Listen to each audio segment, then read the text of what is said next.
O Pioneers! By Willa Cather. Sarah Orne Jewett. Evening in the flat land, rich and somber and always silent. The miles of fresh plowed soil, heavy and black, full of strength and harshness. The growing wheat, the growing weeds, the toiling horses, the tired men, the long empty roads, sullen fires of sunset, fading, the eternal, unresponsive sky. Against all this, youth, flaming like the wild roses, singing like the larks over the plowed fields, flashing like a star out of the twilight. Youth with its insupportable sweetness, its fierce necessity, its sharp desire, singing and singing, out of the lips of silence, out of the earthy dusk. Part 1. The Wild Land. One January day, 30 years ago, the little town of Hanover, anchored on a windy Nebraska tableland, was trying not to be blown away. A mist of fine snowflakes was curling and eddying about the cluster of low drab buildings huddled on the gray prairie, under a gray sky. The dwelling houses were set about haphazard on the tough prairie sod. Some of them looked as if they had been moved in overnight, and others as if they were straying off by themselves, headed straight for the open plain. None of them had any appearance of permanence, and the howling wind blew under them as well as over them. The main street was a deeply rutted road, now frozen hard, which ran from the squat red railway station and the grain elevator at the north end of the town to the lumber yard and the horse pond at the south end. On either side of this road straggled two uneven rows of wooden buildings, the general merchandise stores, the two banks, the drug store, the feed store, the saloon, the post office. The board sidewalks were gray with trampled snow, but at 2 o'clock in the afternoon the shopkeepers, having come back from dinner, were keeping well behind their frosty windows. The children were all in school, and there was nobody abroad in the streets but a few rough-looking countrymen in coarse overcoats, with their long caps pulled down to their noses. Some of them had brought their wives to town, and now and then a red or a plaid shawl flashed out of one store into the shelter of another. At the hitch bars along the street a few heavy workhorses, harnessed to farm wagons, shivered under their blankets. About the station everything was quiet, for there would not be another train in until night. On the sidewalk in front of one of the stores sat a little Swede boy, crying bitterly. He was about 5 years old. His black cloth coat was much too big for him and made him look like a little old man. His shrunken brown flannel dress had been washed many times and left a long stretch of stocking between the hem of his skirt and the tops of his clumsy, copper-toed shoes.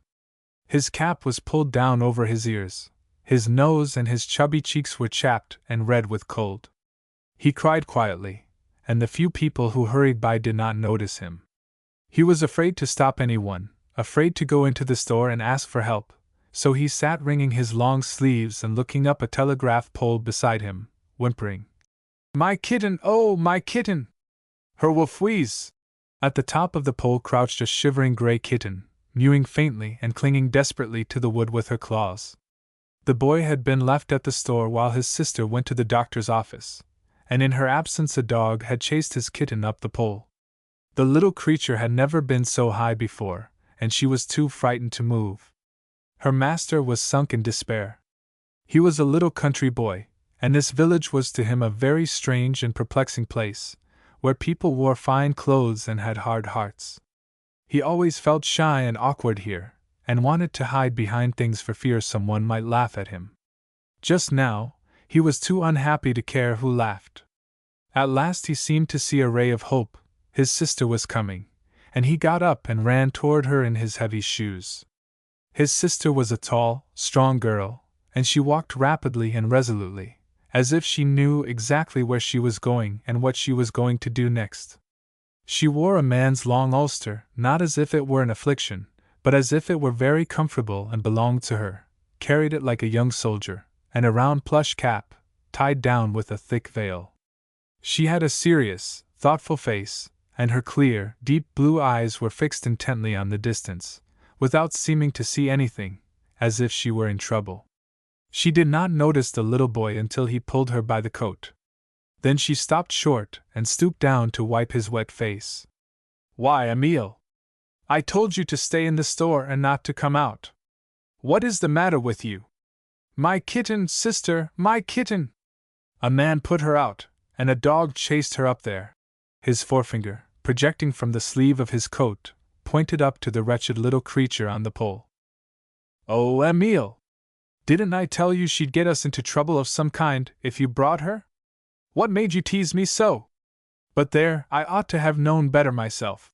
She went to the foot of the pole and held out her arms, crying, "Kitty, kitty, kitty!" But the kitten only mewed and faintly waved its tail. Alexandra turned away decidedly. "No, she won't come down. Somebody will have to go up after her. I saw the Lindstrom's wagon in town. I'll go and see if I can find Carl. Maybe he can do something. Only you must stop crying, or I won't go a step. Where's your comforter? Did you leave it in the store? Never mind. Hold still, till I put this on you." She unwound the brown veil from her head and tied it about his throat. A shabby little traveling man, who was just then coming out of the store on his way to the saloon, stopped and gazed stupidly at the shining mass of hair she bared when she took off her veil. Two thick braids, pinned about her head in the German way, with a fringe of reddish-yellow curls blowing out from under her cap. He took his cigar out of his mouth and held the wet end between the fingers of his woolen glove. "My God, girl, what a head of hair!" he exclaimed, quite innocently and foolishly.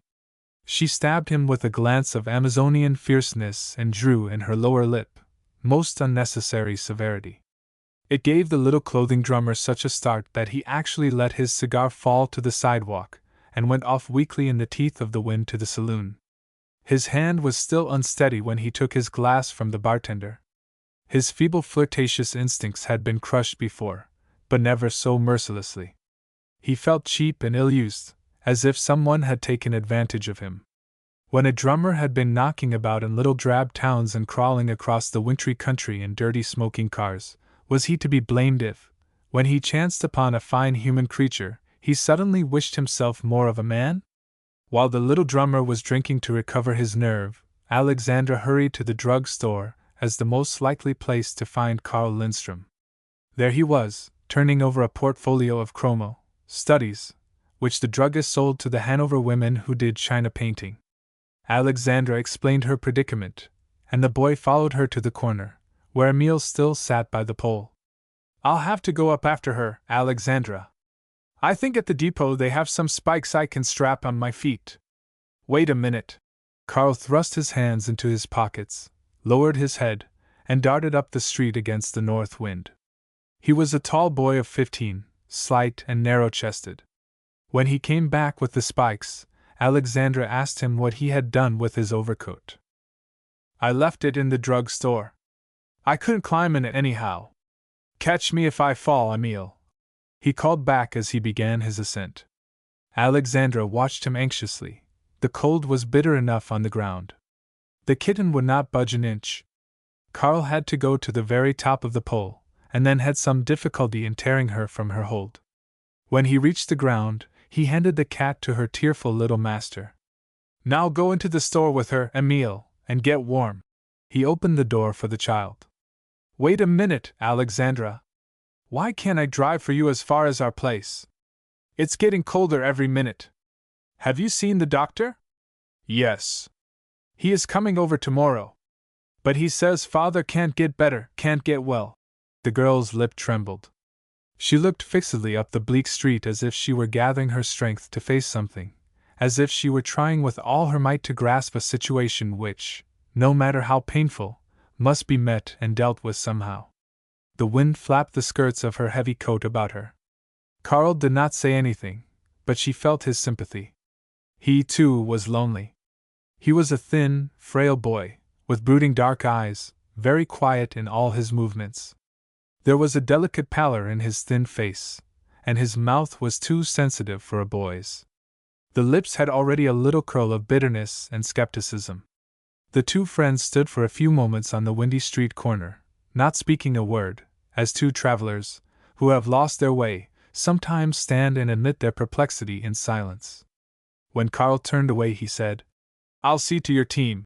Alexandra went into the store to have her purchases packed in the egg boxes, and to get warm before she set out on her long, cold drive. When she looked for Emile, she found him sitting on a step of the staircase that led up to the clothing and carpet department. He was playing with a little Bohemian girl, Marie Tversky, who was tying her handkerchief over the kitten's head for a bonnet. Marie was a stranger in the country, having come from Omaha with her mother to visit her uncle, Joe Tversky. She was a dark child, with brown curly hair, like a brunette doll's, a coaxing little red mouth, and round, yellow-brown eyes. Everyone noticed her eyes. The brown iris had golden glints that made them look like goldstone, or, in softer lights, like that Colorado mineral called tiger eye. The country children thereabouts wore their dresses to their shoe-tops, but this city child was dressed in what was then called the Kate Greenaway manner, and her red cashmere frock, gathered full from the yoke, came almost to the floor. This, with her poke bonnet, gave her the look of a quaint little woman. She had a white fur tippet about her neck and made no fussy objections when Emile fingered it admiringly.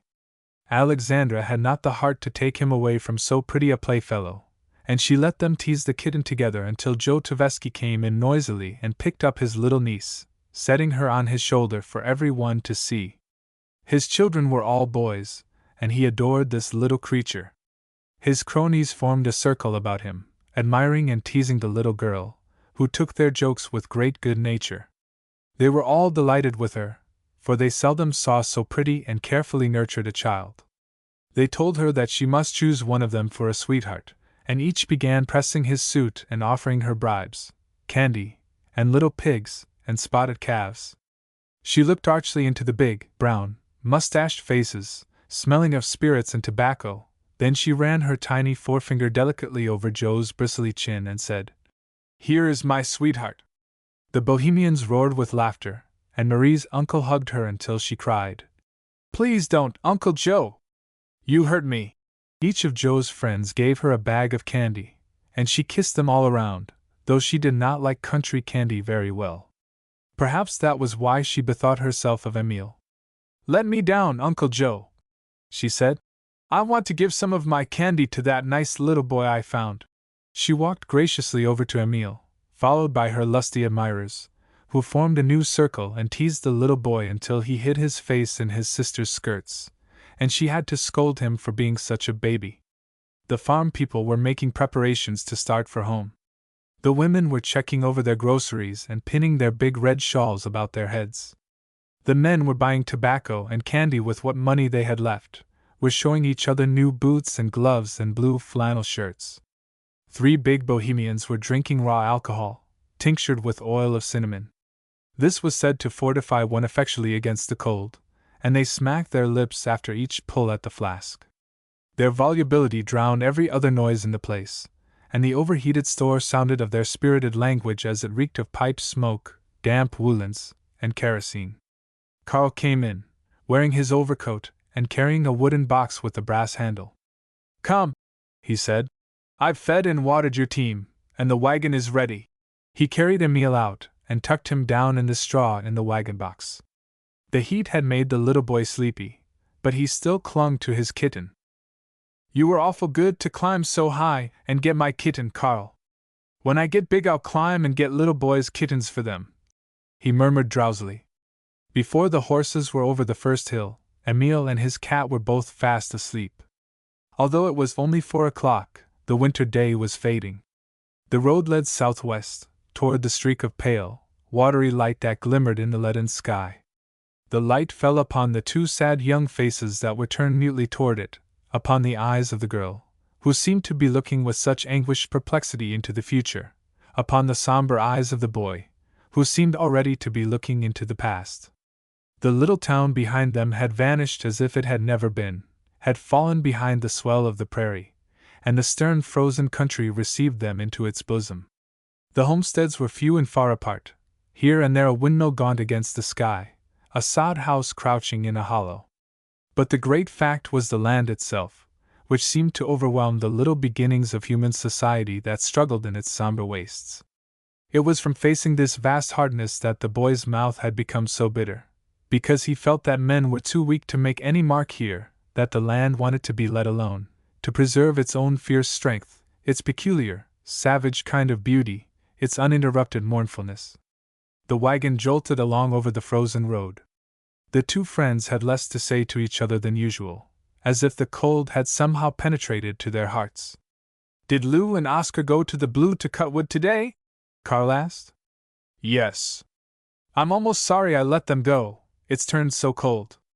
But Mother frets if the wood gets low." She stopped and put her hand to her forehead, brushing back her hair. "I don't know what is to become of us, Carl, if Father has to die. I don't dare to think about it. I wish we could all go with him and let the grass grow back over everything." Carl made no reply. Just ahead of them was the Norwegian graveyard, where the grass had, indeed, grown back over everything, shaggy and red, hiding even the wire fence. Carl realized that he was not a very helpful companion, but there was nothing he could say. "Of course," Alexandra went on, steadying her voice a little. "The boys are strong and work hard, but we've always depended so on Father that I don't see how we can go ahead. I almost feel as if there were nothing to go ahead for. Does your father know?" "Yes, I think he does. He lies and counts on his fingers all day. I think he is trying to count up what he is leaving for us. It's a comfort to him that my chickens are laying right on through the cold weather and bringing in a little money. I wish we could keep his mind off such things, but I don't have much time to be with him now. I wonder if he'd like to have me bring my magic lantern over some evening?" Alexandra turned her face toward him. "Oh, Carl! Have you got it?" "Yes. It's back there in the straw. Didn't you notice the box I was carrying? I tried it all morning in the drugstore cellar, and it worked ever so well, makes fine big pictures." "What are they about?" "Oh, hunting pictures in Germany, and Robinson Crusoe and funny pictures about cannibals. I'm going to paint some slides for it on glass, out of the Hans Andersen book." Alexandra seemed actually cheered. There is often a good deal of the child left in people who have had to grow up too soon. "Do bring it over, Carl. I can hardly wait to see it, and I'm sure it will please Father. Are the pictures colored? Then I know he'll like them. He likes the calendars I get him in town. I wish I could get more. You must leave me here, mustn't you? It's been nice to have company." Carl stopped the horses and looked dubiously up at the black sky. "It's pretty dark. Of course the horses will take you home, but I think I'd better light your lantern, in case you should need it." He gave her the reins and climbed back into the wagon box, where he crouched down and made a tent of his overcoat. After a dozen trials he succeeded in lighting the lantern, which he placed in front of Alexandra, half covering it with a blanket so that the light would not shine in her eyes. "Now wait until I find my box. Yes, here it is. Good night, Alexandra. Try not to worry." Carl sprang to the ground and ran off across the fields toward the Lindstrom homestead. "Hoo-hoo-oh!" he called back as he disappeared over a ridge and dropped into a sand gully. The wind answered him like an echo. "Hoo-hoo-oh!" Alexandra drove off alone. The rattle of her wagon was lost in the howling of the wind, but her lantern, held firmly between her feet, made a moving point of light along the highway, going deeper and deeper into the dark country. 2. On one of the ridges of that wintry waste stood the low log house in which John Bergson was dying. The Bergson homestead was easier to find than many another, because it overlooked Norway Creek, a shallow, muddy stream that sometimes flowed, and sometimes stood still, at the bottom of a winding ravine with steep, shelving sides overgrown with brush and cottonwoods and dwarf ash. This creek gave a sort of identity to the farms that bordered upon it.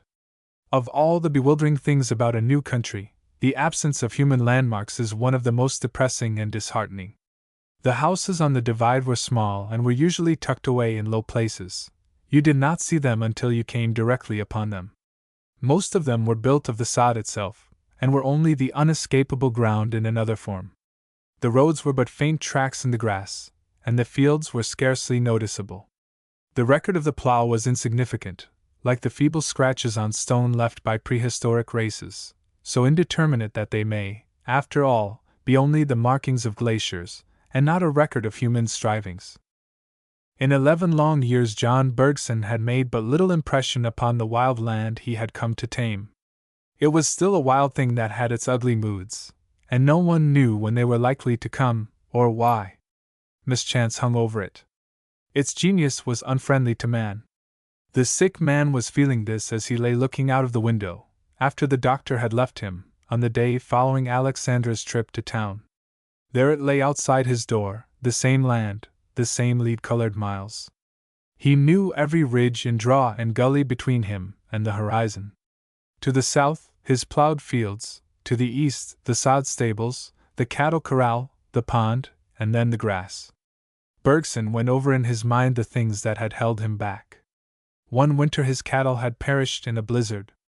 The next summer one of his plow horses broke its leg in a prairie dog hole and had to be shot. Another summer he lost his hogs from cholera, and a valuable stallion died from a rattlesnake bite. Time and again his crops had failed. He had lost 2 children, boys, that came between Lou and Emile, and there had been the cost of sickness and death. Now, when he had at last struggled out of debt, he was going to die himself. He was only 46, and had, of course, counted upon more time. Bergson had spent his first 5 years on the Divide getting into debt, and the last 6 getting out. He had paid off his mortgages and had ended pretty much where he began, with the land. He owned exactly 640 acres of what stretched outside his door, his own original homestead and timber claim, making 320 acres, and the half-section adjoining, the homestead of a younger brother who had given up the fight, gone back to Chicago to work in a fancy bakery and distinguish himself in a Swedish athletic club. So far John had not attempted to cultivate the second half-section, but used it for pasture land, and one of his sons rode herd there in open weather. John Bergson had the old-world belief that land, in itself, is desirable. But this land was an enigma. It was like a horse that no one knows how to break to harness, that runs wild and kicks things to pieces. He had an idea that no one understood how to farm it properly, and this he often discussed with Alexandra. Their neighbors, certainly, knew even less about farming than he did. Many of them had never worked on a farm until they took up their homesteads. They had been handworkers at home, tailors, locksmiths, joiners, cigar makers, etc. Bergson himself had worked in a shipyard. For weeks, John Bergson had been thinking about these things. His bed stood in the sitting room, next to the kitchen. Through the day, while the baking and washing and ironing were going on, the father lay and looked up at the roof beams that he himself had hewn, or out at the cattle in the corral. He counted the cattle over and over. It diverted him to speculate as to how much weight each of the steers would probably put on by spring. He often called his daughter in to talk to her about this. Before Alexandra was 12 years old she had begun to be a help to him, and as she grew older he had come to depend more and more upon her resourcefulness and good judgment. His boys were willing enough to work, but when he talked with them they usually irritated him. It was Alexandra who read the papers and followed the markets, and who learned by the mistakes of their neighbors. It was Alexandra who could always tell about what it had cost to fatten each steer, and who could guess the weight of a hog before it went on the scales closer than John Bergson himself. Lou and Oscar were industrious, but he could never teach them to use their heads about their work. Alexandra, her father often said to himself, was like her grandfather, which was his way of saying that she was intelligent. John Bergson's father had been a shipbuilder, a man of considerable force and of some fortune. Late in life he married a second time, a Stockholm woman of questionable character, much younger than he, who goaded him into every sort of extravagance. On the shipbuilder's part, this marriage was an infatuation, the despairing folly of a powerful man who cannot bear to grow old. In a few years his unprincipled wife warped the probity of a lifetime. He speculated, lost his own fortune and funds entrusted to him by persevering men, and died disgraced, leaving his children nothing. But when all was said, he had come up from the sea himself, had built up a proud little business with no capital but his own skill and foresight, and had proved himself a man. In his daughter, John Bergson recognized the strength of will, and the simple direct way of thinking things out, that had characterized his father in his better days. He would much rather, of course, have seen this likeness in one of his sons, but it was not a question of choice. As he lay there day after day he had to accept the situation as it was, and to be thankful that there was one among his children to whom he could entrust the future of his family and the possibilities of his hard-won land. The winter twilight was fading. The sick man heard his wife strike a match in the kitchen, and the light of a lamp glimmered through the cracks of the door. It seemed like a light shining far away. He turned painfully in his bed and looked at his white hands, with all the work gone out of them. He was ready to give up, he felt. He did not know how it had come about, but he was quite willing to go deep under his fields and rest, where the plow could not find him. He was tired of making mistakes. He was content to leave the tangle to other hands. He thought of his Alexandra's strong ones. "Daughter!" he called feebly. "Daughter!"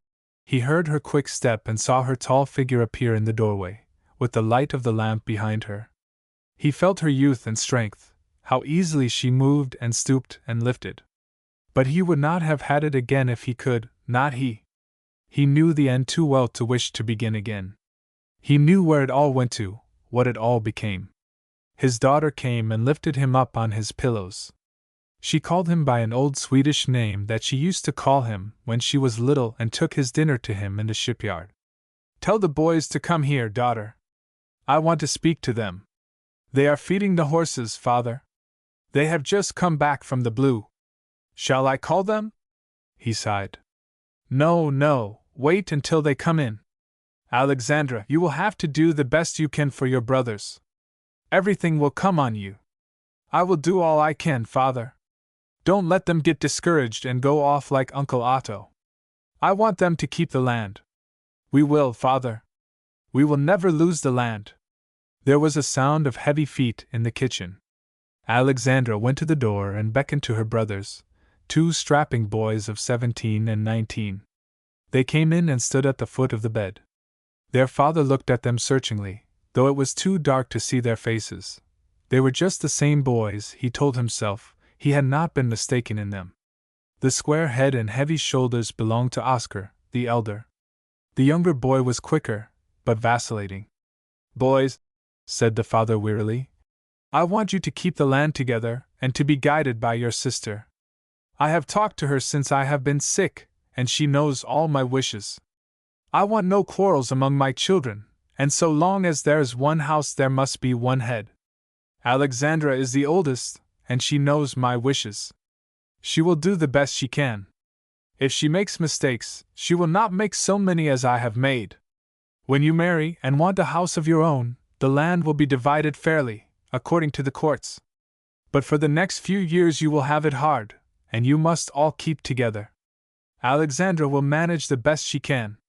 Oscar, who was usually the last to speak, replied because he was the older. "Yes, father. It would be so anyway, without your speaking. We will all work the place together. And you will be guided by your sister, boys, and be good brothers to her, and good sons to your mother? That is good. And Alexandra must not work in the fields any more. There is no necessity now. Hire a man when you need help. She can make much more with her eggs and butter than the wages of a man. It was one of my mistakes that I did not find that out sooner. Try to break a little more land every year. Sod corn is good for fodder. Keep turning the land, and always put up more hay than you need. Don't grudge your mother a little time for plowing her garden and setting out fruit trees, even if it comes in a busy season. She has been a good mother to you, and she has always missed the old country." When they went back to the kitchen, the boys sat down silently at the table. Throughout the meal they looked down at their plates and did not lift their red eyes. They did not eat much, although they had been working in the cold all day, and there was a rabbit stewed in gravy for supper, and prune pies. John Bergson had married beneath him, but he had married a good housewife. Mrs. Bergson was a fair-skinned, corpulent woman, heavy and placid like her son Oscar, but there was something comfortable about her. Perhaps it was her own love of comfort. For 11 years she had worthily striven to maintain some semblance of household order amid conditions that made order very difficult. Habit was very strong with Mrs. Bergson, and her unremitting efforts to repeat the routine of her old life among new surroundings had done a great deal to keep the family from disintegrating morally and getting careless in their ways. The Bergsons had a log house, for instance, only because Mrs. Bergson would not live in a sod house. She missed the fish diet of her own country, and twice every summer she sent the boys to the river, 20 miles to the southward, to fish for channel cat. When the children were little, she used to load them all into the wagon, the baby in its crib, and go fishing herself. Alexandra often said that if her mother were cast upon a desert island, she would thank God for her deliverance, make a garden, and find something to preserve. Preserving was almost a mania with Mrs. Bergson. Stout as she was, she roamed the scrubby banks of Norway Creek looking for fox grapes and goose plums, like a wild creature in search of prey. She made a yellow jam of the insipid ground cherries that grew on the prairie, flavoring it with lemon peel, and she made a sticky dark conserve of garden tomatoes. She had experimented even with the rank buffalo pea, and she could not see a fine bronze cluster of them without shaking her head and murmuring, "What a pity!" When there was nothing more to preserve, she began to pickle. The amount of sugar she used in these processes was sometimes a serious strain upon the family resources. She was a good mother, but she was glad when her children were old enough not to be in her way in the kitchen. She had never quite forgiven John Bergson for bringing her to the end of the earth. But now that she was there, she wanted to be let alone to reconstruct her old life in so far as that was possible. She could still take some comfort in the world if she had bacon in the cave, glass jars on the shelves, and sheets in the press. She disapproved of all her neighbors because of their slovenly housekeeping, and the women thought her very proud. Once when Mrs. Bergson, on her way to Norway Creek, stopped to see old Mrs. Lee, the old woman hid in the haymow, for fear Miss Bergson would catch her barefoot. 3. One Sunday afternoon in July, 6 months after John Bergson's death, Carl was sitting in the doorway of the Lindstrom kitchen, dreaming over an illustrated paper, when he heard the rattle of a wagon along the hill road. Looking up, he recognized the Bergsons' team, with 2 seats in the wagon, which meant they were off for a pleasure excursion. Oscar and Lou, on the front seat, wore their cloth hats and coats, never worn except on Sundays, and Emile, on the second seat with Alexandra, sat proudly in his new trousers, made from a pair of his father's, and a pink striped shirt, with a wide ruffled collar. Oscar stopped the horses and waved to Carl, who caught up his hat and ran through the melon patch to join them. "Want to go with us?" Lou called. "We're going to Crazy Ivar's to buy a hammock." "Sure." Carl ran up panting, and clambering over the wheels sat down beside Emile. "I've always wanted to see Ivar's pond. They say it's the biggest in all the country. Aren't you afraid to go to Ivar's in that new shirt, Emile? He might want it and take it right off your back." Emile grinned. "I'd be awful scared to go," he admitted, "if you big boys weren't along to take care of me." "Did you ever hear him howl, Carl? People say sometimes he runs about the country howling at night because he is afraid the Lord will destroy him. Mother thinks he must have done something awful wicked." Lou looked back and winked at Carl. "What would you do, Emile, if you was out on the prairie by yourself and seen him coming?" Emile stared. "Maybe I could hide in a badger hole," he suggested doubtfully. "But suppose there wasn't any badger hole?" Lou persisted. "Would you run?" "No, I'd be too scared to run," Emile admitted mournfully, twisting his fingers. "I guess I'd sit right down on the ground and say my prayers." The big boys laughed, and Oscar brandished his whip over the broad backs of the horses. "He wouldn't hurt you, Emile," said Carl persuasively. "He came to doctor our mare when she ate green corn and swelled up most as big as the water tank. He petted her just like you do your cats. I couldn't understand much he said, for he don't talk any English, but he kept patting her and groaning as if he had the pain himself, and saying, 'There now, sister, that's easier, that's better.'"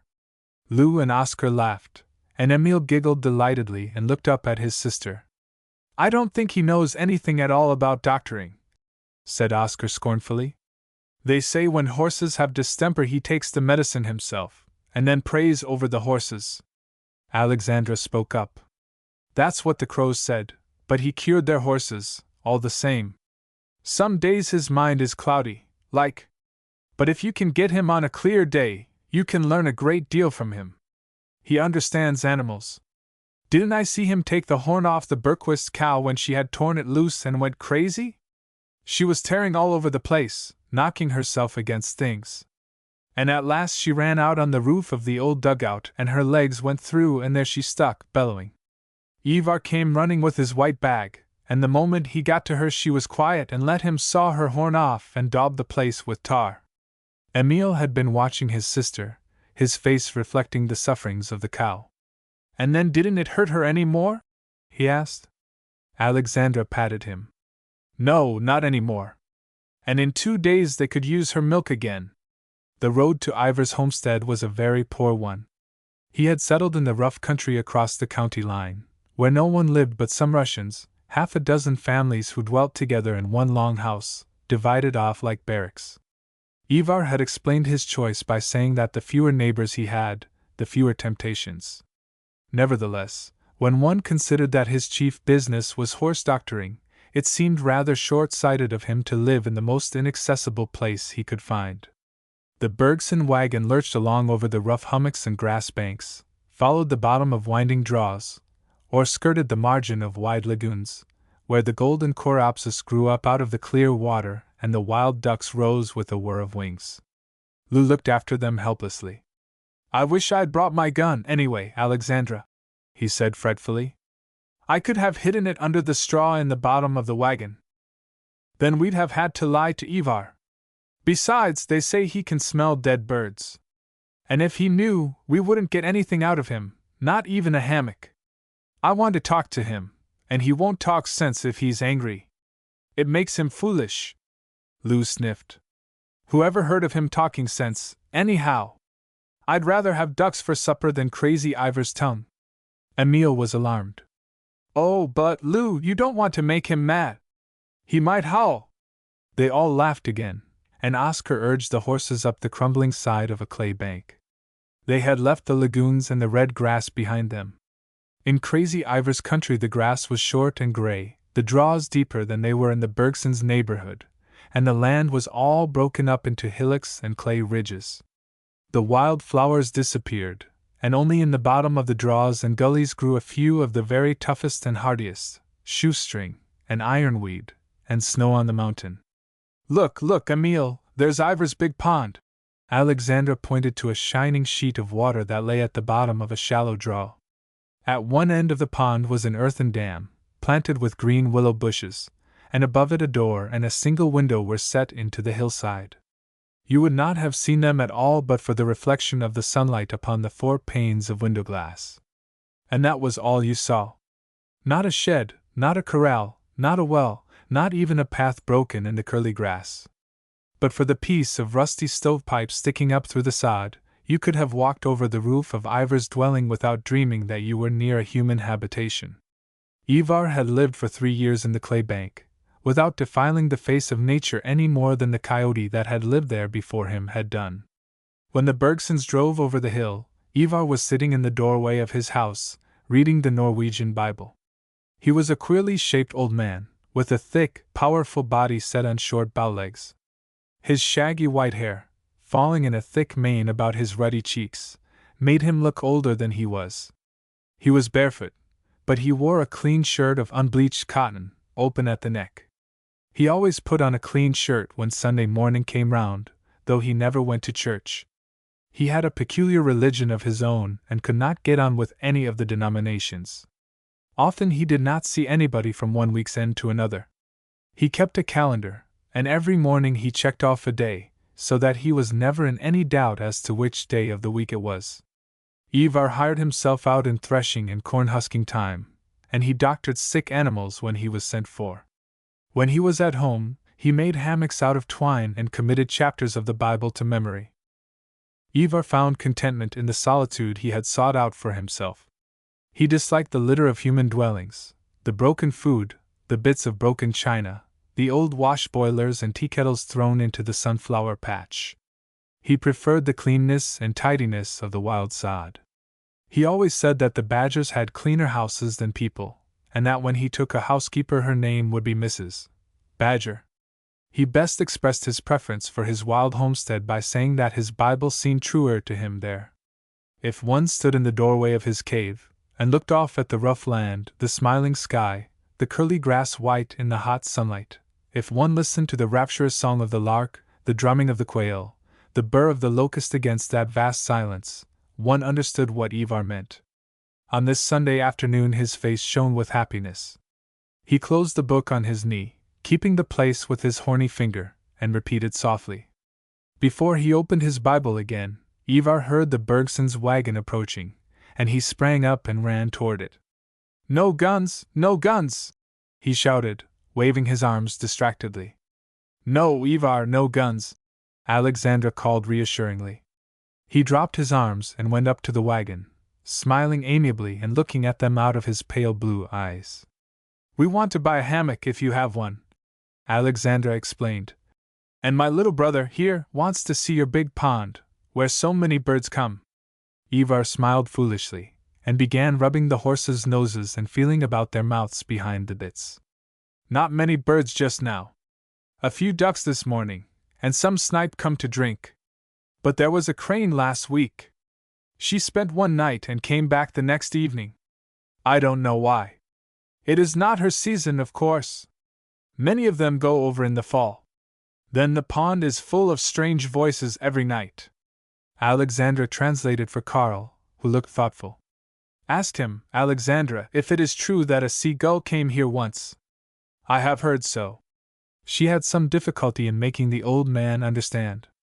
He looked puzzled at first, then smote his hands together, as he remembered. "Oh, yes, yes! A big white bird with long wings and pink feet. My! What a voice she had! She came in the afternoon and kept flying about the pond and screaming until dark. She was in trouble of some sort, but I could not understand her. She was going over to the other ocean, maybe, and did not know how far it was. She was afraid of never getting there. She was more mournful than our birds here. She cried in the night. She saw the light from my window and darted up to it. Maybe she thought my house was a boat, she was such a wild thing. Next morning, when the sun rose, I went out to take her food, but she flew up into the sky and went on her way." Ivar ran his fingers through his thick hair. "I have many strange birds stop with me here. They come from very far away and are great company. I hope you boys never shoot wild birds?" Lou and Oscar grinned, and Ivar shook his bushy head. "Yes, I know boys are thoughtless. But these wild things are God's birds. He watches over them and counts them, as we do our cattle. Christ says so in the New Testament." "Now, Ivar," Lou asked, "may we water our horses at your pond and give them some feed? It's a bad road to your place." "Yes, yes, it is." The old man scrambled about and began to loose the tugs. "A bad road, girls? And the bay with a colt at home?" Oscar brushed the old man aside. "We'll take care of the horses, Ivar. You'll be finding some disease on them. Alexandra wants to see your hammocks." Ivar led Alexandra and Emil to his little cave house. He had but one room, neatly plastered and whitewashed, and there was a wooden floor. There was a kitchen stove, a table covered with oilcloth, 2 chairs, a clock, a calendar, a few books on the window shelf, nothing more. But the place was as clean as a cupboard. "But where do you sleep, Ivar?" Emil asked, looking about. Ivar unslung a hammock from a hook on the wall, and it was rolled a buffalo robe. "There, my son. A hammock is a good bed, and in winter I wrap up in this skin. Where I go to work, the beds are not half so easy as this." By this time Emil had lost all his timidity. He thought a cave a very superior kind of house.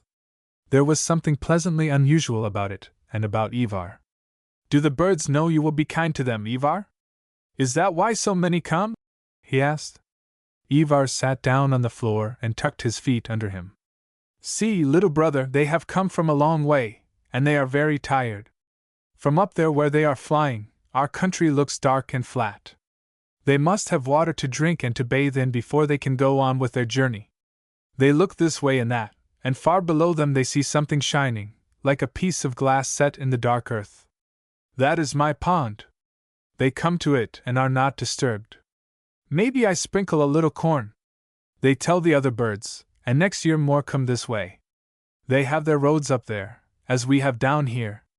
Emil rubbed his knees thoughtfully. "And is that true, Ivar, about the head ducks falling back when they are tired, and the hind ones taking their place?" "Yes. The point of the wedge gets the worst of it. They cut the wind. They can only stand it there a little while, half an hour, maybe.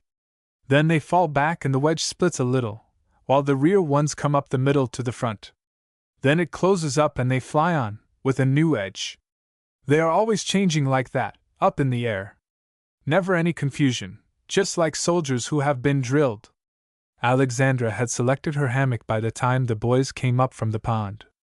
They would not come in, but sat in the shade of the bank outside while Alexandra and Ivar talked about the birds and about his housekeeping, and why he never ate meat, fresh or salt.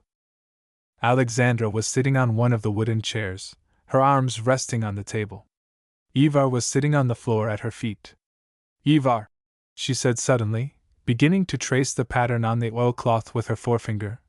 "I came today more because I wanted to talk to you than because I wanted to buy a hammock." "Yes?" The old man scraped his bare feet on the plank floor. "We have a big bunch of hogs, Ivar. I wouldn't sell in the spring, when everybody advised me to, and now so many people are losing their hogs that I am frightened. What can be done?" Ivar's little eyes began to shine. They lost their vagueness. "You feed them swill and such stuff?" "Of course." "And sour milk?" "Oh, yes." "And keep them in a stinking pen?" "I tell you, sister, the hogs of this country are put upon. They become unclean, like the hogs in the Bible. If you kept your chickens like that, what would happen? You have a little sorghum patch, maybe? Put a fence around it, and turn the hogs in. Build a shed to give them shade, a thatch on poles. Let the boys haul water to them in barrels, clean water, and plenty. Get them off the old stinking ground, and do not let them go back there until winter. Give them only grain and clean feed, such as you would give horses or cattle. Hogs do not like to be filthy." The boys outside the door had been listening. Lou nudged his brother. "Come, the horses are done eating. Let's hitch up and get out of here. He'll fill her full of notions. She'll be for having the pigs sleep with us, next." Oscar grunted and got up. Carl, who could not understand what Ivar said, saw that the two boys were displeased. They did not mind hard work, but they hated experiments and could never see the use of taking pains. Even Lou, who was more elastic than his older brother, disliked to do anything different from their neighbors. He felt that it made them conspicuous and gave people a chance to talk about them. Once they were on the homeward road, the boys forgot their ill humor and joked about Ivar and his birds. Alexandra did not propose any reforms in the care of the pigs, and they hoped she had forgotten Ivar's talk. They agreed that he was crazier than ever, and would never be able to prove up on his land because he worked it so little.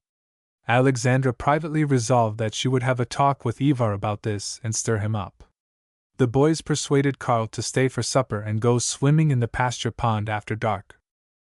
That evening, after she had washed the supper dishes, Alexandra sat down on the kitchen doorstep, while her mother was mixing the bread.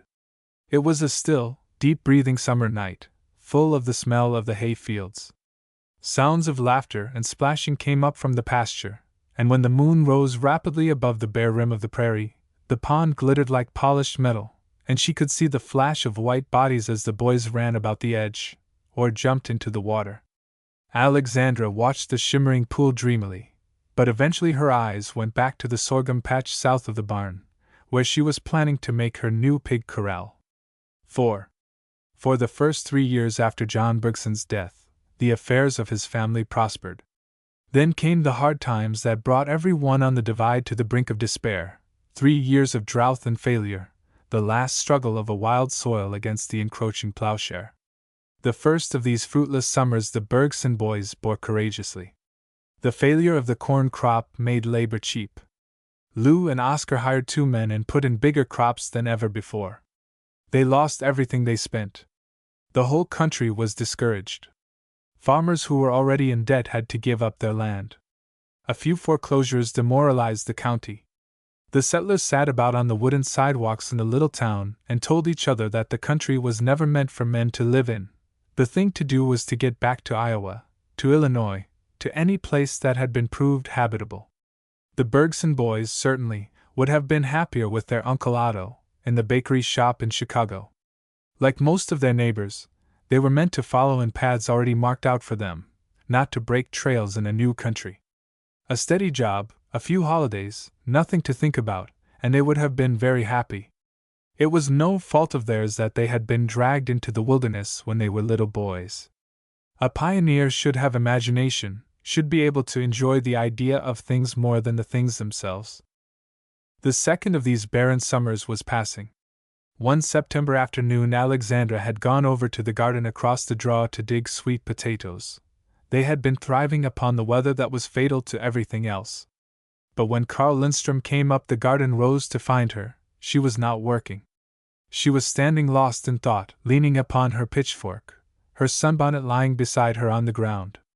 The dry garden patch smelled of drying vines and was strewn with yellow seed cucumbers and pumpkins and citrons. At one end, next the rhubarb, grew feathery asparagus, with red berries. Down the middle of the garden was a row of gooseberry and currant bushes. A few tough zinnias and marigolds and a row of scarlet sage bore witness to the buckets of water that Mrs. Bergson had carried there after sundown, against the prohibition of her sons. Carl came quietly and slowly up the garden path, looking intently at Alexandra. She did not hear him. She was standing perfectly still, with that serious ease so characteristic of her. Her thick, reddish braids, twisted about her head, fairly burned in the sunlight. The air was cool enough to make the warm sun pleasant on one's back and shoulders, and so clear that the eye could follow a hawk up and up, into the blazing blue depths of the sky. Even Carl, never a very cheerful boy, and considerably darkened by these last 2 bitter years, loved the country on days like this, felt something strong and young and wild come out of it, that laughed at care. "Alexandra," he said as he approached her, "I want to talk to you. Let's sit down by the gooseberry bushes." He picked up her sack of potatoes and they crossed the garden. "Boys gone to town?" he asked as he sank down on the warm, sun-baked earth. "Well, we have made up our minds at last, Alexandra. We are really going away." She looked at him as if she were a little frightened. "Really, Carl? Is it settled?" "Yes, father has heard from St. Louis, and they will give him back his old job in the cigar factory. He must be there by the 1st of November. They are taking on new men then. We will sell the place for whatever we can get, and auction the stock. We haven't enough to ship. I am going to learn engraving with a German engraver there, and then try to get work in Chicago." Alexandra's hands dropped in her lap. Her eyes became dreamy and filled with tears. Carl's sensitive lower lip trembled. He scratched in the soft earth beside him with a stick. "That's all I hate about it, Alexandra," he said slowly. "You've stood by us through so much and helped father out so many times, and now it seems as if we were running off and leaving you to face the worst of it. But it isn't as if we could really ever be of any help to you. We are only one more drag, one more thing you look out for and feel responsible for. Father was never meant for a farmer, you know that. And I hate it. We'd only get in deeper and deeper." Yes, Carl, I know. You are wasting your life here. You are able to do much better things. You are nearly 19 now, and I wouldn't have you stay. I've always hoped you would get away. But I can't help feeling scared when I think how I will miss you, more than you will ever know." She brushed the tears from her cheeks, not trying to hide them. "But Alexandra," he said sadly and wistfully, "I've never been any real help to you, beyond sometimes trying to keep the boys in a good humor." Alexandra smiled and shook her head. "Oh, it's not that. Nothing like that. It's by understanding me, and the boys and mother that you've helped me. I expect that is the only way one person ever really can help another. I think you are about the only one that ever helped me. Somehow it will take more courage to bear your going than everything that has happened before." Carl looked at the ground. "You see, we've all depended so on you," he said. "Even father. He makes me laugh. When anything comes up he always says, 'I wonder what the Bergsons are going to do about that.' I guess I'll go and ask her. I'll never forget that time, when we first came here, and our horse had the colic, and I ran over to your place. Your father was away, and you came home with me and showed father how to let the wind out of the horse. You were only a little girl then, But you knew ever so much more about farm work than poor father. You remember how homesick I used to get, and what long talks we used to have coming from school. We've some way always felt alike about things. Yes, that's it, we've liked the same things and we've liked them together, without anybody else knowing. And we've had good times, hunting for Christmas trees and going for ducks and making our plum wine together every year. We've never either of us had any other close friend. And now, Alexandra wiped her eyes with the corner of her apron. And now I must remember that you are going where you will have many friends, and will find the work you were meant to do. But you'll write to me, Carl? That will mean a great deal to me here. I'll write as long as I live, cried the boy impetuously. And I'll be working for you as much as for myself, Alexandra. I want to do something you'll like and be proud of. I'm a fool here, but I know I can do something. He sat up and frowned at the red grass. Alexandra sighed. How discouraged the boys will be when they hear. They always come home from town discouraged, anyway. So many people are trying to leave the country, and they talk to our boys and make them low-spirited. I'm afraid they are beginning to feel hard toward me because I won't listen to any talk about going. Sometimes I feel like I'm getting tired of standing up for this country. I won't tell the boys yet if you'd rather not. Oh, I'll tell them myself, tonight, when they come home. They'll be talking wild, anyway, and no good comes of keeping bad news. It's all harder on them than it is on me. Lou wants to get married, poor boy, and he can't until times are better. See, there goes the sun, Carl. I must be getting back. Mother will want her potatoes. It's chilly already, the moment the light goes. Alexandra rose and looked about. A golden afterglow throbbed in the west, but the country already looked empty and mournful. A dark moving mass came over the western hill. The lead boy was bringing in the herd from the other half-section. Emile ran from the windmill to open the corral gate. From the log house, on the little rise across the draw, the smoke was curling. The cattle lowed and bellowed. In the sky the pale half-moon was slowly silvering. Alexandra and Carl walked together down the potato rows. I have to keep telling myself what is going to happen, she said softly. Since you have been here, 10 years now, I have never really been lonely. But I can remember what it was like before. Now I shall have nobody but Emile. But he is my boy, and he is tender-hearted. That night, when the boys were called to supper, they sat down moodily. They had worn their coats to town, but they ate in their striped shirts and suspenders. They were grown men now, and, as Alexandra said, for the last few years they had been growing more and more like themselves. Lou was still the slighter of the two, the quicker and more intelligent, but apt to go off at half-cock. He had a lively blue eye, a thin, fair skin, always burned red to the neckband of his shirt in summer, stiff, yellow hair that would not lie down on his head, and a bristly little yellow mustache, of which he was very proud. Oscar could not grow a mustache. His pale face was as bare as an egg, and his white eyebrows gave it an empty look. He was a man of powerful body and unusual endurance, the sort of man you could attach to a corn sheller as you would an engine. He would turn it all day, without hurrying, without slowing down. But he was as indolent of mind as he was unsparing of his body. His love of routine amounted to a vice. He worked like an insect, always doing the same thing over in the same way, regardless of whether it was best or no. He felt that there was a sovereign virtue in mere bodily toil, and he rather liked to do things in the hardest way. If a field had once been in corn, he couldn't bear to put it into wheat. He liked to begin his corn planting at the same time every year, whether the season were backward or forward. He seemed to feel that by his own irreproachable regularity he would clear himself of blame and reprove the weather. When the wheat crop failed, he threshed the straw at a dead loss to demonstrate how little grain there was, and thus prove his case against Providence.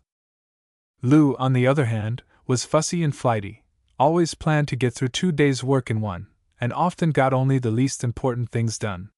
He liked to keep the place up, but he never got round to doing odd jobs until he had to neglect more pressing work to attend to them.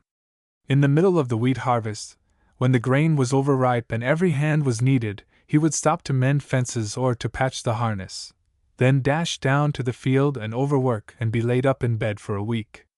The two boys balanced each other, and they pulled well together. They had been good friends since they were children. One seldom went anywhere, even to town, without the other. Tonight, after they sat down to supper, Oscar kept looking at Lou as if he expected him to say something, and Lou blinked his eyes and frowned at his plate. It was Alexandra herself who at last opened the discussion. "The Lindstroms," she said calmly, as she put another plate of hot biscuit on the table, "are going back to St. Louis. The old man is going to work in the cigar factory again." At this Lou plunged in.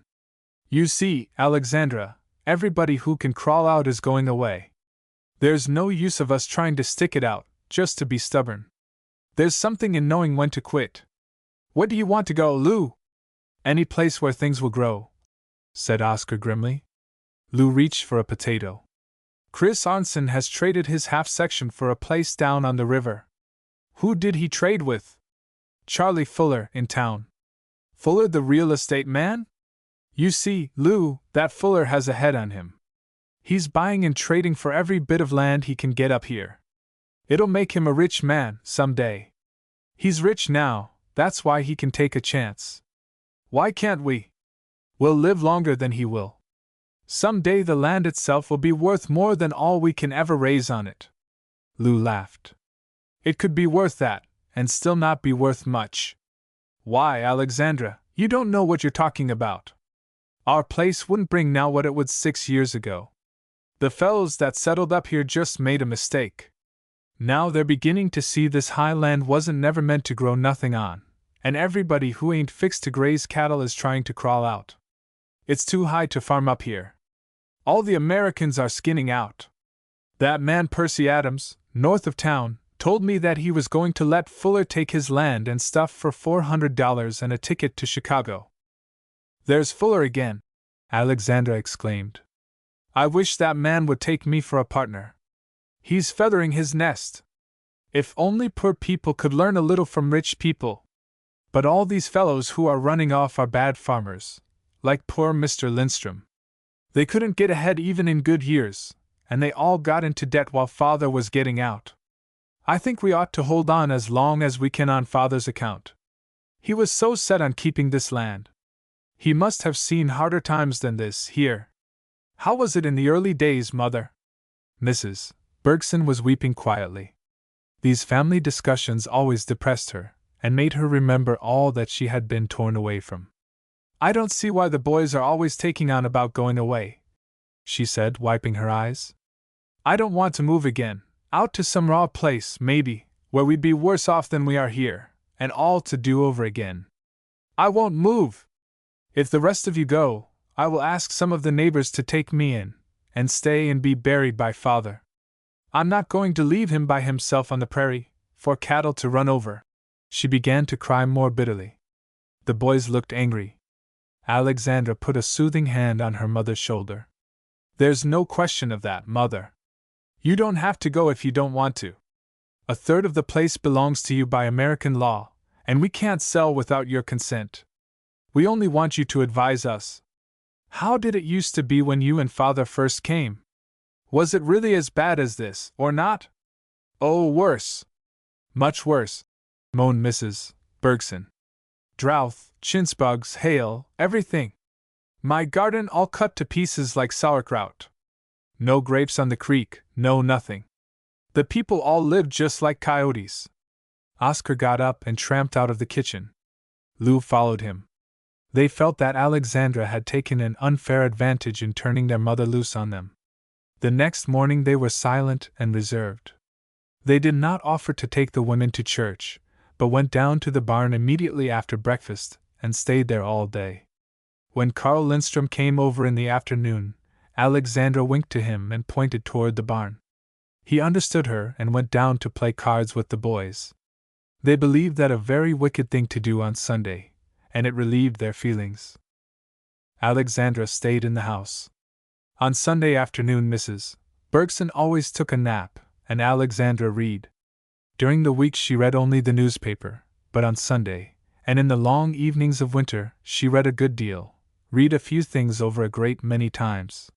She knew long portions of the Frithjof saga by heart, and like most Swedes who read at all, she was fond of Longfellow's verse, the ballads and the Golden Legend, and The Spanish Student.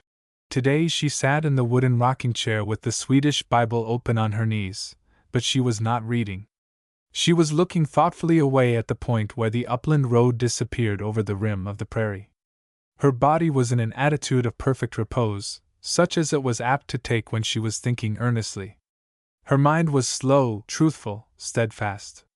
She had not the least spark of cleverness. All afternoon the sitting room was full of quiet and sunlight. Emile was making rabbit traps in the kitchen shed. The hens were clucking and scratching brown holes in the flower beds, and the wind was teasing the prince's feather by the door. That evening Karl came in with the boys to supper. "Emile," said Alexandra, when they were all seated at the table, "how would you like to go traveling? Because I am going to take a trip, and you can go with me if you want to." The boys looked up in amazement. They were always afraid of Alexandra's schemes. Karl was interested. "I've been thinking, boys," she went on, "that maybe I am too set against making a change. I'm going to take Brigham and the buckboard tomorrow and drive down to the river country and spend a few days looking over what they've got down there. If I find anything good, you boys can go down and make a trade. Nobody down there will trade for anything up here," said Oscar gloomily. "That's just what I want to find out. Maybe they are just as discontented down there as we are up here. Things away from home often look better than they are. You know what your Hans Andersen book says, Karl, about the Swedes liking to buy Danish bread and the Danes liking to buy Swedish bread, because people always think the bread of another country is better than their own. Anyway, I've heard so much about the river farms, I won't be satisfied till I've seen for myself." Lou fidgeted. "Look out! Don't agree to anything. Don't let them fool you." Lou was apt to be fooled himself. He had not yet learned to keep away from the shell-game wagons that followed the circus. After supper Lou put on a necktie and went across the fields to court Annie Lee, and Karl and Oscar sat down to a game of checkers, while Alexandra read The Swiss Family Robinson aloud to her mother and Emile.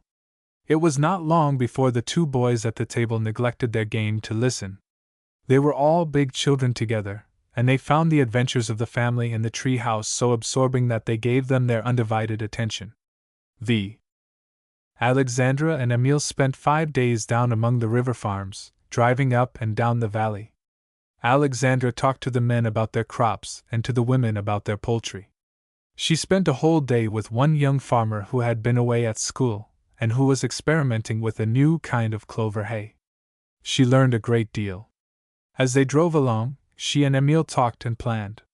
At last, on the 6th day, Alexandra turned Brigham's head northward and left the river behind. "There's nothing in it for us down there, Emile. There are a few fine farms, but they are owned by the rich men in town, and couldn't be bought. Most of the land is rough and hilly. They can always scrape along down there, but they can never do anything big. Down there they have a little certainty, but up with us there is a big chance. We must have faith in the high land, Emile. I want to hold on harder than ever, and when you're a man you'll thank me," she urged Brigham forward. When the road began to climb the first long swells of the divide, Alexandra hummed an old Swedish hymn, and Emile wondered why his sister looked so happy. Her face was so radiant that he felt shy about asking her. For the first time, perhaps, since that land emerged from the waters of geologic ages, a human face was set toward it with love and yearning. It seemed beautiful to her, rich and strong and glorious. Her eyes drank in the breadth of it, until her tears blinded her. Then the genius of the divide, the great, free spirit which breathes across it, must have bent lower than it ever bent to a human will before. The history of every country begins in the heart of a man or a woman. Alexandra reached home in the afternoon. That evening she held a family council and told her brothers all that she had seen and heard. "I want you boys to go down yourselves and look it over. Nothing will convince you like seeing with your own eyes. The river land was settled before this, and so they are a few years ahead of us, and have learned more about farming. The land sells for 3 times as much as this, but in 5 years we will double it. The rich men down there own all the best land, and they are buying all they can get. The thing to do is to sell our cattle and what little old corn we have, and buy the Lindstrom place. Then the next thing to do is to take out 2 loans on our half-sections, and buy Peter Crow's place, raise every dollar we can, and buy every acre we can. Mortgage the homestead again? Lou cried. He sprang up and began to wind the clock furiously. I won't slave to pay off another mortgage. I'll never do it. You just as soon kill us all, Alexandra, to carry out some scheme. Oscar rubbed his high, pale forehead. How do you propose to pay off your mortgages? Alexandra looked from one to the other and bit her lip. They had never seen her so nervous. See here, she brought out at last. We borrow the money for 6 years. Well, with the money we buy a half-section from Lindstrom and a half from Crow, and a quarter from Struble, maybe. That will give us upwards of 1,400 acres, won't it? You won't have to pay off your mortgages for 6 years. By that time, any of this land will be worth $30 an acre. It will be worth 50, but we'll say 30. Then you can sell a garden patch anywhere, and pay off a debt of $1,600. It's not the principal I'm worried about, it's the interest and taxes. We'll have to strain to meet the payments. But as sure as we are sitting here tonight, we can sit down here 10 years from now independent landowners, not struggling farmers any longer. The chance that Father was always looking for has come. Lou was pacing the floor. But how do you know that land is going to go up enough to pay the mortgages and make us rich besides? Alexandra put in firmly. I can't explain that, Lou. You'll have to take my word for it. I know, that's all. When you drive about over the country you can feel it coming.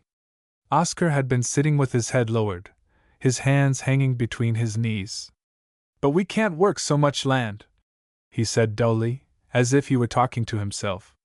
We can't even try. It would just lie there and we'd work ourselves to death. He sighed, and laid his callous fist on the table. Alexandra's eyes filled with tears. She put her hand on his shoulder. You poor boy, you won't have to work it. The men in town who are buying up other people's land don't try to farm it. They are the men to watch, in a new country. Let's try to do like the shrewd ones, and not like these stupid fellows. I don't want you boys always to have to work like this. I want you to be independent, and Emile to go to school. Lou held his head as if it were splitting. Everybody will say we are crazy. It must be crazy, or everybody would be doing it. If they were, we wouldn't have much chance. No, Lou, I was talking about that with the smart young man who is raising the new kind of clover. He says the right thing is usually just what everybody don't do. Why are we better fixed than any of our neighbors? Because Father had more brains. Our people were better people than these in the old country. We ought to do more than they do, and see further ahead. Yes, Mother, I'm going to clear the table now. Alexandra rose. The boys went to the stable to see to the stock, and they were gone a long while. When they came back, Lou played on his dragharmonica and Oscar sat figuring at his father's secretary all evening. They said nothing more about Alexandra's project, but she felt sure now that they would consent to it. Just before bedtime, Oscar went out for a pail of water. When he did not come back, Alexandra threw a shawl over her head and ran down the path to the windmill. She found him sitting there with his head in his hands, and she sat down beside him. Don't do anything you don't want to do, Oscar, she whispered. She waited a moment, but he did not stir. I won't say any more about it, if you'd rather not. What makes you so discouraged? I dread signing my name to them pieces of paper, he said slowly. All the time I was a boy we had a mortgage hanging over us. Then don't sign one. I don't want you to if you feel that way. Oscar shook his head. No, I can see there's a chance that way. I've thought a good while there might be. We're in so deep now, we might as well go deeper. But it's hard work pulling out of debt. Like pulling a threshing machine out of the mud, breaks your back. Me and Lou's worked hard, and I can't see it's got us ahead much. Nobody knows about that as well as I do, Oscar. That's why I want to try an easier way. I don't want you to have to grub for every dollar. Yes, I know what you mean. Maybe it'll come out right. But signing papers is signing papers. There ain't no maybe about that. He took his pail and trudged up the path to the house.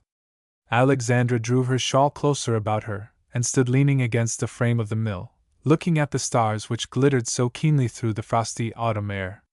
She always loved to watch them, to think of their vastness and distance, and of their ordered march. It fortified her to reflect upon the great operations of nature, and when she thought of the law that lay behind them, she felt a sense of personal security. That night she had a new consciousness of the country, felt almost a new relation to it. Even her talk with the boys had not taken away the feeling that had overwhelmed her when she drove back to the Divide that afternoon. She had never known before how much the country meant to her. The chirping of the insects down in the long grass had been like the sweetest music. She had felt as if her heart were hiding down there, somewhere, with the quail and the plover and all the little wild things that crooned or buzzed in the sun under the long shaggy ridges. She felt the future stirring. Part 2. Neighboring Fields. It is 16 years since John Bergson died. His wife now lies beside him, and the white shaft that marks their graves gleams across the wheat fields. Could he rise from beneath it, he would not know the country under which he has been asleep.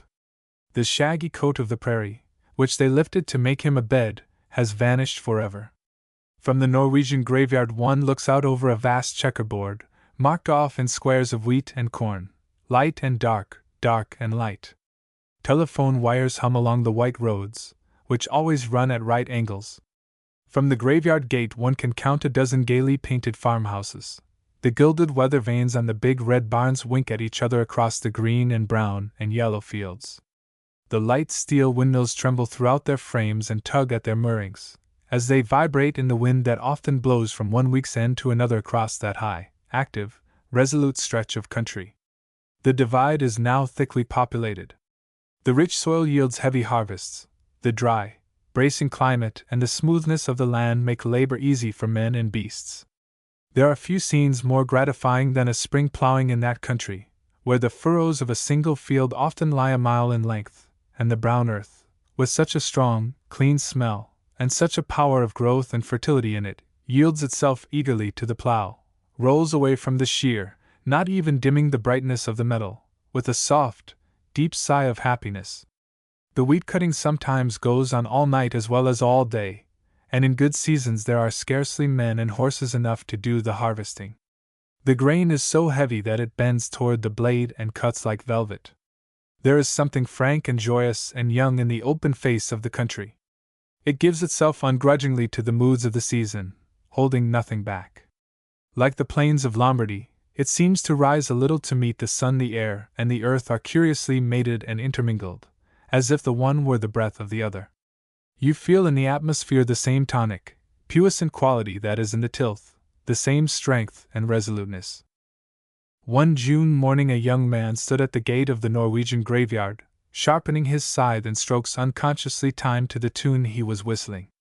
He wore a flannel cap and duck trousers, and the sleeves of his white flannel shirt were rolled back to the elbow. When he was satisfied with the edge of his blade, he slipped the whetstone into his hip pocket and began to swing his scythe, still whistling, but softly, out of respect to the quiet folk about him. Unconscious respect, probably, for he seemed intent upon his own thoughts, and like the gladiators, they were far away. He was a splendid figure of a boy, tall and straight as a young pine tree, with a handsome head, and stormy gray eyes, deeply set under a serious brow. The space between his two front teeth, which were unusually far apart, gave him the proficiency in whistling for which he was distinguished at college. He also played the cornet in the university band. When the grass required his close attention, or when he had to stoop to cut about a headstone, he paused in his lively air, the Jewel song, taking it up where he had left it when his scythe swung free again. He was not thinking about the tired pioneers over whom his blade glittered. The old wild country, the struggle in which his sister was destined to succeed while so many men broke their hearts and died, he can scarcely remember. That is all among the dim things of childhood and has been forgotten in the brighter pattern life weaves today, in the bright facts of being captain of the track team, and holding the interstate record for the high jump, in the all-suffusing brightness of being 21.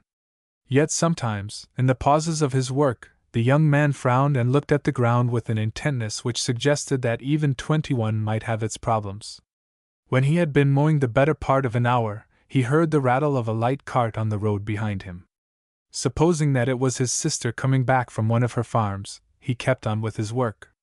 The cart stopped at the gate and a merry contralto voice called, "Almost through, Emile?" He dropped his scythe and went toward the fence, wiping his face and neck with his handkerchief. In the cart sat a young woman who wore driving gauntlets and a wide shade hat trimmed with red poppies. Her face, too, was rather like a poppy, round and brown, with rich color in her cheeks and lips, and her dancing yellow-brown eyes bubbled with gaiety.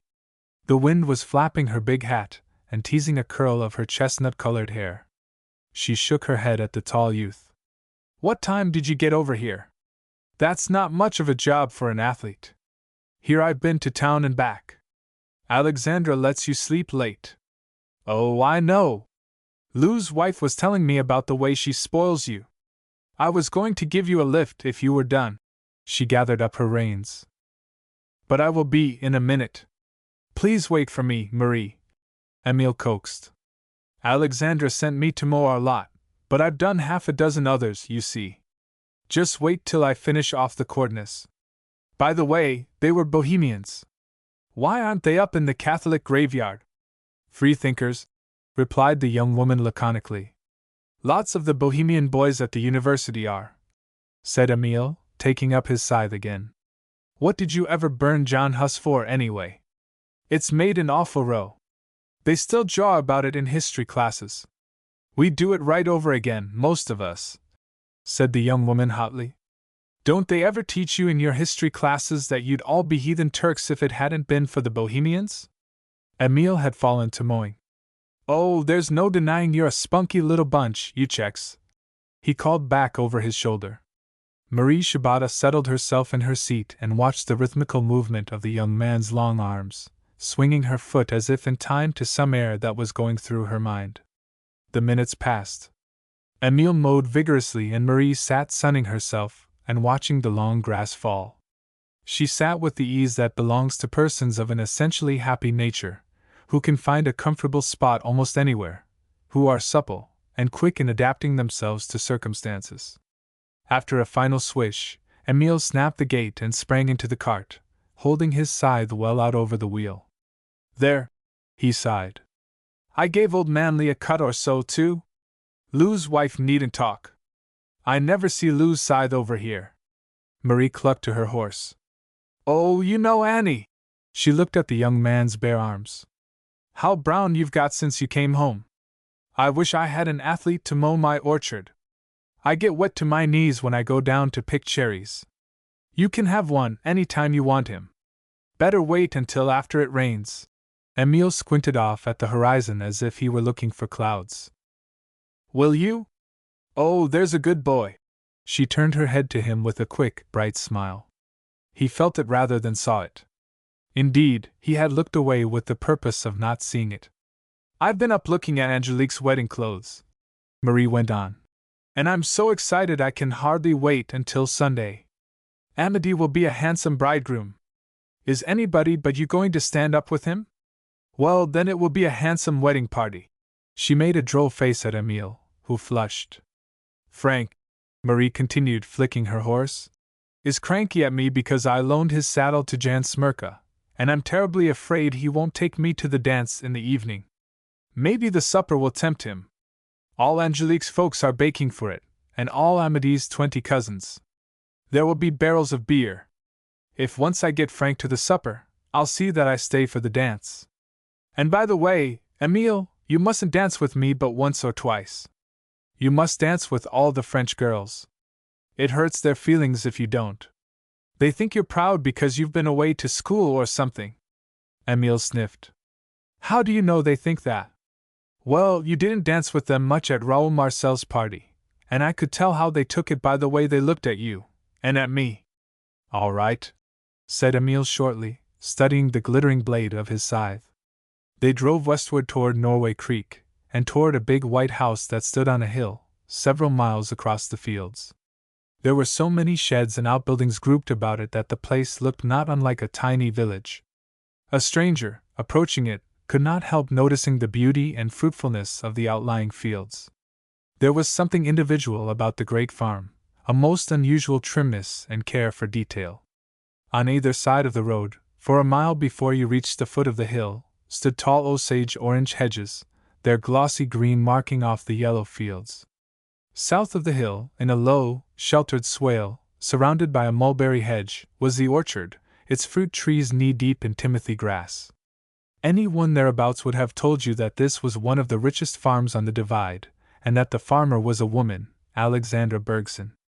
If you go up the hill and enter Alexandra's big house, you will find that it is curiously unfinished and uneven in comfort. One room is papered, carpeted, over-furnished, the next is almost bare. The pleasantest rooms in the house are the kitchen, where Alexandra's 3 young Swedish girls chatter and cook and pickle and preserve all summer long, and the sitting room, in which Alexandra has brought together the old homely furniture that the Bergsons used in their first log house, the family portraits, and the few things her mother brought from Sweden. When you go out of the house into the flower garden, there you feel again the order and fine arrangement manifest all over the great farm, in the fencing and hedging, in the windbreaks and sheds, in the symmetrical pasture ponds, planted with scrub willows to give shade to the cattle in fly time. There is even a white row of beehives in the orchard, under the walnut trees. You feel that, properly, Alexandra's house is the big out-of-doors, and that it is in the soil that she expresses herself best. 2. Emile reached home a little past noon, and when he went into the kitchen Alexandra was already seated at the head of the long table, having dinner with her men, as she always did unless there were visitors. He slipped into his empty place at his sister's right. The 3 pretty young Swedish girls who did Alexandra's housework were cutting pies, refilling coffee cups, placing platters of bread and meat and potatoes upon the red tablecloth, and continually getting in each other's way between the table and the stove. To be sure, they always wasted a good deal of time getting in each other's way and giggling at each other's mistakes. But, as Alexandra had pointedly told her sisters-in-law, it was to hear them giggle that she kept 3 young things in her kitchen, the work she could do herself, if it were necessary. These girls, with their long letters from home, their finery, and their love affairs, afforded her a great deal of entertainment, and they were company for her when Emile was away at school. Of the youngest girl, Signa, who has a pretty figure, mottled pink cheeks, and yellow hair, Alexandra is very fond, though she keeps a sharp eye upon her. Signa is apt to be skittish at mealtime, when the men are about, and to spill the coffee or upset the cream. It is supposed that Nels Jensen, one of the 6 men at the dinner table, is courting Signa, though he has been so careful not to commit himself that no one in the house, least of all Signa, can tell just how far the matter has progressed. Nels watches her glumly as she waits upon the table, and in the evening he sits on a bench behind the stove with his dragharmonica, playing mournful airs and watching her as she goes about her work. When Alexandra asked Signa whether she thought Nels was in earnest, the poor child hid her hands under her apron and murmured, "I don't know, Mum. But he scolds me about everything, like as if he wanted to have me." At Alexandra's left sat a very old man, barefoot and wearing a long blue blouse, open at the neck. His shaggy head is scarcely whiter than it was 16 years ago, but his little blue eyes have become pale and watery, and his ruddy face is withered, like an apple that has clung all winter to the tree. When Ivar lost his land through mismanagement a dozen years ago, Alexandra took him in, and he has been a member of her household ever since. He is too old to work in the fields, but he hitches and unhitches the work teams and looks after the health of the stock. Sometimes of a winter evening Alexandra calls him into the sitting room to read the Bible aloud to her, for he still reads very well. He dislikes human habitations, so Alexandra has fitted him up a room in the barn, where he is very comfortable, being near the horses and, as he says, further from temptations. No one has ever found out what his temptations are. In cold weather he sits by the kitchen fire and makes hammocks or mends harness until it is time to go to bed. Then he says his prayers at great length behind the stove, puts on his buffalo skin coat, and goes out to his room in the barn. Alexandra herself has changed very little. Her figure is fuller, and she has more color. She seems sunnier and more vigorous than she did as a young girl. but she still has the same calmness and deliberation of manner, the same clear eyes, and she still wears her hair in 2 braids wound round her head. It is so curly that fiery ends escape from the braids and make her head look like one of the big double sunflowers that fringe her vegetable garden. Her face is always tanned in summer, for her sunbonnet is oftener on her arm than on her head. But where her collar falls away from her neck, or where her sleeves are pushed back from her wrist, the skin is of such smoothness and whiteness as none but Swedish women ever possess, skin with the freshness of the snow itself. Alexandra did not talk much at the table, but she encouraged her men to talk, and she always listened attentively, even when they seemed to be talking foolishly. Today Barney Flynn, the big red-headed Irishman who had been with Alexandra for 5 years and who was actually her foreman, though he had no such title, was grumbling about the new silo she had put up that spring. It happened to be the first silo on the divide, and Alexandra's neighbors and her men were skeptical about it. "To be sure, if the thing don't work, we'll have plenty of feed without it, indeed," Barney conceded. Nels Jensen, Cigna's gloomy suitor, had his word. "Lou, he says he wouldn't have no silo on his place if you'd give it to him. He says the feed out and it gives the stock the bloat. He heard if somebody lost 4 head of horses, feed in 'em that stuff." Alexandra looked down the table from one to another. "Well, the only way we can find out is to try. Lou and I have different notions about feeding stock, and that's a good thing. It's bad if all the members of a family think alike. They never get anywhere. Lou can learn by my mistakes and I can learn by his. Isn't that fair, Barney?" The Irishman laughed. He had no love for Lou, who was always uppish with him, and who said that Alexandra paid her hands too much. "I've no thought but to give the thing an honest try, Mum. 'T would be only right, after puttin' so much expense into it. Maybe Emil will come out and have a look at it wid me." He pushed back his chair, took his hat from the nail, and marched out with Emil, who, with his university ideas, was supposed to have instigated the silo. The other hands followed them, all except old Ivar. He had been depressed throughout the meal and had paid no heed to the talk of the men, even when they mentioned cornstalk bloat, upon which he was sure to have opinions. "Did you want to speak to me, Ivar?" Alexandra asked as she rose from the table. "Come into the sitting room." The old man followed Alexandra, but when she motioned him to a chair he shook his head. She took up her work basket and waited for him to speak. He stood looking at the carpet, his bushy head bowed, his hands clasped in front of him. Ivar's bandy legs seemed to have grown shorter with years, and they were completely misfit to his broad, thick body and heavy shoulders. "Well, Ivar, what is it?" Alexandra asked after she had waited longer than usual. Ivar had never learned to speak English and his Norwegian was quaint and grave, like the speech of the more old-fashioned people. He always addressed Alexandra in terms of the deepest respect, hoping to set a good example to the kitchen girls, whom he thought too familiar in their manners. "Mistress," he began faintly, without raising his eyes, "the folk have been looking coldly at me of late. You know there has been talk." "Talk about what, Ivar?" "About sending me away, to the asylum." Alexandra put down her sewing basket. "Nobody has come to me with such talk," she said decidedly. "Why need you listen? You know I would never consent to such a thing."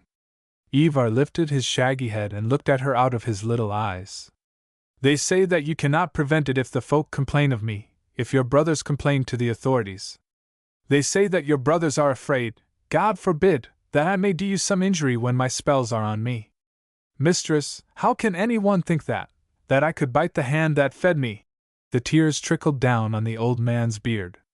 Alexandra frowned. "Ivar, I wonder at you, that you should come bothering me with such nonsense. I am still running my own house, and other people have nothing to do with either you or me. So long as I am suited with you, there is nothing to be said." Ivar pulled a red handkerchief out of the breast of his blouse and wiped his eyes and beard. "But I should not wish you to keep me if, as they say, it is against your interests, and if it is hard for you to get hands because I am here." Alexandra made an impatient gesture, but the old man put out his hand and went on earnestly. "Listen, mistress, it is right that you should take these things into account. You know that my spells come from God, and that I would not harm any living creature. You believe that every one should worship God in the way revealed to him. But that is not the way of this country. The way here is for all to do alike. I am despised because I do not wear shoes, because I do not cut my hair, and because I have visions. At home, in the old country, there were many like me, who had been touched by God, or who had seen things in the graveyard at night, and were different afterward.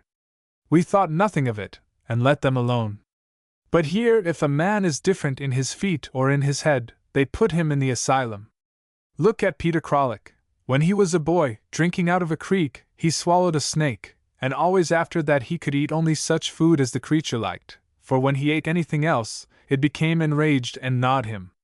When he felt it whipping about in him, he drank alcohol to stupefy it and get some ease for himself. He could work as good as any man, and his head was clear, but they locked him up for being different in his stomach. That is the way. They have built the asylum for people who are different, and they will not even let us live in the holes with the badgers. Only your great prosperity has protected me so far. If you had had ill fortune, they would have taken me to Hastings long ago. As Ivar talked, his gloom lifted. Alexandra had found that she could often break his fasts and long penances by talking to him and letting him pour out the thoughts that troubled him. Sympathy always cleared his mind, and ridicule was poison to him. There is a great deal in what you say, Ivar. Like as not they will be wanting to take me to Hastings because I have built a silo, and then I may take you with me. But at present I need you here. Only don't come to me again telling me what people say. Let people go on talking as they like, and we will go on living as we think best. You have been with me now for 12 years, and I have gone to you for advice oftener than I have ever gone to anyone. That ought to satisfy you. Ivar bowed humbly. Yes, mistress, I shall not trouble you with their talk again. And as for my feet, I have observed your wishes all these years, though you have never questioned me, washing them every night, even in winter. Alexandra laughed. Oh, never mind about your feet, Ivar. We can remember when half our neighbors went barefoot in summer. I expect old Mrs. Lee would love to slip her shoes off now sometimes, if she dared.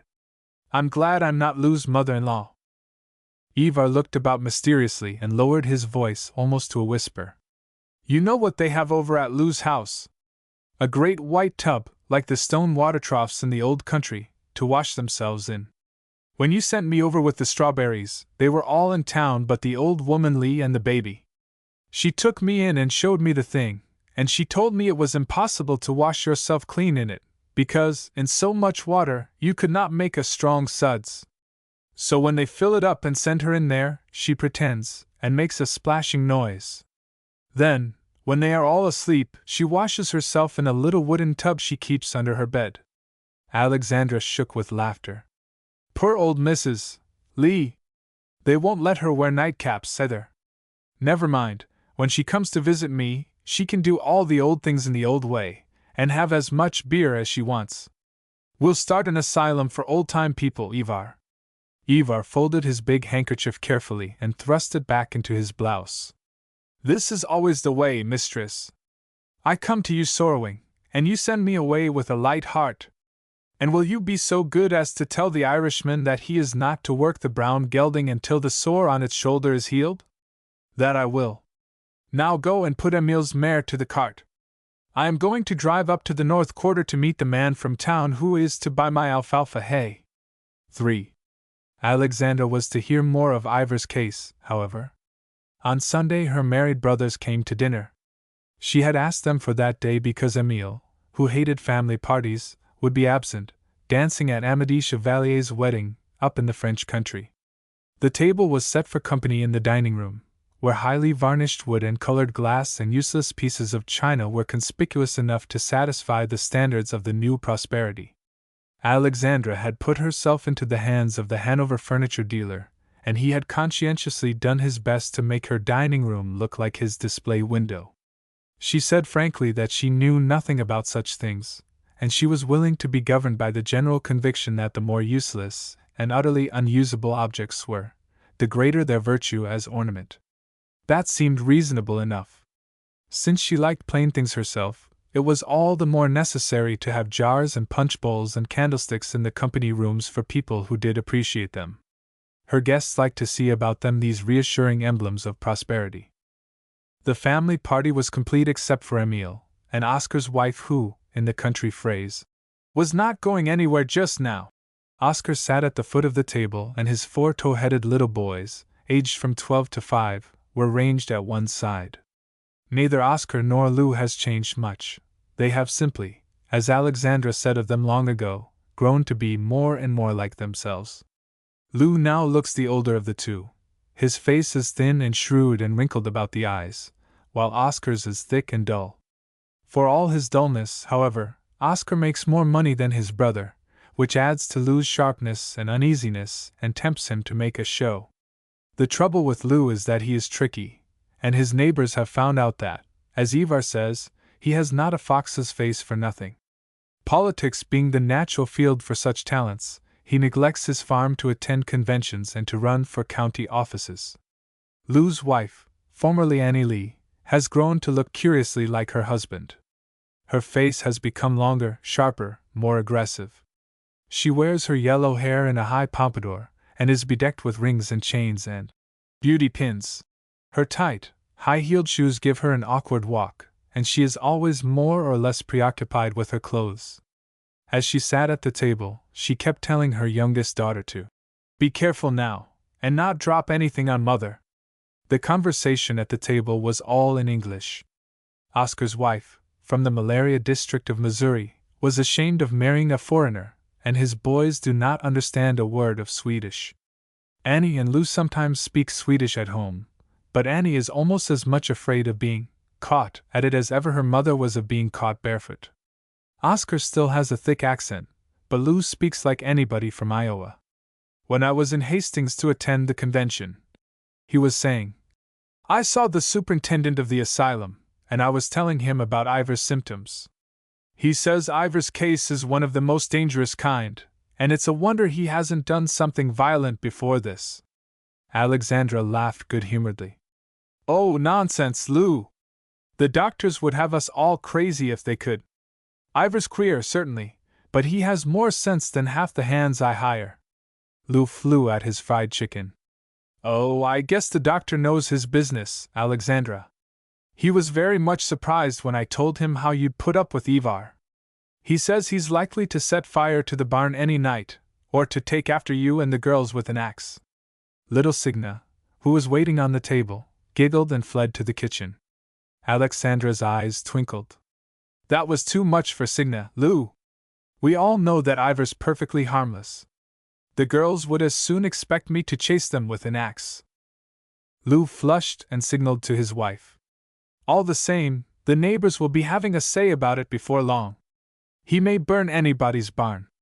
It's only necessary for one property owner in the township to make complaint, and he'll be taken up by force.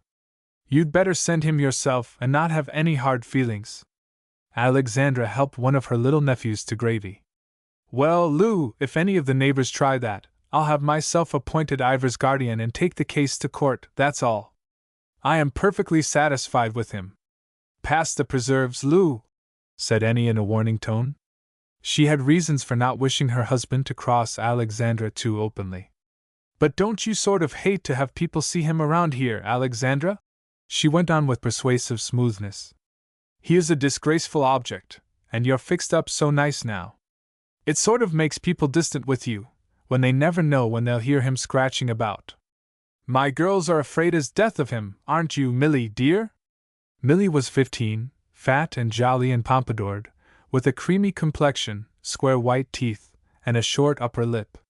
She looked like her grandmother Bergson, and had her comfortable and comfort-loving nature. She grinned at her aunt, with whom she was a great deal more at ease than she was with her mother. Alexandra winked a reply. Millie needn't be afraid of Ivar. She's an especial favorite of his. In my opinion, Ivar has just as much right to his own way of dressing and thinking as we have. But I'll see that he doesn't bother other people. I'll keep him at home, so don't trouble any more about him, Lou. I've been wanting to ask you about your new bathtub. How does it work? Annie came to the fore to give Lou time to recover himself. Oh, it works something grand. I can't keep him out of it. He washes himself all over 3 times a week now, and uses all the hot water.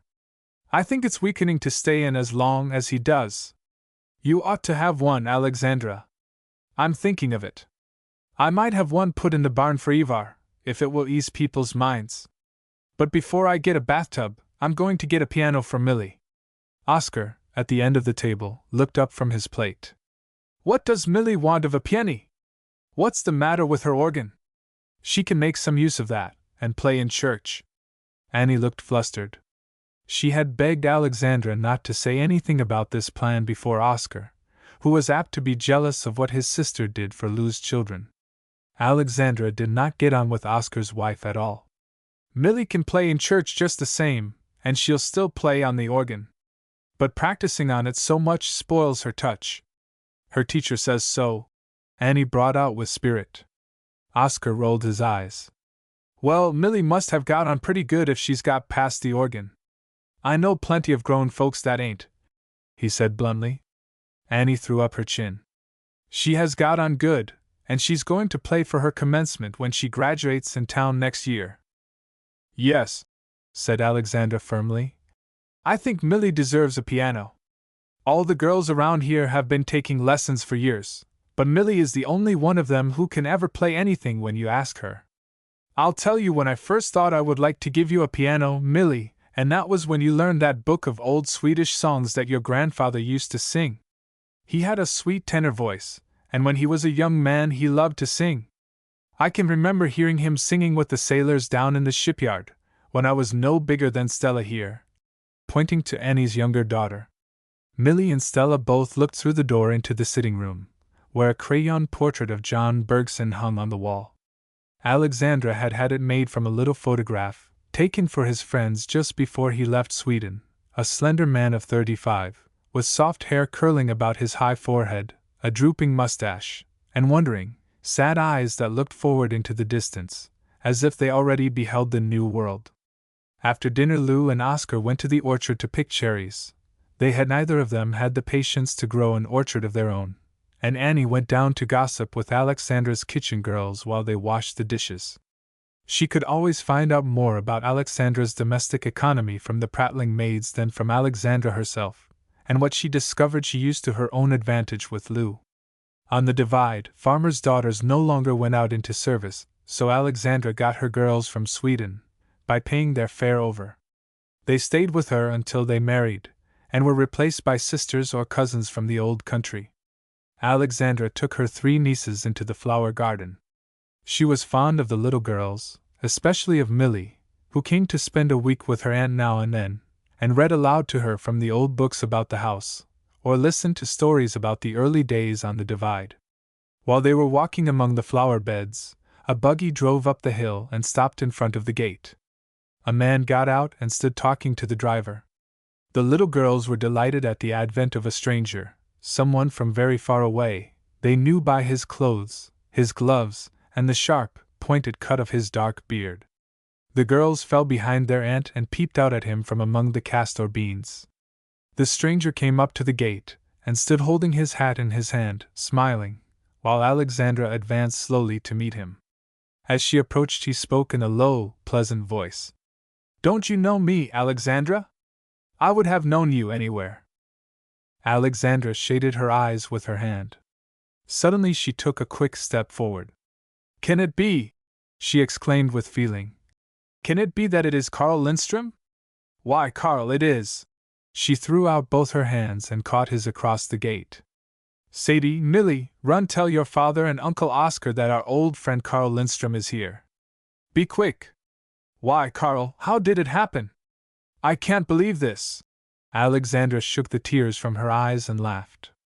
The stranger nodded to his driver, dropped his suitcase inside the fence, and opened the gate. "Then you are glad to see me, and you can put me up overnight? I couldn't go through this country without stopping off to have a look at you. How little you have changed! Do you know, I was sure it would be like that. You simply couldn't be different. How fine you are!" He stepped back and looked at her admiringly. Alexandra blushed and laughed again. "But you yourself, Carl, with that beard, How could I have known you? You went away a little boy. She reached for his suitcase, and when he intercepted her, she threw up her hands. You see, I give myself away. I have only women come to visit me, and I do not know how to behave. Where is your trunk? It's in Hanover. I can stay only a few days. I am on my way to the coast.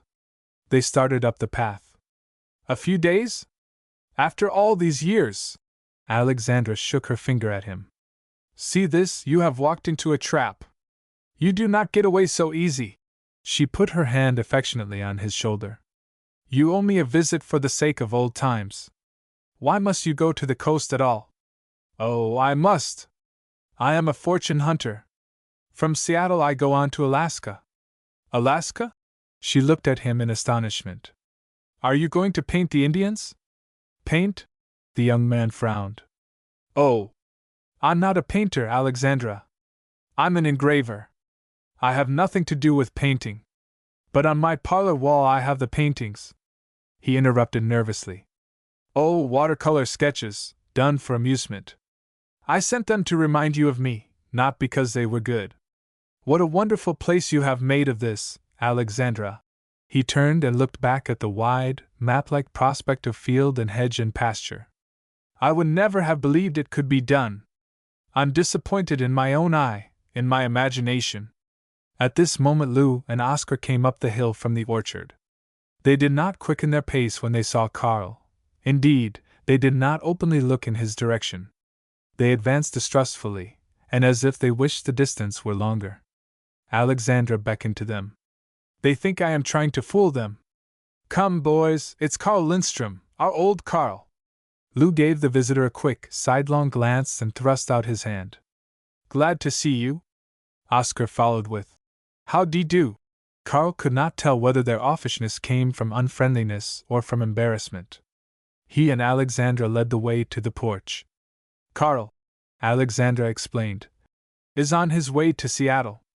He is going to Alaska. Oscar studied the visitor's yellow shoes. Got business there? He asked. Carl laughed. Yes, very pressing business. I'm going there to get rich. Engraving's a very interesting profession, but a man never makes any money at it. So I'm going to try the goldfields.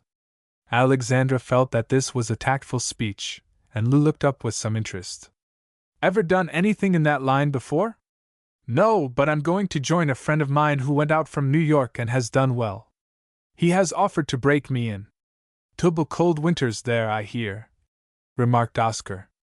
I thought people went up there in the spring. They do. But my friend is going to spend the winter in Seattle, and I am to stay with him there and learn something about prospecting before we start north next year. Lou looked skeptical. Let's see, how long have you been away from here? 16 years. You ought to remember that, Lou, for you were married just after we went away. Going to stay with us some time? Oscar asked. A few days, if Alexandra can keep me. I expect you'll be wanting to see your old place, Lou observed more cordially. You won't hardly know it. But there's a few chunks of your old sod house left. Alexandra wouldn't never let Frank Shabata plow over it. Annie Lee, who, ever since the visitor was announced, had been touching up her hair and settling her lace and wishing she had worn another dress, now emerged with her 3 daughters and introduced them. She was greatly impressed by Carl's urban appearance, and in her excitement talked very loud and threw her head about. And you ain't married yet? At your age, now. Think of that. You'll have to wait for Millie. Yes, we've got a boy too. The youngest. He's at home with his grandma. You must come over to see Mother and hear Millie play. She's the musician of the family. She does pyrography too. That's burnt wood, you know. You wouldn't believe what she can do with her poker. Yes, she goes to school in town, and she is the youngest in her class by 2 years. Millie looked uncomfortable, and Carl took her hand again. He liked her creamy skin and happy, innocent eyes, and he could see that her mother's way of talking distressed her. I'm sure she's a clever little girl, he murmured, looking at her thoughtfully. Let me see, it's your mother that she looks like, Alexandra. Mrs. Bergson must have looked just like this when she was a little girl. Does Millie run about over the country as you and Alexandra used to, Annie? Millie's mother protested. Oh my, no! Things has changed since we was girls. Millie has it very different. We are going to rent a place and move into town as soon as the girls are old enough to go out into company. A good many are doing that here now. Lou is going into business. Lou grinned. That's what she says. You better go get your things on. Ivor's hitching up, he added, turning to Annie. Young farmers seldom address their wives by name. It is always you or she. Having got his wife out of the way, Lou sat down on the step and began to whittle. Well, what do folks in New York think of William Jennings Bryan? Lou began to bluster, as he always did when he talked politics. We gave Wall Street a scare in '96, all right, and we're fixing another to hand them. Silver wasn't the only issue. He nodded mysteriously. There's a good many things got to be changed. The West is going to make itself heard. Carl laughed. But surely it did do that, if nothing else. Lou's thin face reddened up to the roots of his bristly hair. Oh, we've only begun. We're waking up to a sense of our responsibilities, out here, and we ain't afraid either. You fellows back there must be a tame lot. If you had any nerve you'd get together and march down to Wall Street and blow it up. Dynamite it, I mean, with a threatening nod. He was so much in earnest that Carl scarcely knew how to answer him. That would be a waste of powder. The same business would go on in another street. The street doesn't matter. But what have you fellows out here got to kick about? You have the only safe place there is. Morgan himself couldn't touch you. One only has to drive through this country to see that you're all as rich as barons. We have a good deal more to say than we had when we were poor, said Lou threateningly. We're getting on to a whole lot of things. As Ivar drove a double carriage up to the gate, Annie came out in a hat that looked like the model of a battleship. Carl rose and took her down to the carriage, while Lou lingered for a word with his sister. What do you suppose he's come for? He asked, jerking his head toward the gate. Why, to pay us a visit. I've been begging him to for years. Oscar looked at Alexandra. He didn't let you know he was coming? No, why should he? I told him to come at any time. Lou shrugged his shoulders. He doesn't seem to have done much for himself. Wandering around this way. Oscar spoke solemnly, as from the depths of a cavern. He never was much account. Alexandra left them and hurried down to the gate where Annie was rattling on to Carl about her new dining room furniture. You must bring Mr. Lindstrom over real soon, only be sure to telephone me first, she called back, as Carl helped her into the carriage. Old Ivar, his white head bare, stood holding the horses. Lou came down the path and climbed into the front seat, took up the reins, and drove off without saying anything further to anyone. Oscar picked up his youngest boy and trudged off down the road, the other three trotting after him. Carl, holding the gate open for Alexandra, began to laugh. Up and coming on the divide, Alexandra? He cried gaily. 4. Carl had changed, Alexandra felt, much less than one might have expected. He had not become a trim, self-satisfied city man. There was still something homely and wayward and definitely personal about him. Even his clothes, his Norfolk coat and his very high collars, were a little unconventional. He seemed to shrink into himself as he used to do, to hold himself away from things, as if he were afraid of being hurt. In short, he was more self-conscious than a man of 35 is expected to be. He looked older than his years and not very strong. His black hair, which still hung in a triangle over his pale forehead, was thin at the crown, and there were fine, relentless lines about his eyes. His back, with its high, sharp shoulders, looked like the back of an overworked German professor off on his holiday. His face was intelligent, sensitive, unhappy. That evening after supper, Carl and Alexandra were sitting by the clump of castor beans in the middle of the flower garden. The gravel paths glittered in the moonlight, and below them the fields lay white and still. Do you know, Alexandra, he was saying, I've been thinking how strangely things work out. I've been away engraving other men's pictures, and you've stayed at home and made your own. He pointed with his cigar toward the sleeping landscape.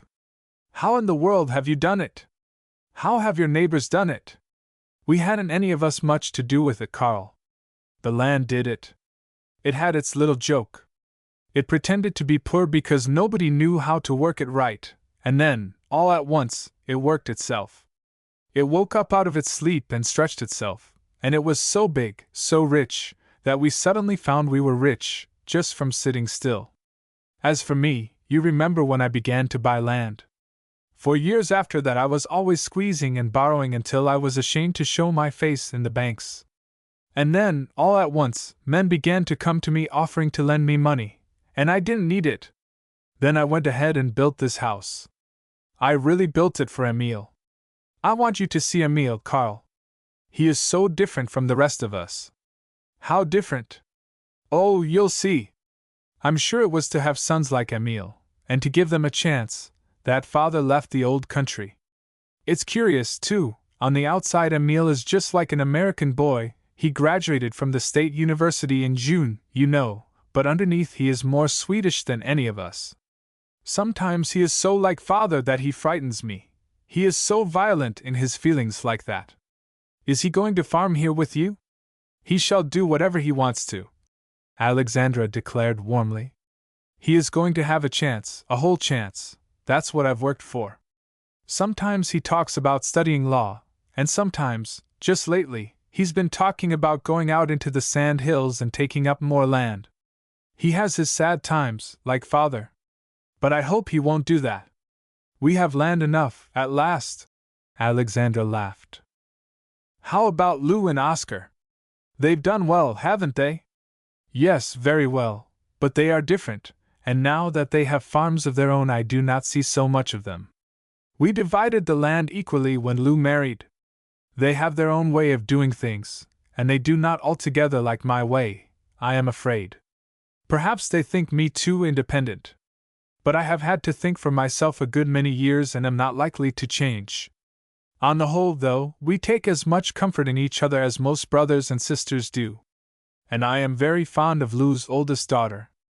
I think I like the old Lou and Oscar better, and they probably feel the same about me. I even, if you can keep a secret. Carl leaned forward and touched her arm, smiling. I even think I like the old country better. This is all very splendid in its way, but there was something about this country when it was a wild old beast that has haunted me all these years. Now, when I come back to all this milk and honey, I feel like the old German song, what bist du, mein geliebtes Land? Do you ever feel like that, I wonder?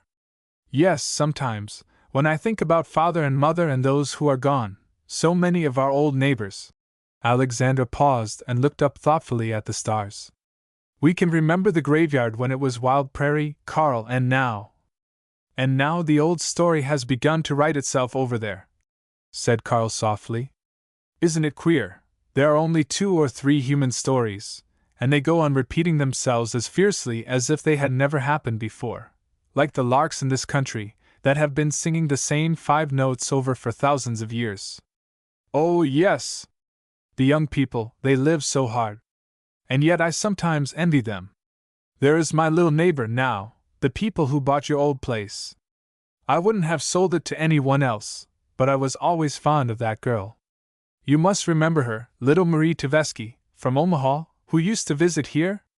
When she was 18 she ran away from the convent school and got married, crazy child. She came out here a bride, with her father and husband. He had nothing, and the old man was willing to buy them a place and set them up. Your farm took her fancy, and I was glad to have her so near me. I've never been sorry either. I even tried to get along with Frank on her account. Is Frank her husband? Yes. He's one of these wild fellows. Most Bohemians are good-natured, but Frank thinks we don't appreciate him here, I guess. He's jealous about everything, his farm and his horses and his pretty wife. Everybody likes her, just the same as when she was little. Sometimes I go up to the Catholic church with Emile, and it's funny to see Marie standing there laughing and shaking hands with people, looking so excited and gay, with Frank sulking behind her as if he could eat everybody alive. Frank's not a bad neighbor, But to get on with him, you've got to make a fuss over him and act as if you thought he was a very important person all the time, and different from other people. I find it hard to keep that up from one year's end to another. I shouldn't think you'd be very successful at that kind of thing, Alexandra. Carl seemed to find the idea amusing. Well, said Alexandra firmly, I do the best I can, on Marie's account. She has it hard enough, anyway. She's too young and pretty for this sort of life. We're all ever so much older and slower. But she's the kind that won't be down easily. She'll work all day and go to a bohemian wedding and dance all night, and drive the hay wagon for a cross man next morning. I could stay by a job, but I never had the go in me that she has, when I was going my best. I'll have to take you over to see her tomorrow. Carl dropped the end of his cigar softly among the castor beans and sighed. Yes, I suppose I must see the old place. I'm cowardly about things that remind me of myself. It took courage to come at all, Alexandra. I wouldn't have, if I hadn't wanted to see you very, very much. Alexandra looked at him with her calm, deliberate eyes. Why do you dread things like that, Carl? She asked earnestly. Why are you dissatisfied with yourself? Her visitor winced. How direct you are, Alexandra! Just like you used to be. Do I give myself away so quickly? Well, you see, for one thing, there's nothing to look forward to in my profession. Wood engraving is the only thing I care about, and that had gone out before I began. Everything's cheap metal work nowadays, touching up miserable photographs, forcing up poor drawings, and spoiling good ones. I'm absolutely sick of it all. Carl frowned. Alexandra, all the way out from New York I've been planning how I could deceive you and make you think me a very enviable fellow, and here I am telling you the truth the first night. I waste a lot of time pretending to people, and the joke of it is, I don't think I ever deceive anyone. There are too many of my kind, people know us on sight. Carl paused. Alexandra pushed her hair back from her brow with a puzzled, thoughtful gesture. You see, he went on calmly, measured by your standards here, I'm a failure. I couldn't buy even one of your cornfields. I've enjoyed a great many things, but I've got nothing to show for it all. But you show for it yourself, Carl. I'd rather have had your freedom than my land. Carl shook his head mournfully. Freedom so often means that one isn't needed anywhere. Here you are an individual, you have a background of your own, you would be missed. But off there in the cities there are thousands of rolling stones like me. We are all alike, we have no ties, we know nobody, we own nothing. When one of us dies, they scarcely know where to bury him. Our landlady and the delicatessen man are our mourners, and we leave nothing behind us but a frock coat and a fiddle, or an easel, or a typewriter, or whatever tool we got our living by. All we have ever managed to do is to pay our rent, the exorbitant rent that one has to pay for a few square feet of space near the heart of things. We have no house, no place, no people of our own. We live in the streets, in the parks, in the theaters. We sit in restaurants and concert halls and look about at the hundreds of our own kind and shudder. Alexandra was silent. She sat looking at the silver spot the moon made on the surface of the pond down in the pasture. He knew that she understood what he meant. At last she said slowly, And yet I would rather have Emile grow up like that than like his two brothers. We pay a high rent, too, though we pay differently. We grow hard and heavy here. We don't move lightly and easily as you do, and our minds get stiff. If the world were no wider than my cornfields, if there were not something beside this, I wouldn't feel that it was much worth while to work. No, I would rather have Emile like you than like them. I felt that as soon as you came. I wonder why you feel like that, Carl mused. I don't know. Perhaps I am like Carrie Jensen, the sister of one of my hired men. She had never been out of the cornfields, and a few years ago she got despondent and said life was just the same thing over and over, and she didn't see the use of it. After she had tried to kill herself once or twice, her folks got worried and sent her over to Iowa to visit some relations. Ever since she's come back she's been perfectly cheerful, and she says she's contented to live and work in a world that's so big and interesting. She said that anything as big as the bridges over the Platte and the Missouri reconciled her. And it's what goes on in the world that reconciles me. The Alexandra did not find time to go to her neighbors the next day, nor the next. It was a busy season on the farm, with the corn plowing going on, and even Emile was in the field with a team and cultivator. Karl went about over the farms with Alexandra in the morning, and in the afternoon and evening they found a great deal to talk about. Emile, for all his track practice, did not stand up under farm work very well, and by night he was too tired to talk or even to practice on his cornet. On Wednesday morning Karl got up before it was light, and stole downstairs and out of the kitchen door just as old Ivar was making his morning ablutions at the pump. Karl nodded to him and hurried up the draw, past the garden, and into the pasture where the milking cows used to be kept. The dawn in the east looked like the light from some great fire that was burning under the edge of the world.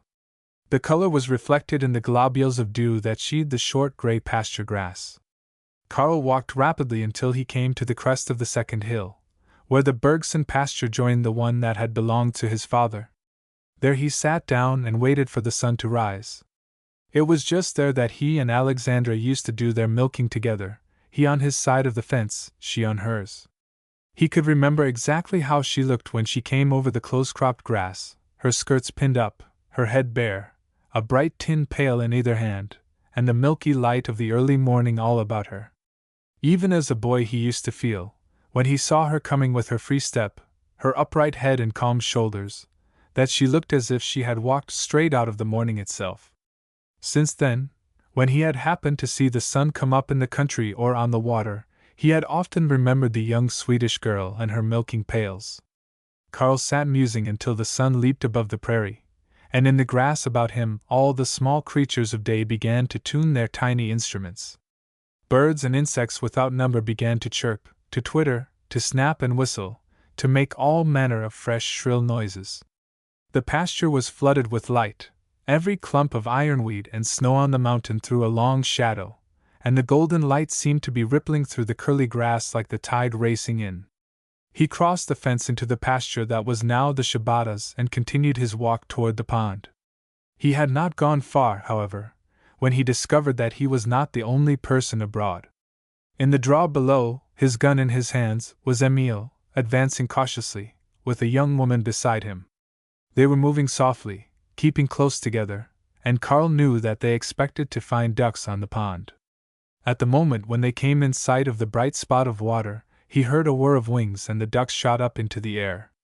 There was a sharp crack from the gun, and 5 of the birds fell to the ground. Emile and his companion laughed delightedly, and Emile ran to pick them up. When he came back, dangling the ducks by their feet, Marie held her apron and he dropped them into it. As she stood looking down at them, her face changed. She took up one of the birds, a rumpled ball of feathers with the blood dripping slowly from its mouth, and looked at the live color that still burned on its plumage. As she let it fall, she cried in distress. "Oh, Emile, why did you?" "I like that," the boy exclaimed indignantly. "Why, Marie, you asked me to come yourself." Yes, I know," she said tearfully, "but I didn't think. I hate to see them when they are first shot. They were having such a good time, and we've spoiled it all for them."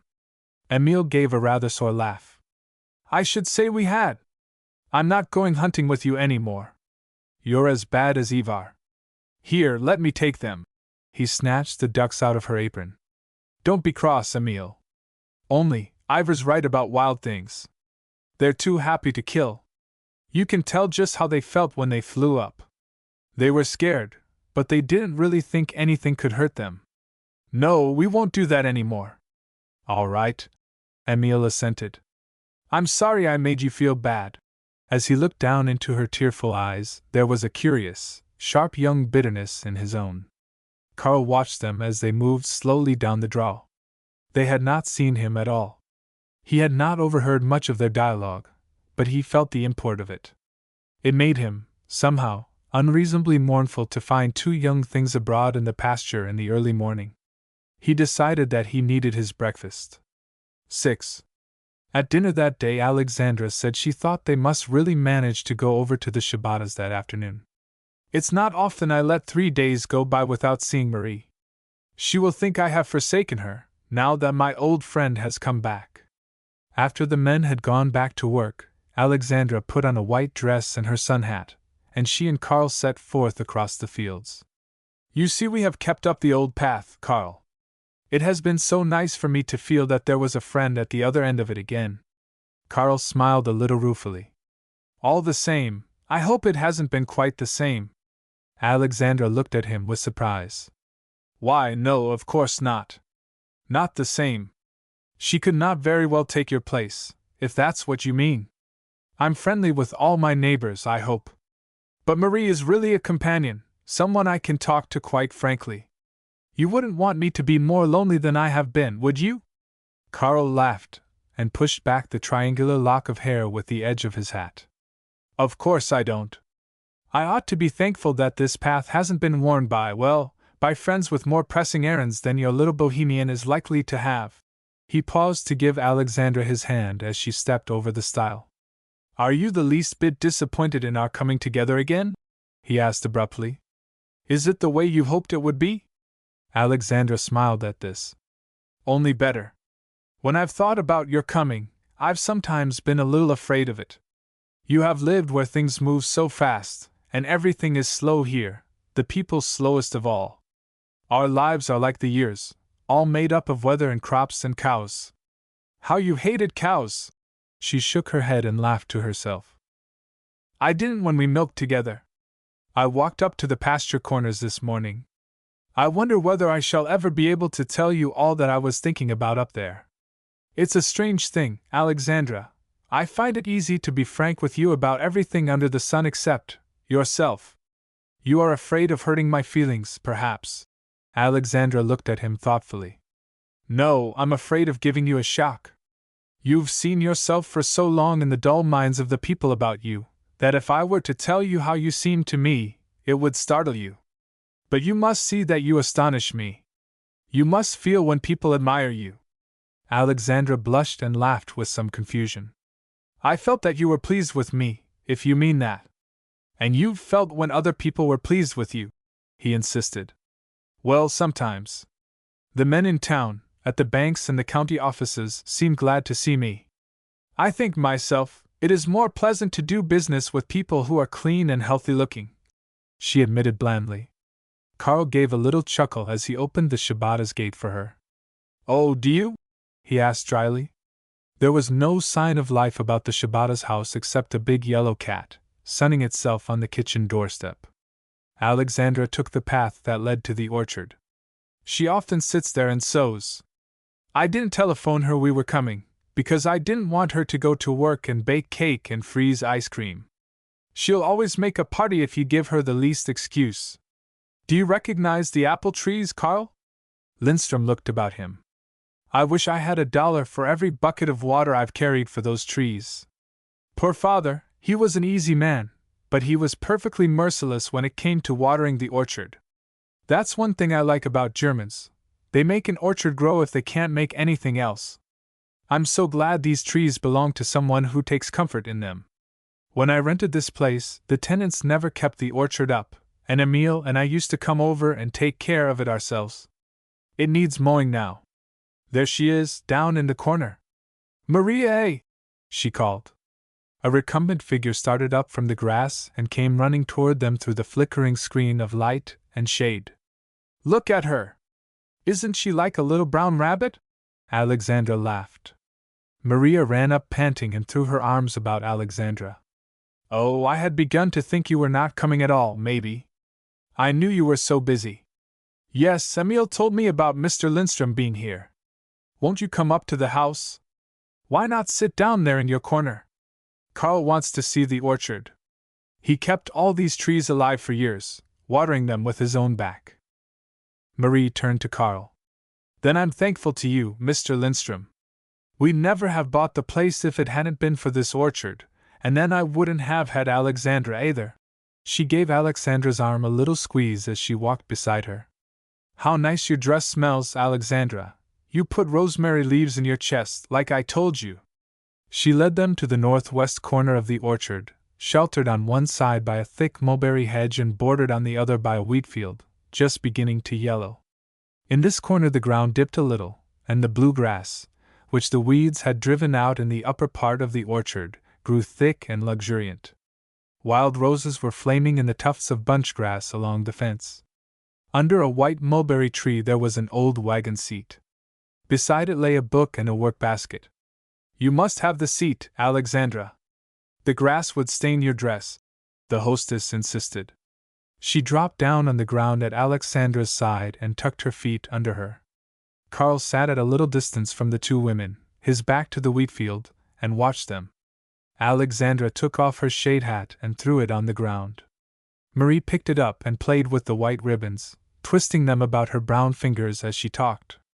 They made a pretty picture in the strong sunlight, the leafy pattern surrounding them like a net, the Swedish woman so white and gold, kindly and amused, but armored in calm, and the alert brown one, her full lips parted, points of yellow light dancing in her eyes as she laughed and chattered. Carl had never forgotten little Marie Tversky's eyes, and he was glad to have an opportunity to study them. The brown iris, he found, was curiously slashed with yellow, the color of sunflower honey, or of old amber. In each eye one of these streaks must have been larger than the others, for the effect was that of two dancing points of light, two little yellow bubbles, such as rise in a glass of champagne. Sometimes they seemed like the sparks from a forge.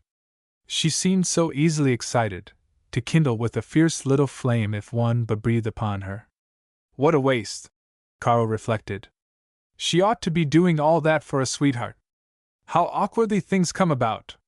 It was not very long before Marie sprang up out of the grass again. Wait a moment. I want to show you something. She ran away and disappeared behind the low-growing apple trees. What a charming creature, Carl murmured. I don't wonder that her husband is jealous. But can't she walk? Does she always run? Alexandra nodded. Always. I don't see many people, but I don't believe there are many like her anywhere. Marie came back with a branch she had broken from an apricot tree, laden with pale yellow, pink-cheeked fruit. She dropped it beside Carl. Did you plant those too? They are such beautiful little trees. Carl fingered the blue-green leaves, porous like blotting paper and shaped like birch leaves, hung on waxen red stems. Yes, I think I did. Are these the circus trees, Alexandra? Shall I tell her about them? Alexandra asked. Sit down like a good girl, Marie, and don't ruin my poor hat, and I'll tell you a story. A long time ago, when Carl and I were, say, 16 and 12, a circus came to Hanover and we went to town in our wagon, with Lou and Oscar, to see the parade. We hadn't money enough to go to the circus. We followed the parade out to the circus grounds and hung around until the show began and the crowd went inside the tent. Then Lou was afraid we looked foolish standing outside in the pasture, so we went back to Hanover feeling very sad. There was a man in the streets selling apricots, and we had never seen any before. He had driven down from somewhere up in the French country, and he was selling them 25 cents a peck. We had a little money our fathers had given us for candy, and I bought 2 pecks and Carl bought 1. They cheered us a good deal, and we saved all the seeds and planted them.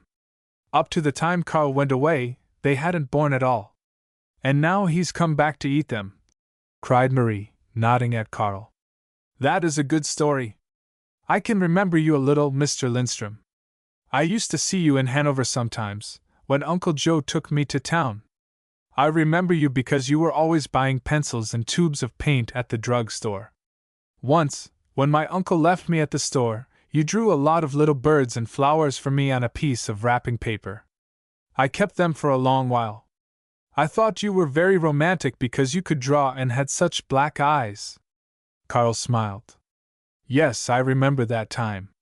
Your uncle bought you some kind of a mechanical toy, a Turkish lady sitting on an ottoman and smoking a hookah, wasn't it?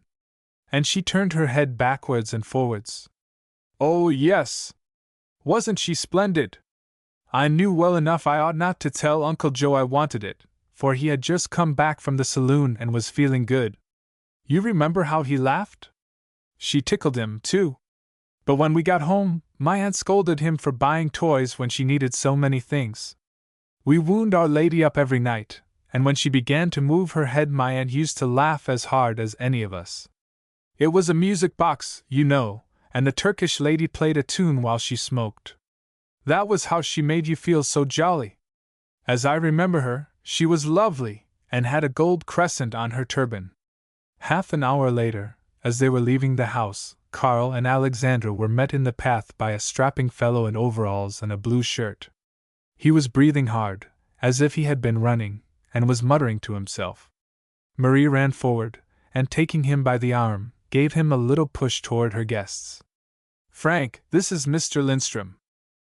Frank took off his broad straw hat and nodded to Alexandra. When he spoke to Carl, he showed a fine set of white teeth. He was burned a dull red down to his neckband, and there was a heavy 3 days' stubble on his face. Even in his agitation he was handsome, but he looked a rash and violent man. Barely saluting the callers, he turned at once to his wife and began, in an outraged tone. "I have to leave my team to drive the old woman Hiller's hogs out my wheat. I go to take dat old woman to de court if she ain't careful, I tell you." His wife spoke soothingly. "But Frank, she has only her lame boy to help her. She does the best she can." Alexandra looked at the excited man and offered a suggestion. "Why don't you go over there some afternoon and hog tight her fences? You'd save time for yourself in the end." Frank's neck stiffened. "Not a much, I won't. I keep my hogs home. Other people's can do like me. See? If that Louis can mend shoes, he can mend fence." "Maybe," said Alexandra placidly, "but I've found it sometimes pays to mend other people's fences. Goodbye, Marie. Come to see me soon." Alexandra walked firmly down the path and Carl followed her. Frank went into the house and threw himself on the sofa, his face to the wall, his clenched fist on his hip.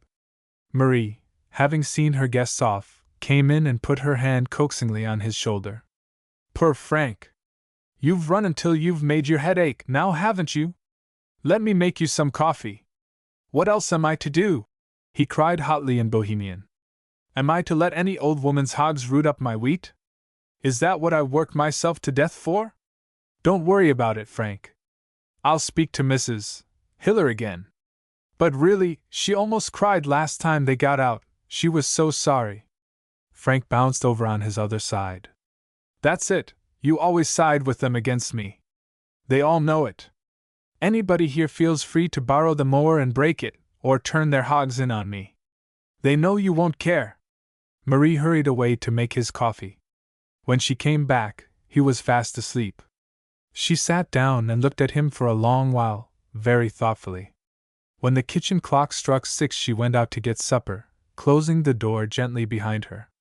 She was always sorry for Frank when he worked himself into one of these rages, and she was sorry to have him rough and quarrelsome with his neighbors.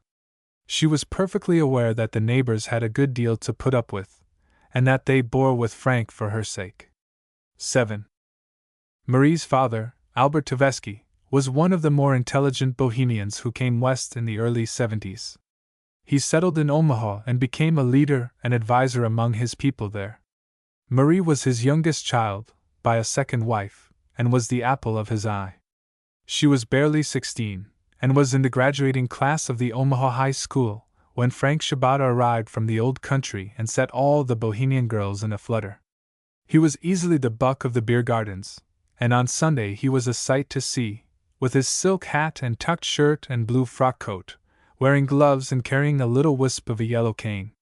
He was tall and fair, with splendid teeth and close-cropped yellow curls, and he wore a slightly disdainful expression, proper for a young man with high connections, whose mother had a big farm in the Elbe Valley.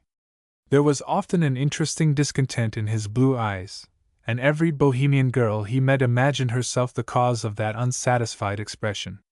He had a way of drawing out his cambric handkerchief slowly, by one corner, from his breast pocket, that was melancholy and romantic in the extreme.